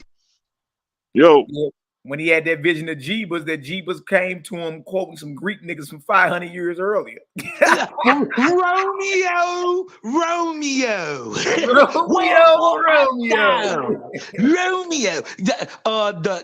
The great Nazarene, just like Sila said, speaking Aramaic his whole life, came back and told you what Euripides said.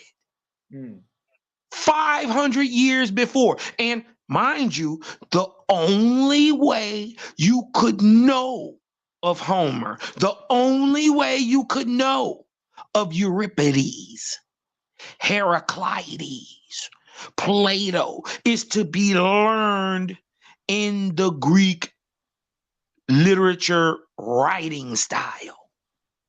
You have to know it. There's no other way you could have wrote this down. And then that shit is rooted in Homer, which is right after the Greek Dark Ages. After the Mycenaean Empire's fall. Out of nowhere comes Homer. I'm like, we have a whole time where the Greek Dark Age basically saying like, nigga, civilization fell. That means records are destroyed the same time with Ezra when the laws was burnt away. When there was an episode like that coming to the 11th century BC. And that shit lasted about the 9th century BC. So by the time we get to Homer, 7th, 8th century BC, this nigga pops up out of nowhere with all this literature. Yeah. And he, nobody know his mommy and daddy. Some say he was blind.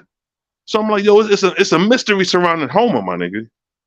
It's like he another Paul type of nigga because he contains all the Greek philosophies on this nigga's shoulders. And then when you do the research on Homer, This nigga, there's no, you don't know where he got the Illies from, the audience. That shit is just his writers, but you don't know where he got it from. Try to find out where he got those works from. He had to have them from the Etruscans because at the time that Homer pops up on the scene, they're during the first 100 or so, 150 years of the Etruscan dynasties. This is circa 900, 800 BC. Yeah, but see, the thing is, but Homer's not in the regions of Etrusca. Homer's over there in Greece. Etrusca is Italy. They're not even the same region. But the thing is, when you research Homer, it's gonna be a lot of gaps in his story. He's almost like a Josephus or like a Paul type of nigga. It's like, all right, who this nigga mommy and daddy is, and then there's some stories where the nigga blind. How you blind and got the fucking Odysseys and the Iliads? Let me just get that. Let me get this understood too. Where you call the land of Etruscans, these are the forefathers of the Greeks. This is what I'm saying. So all Greeks, from Turkey to mainland Greece over into Italy, are all Etruscans. That's all the same thing. There ain't no difference between a Cappadocian and an Etruscan. They're both Edomites. They're both from Idumea. No, it is a difference because you got to remember when the migration happened, for them to get there in the first place, you had Mesopotamians, which was Persians, Phoenicians, and maybe some Egyptians probably came up in there. But for the most part, I say Persians and Phoenicians, which really is, as we know, the same people, but different tribes, I would say. You know what I'm saying? Yeah, but my thing is, it was still already a people there. Yeah. You see what I'm saying? This is what it was. These just become Etruscans. Etruscan is just a time. Right. You dig what I'm talking about? It's just the time. It's not what even the people would have really called themselves. This is just what the historians called the people during this time in this area. You know what I mean? But coming back to Homer though, because like you say, all Greek philosophy hang on this nigga's shoulders. So when you research that nigga homework, it's like, all right, just like how we piece together the New Testament. This came from here. This book came from here. Oh, we just find out that a New Testament script coming out of Greek philosophy. When you do Homer like that, there is none of that. Yeah, well, but actually, when you read Homer, Homer tells you where he gets it from. Homer tell you straight up where he get it from. All of it. He went to Egypt. Homer even admits that his gods that are of Greece were born in Egypt. I'm talking about as far as the stories. When you read the stories of the Odysseys and the Iliads. I'm sorry. Hold on. Cool. Yeah. That's what it is. Yeah, I'm about to have to shut it down and go check in with these short leggers, y'all.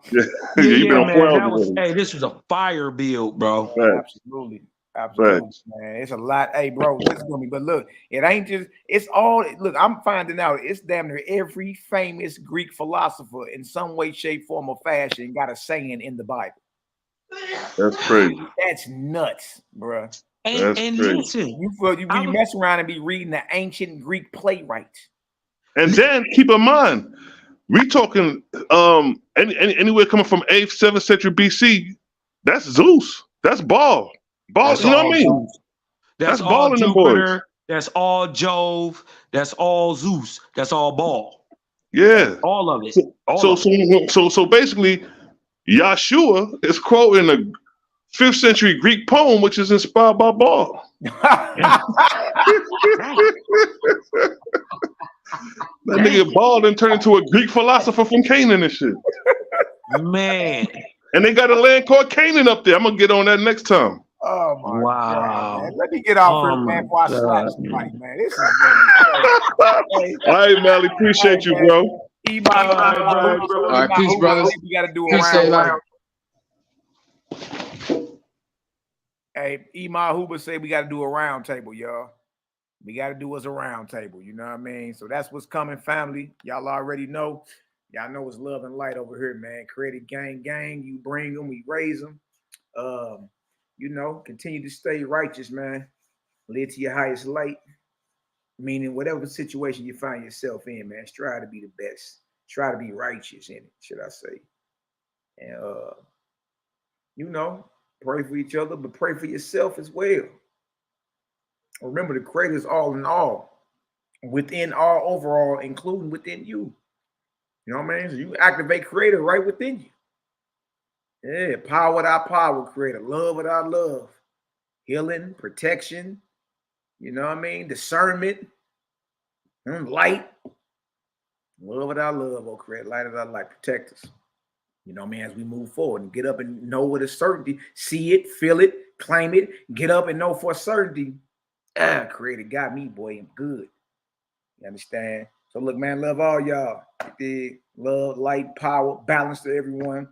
Shout out to the haters, jaw jackers, and naysayers. Yeah. We love y'all too. Shout out to my brother Roger Washington, man. Vortex Ninja. Y'all tap in with our brother. You feel me? Y'all already know, man. Creative Gang, you bring them, we raise them. And you know, we ended 2023 on top. 2024, we coming in with a bang though.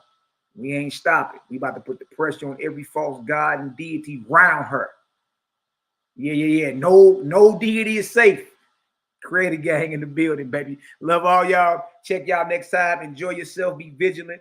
You know what I mean? Use discernment. And look, and love on your loved ones, man. Love on each other. All right, love and light. I'm about here. Creative Gang.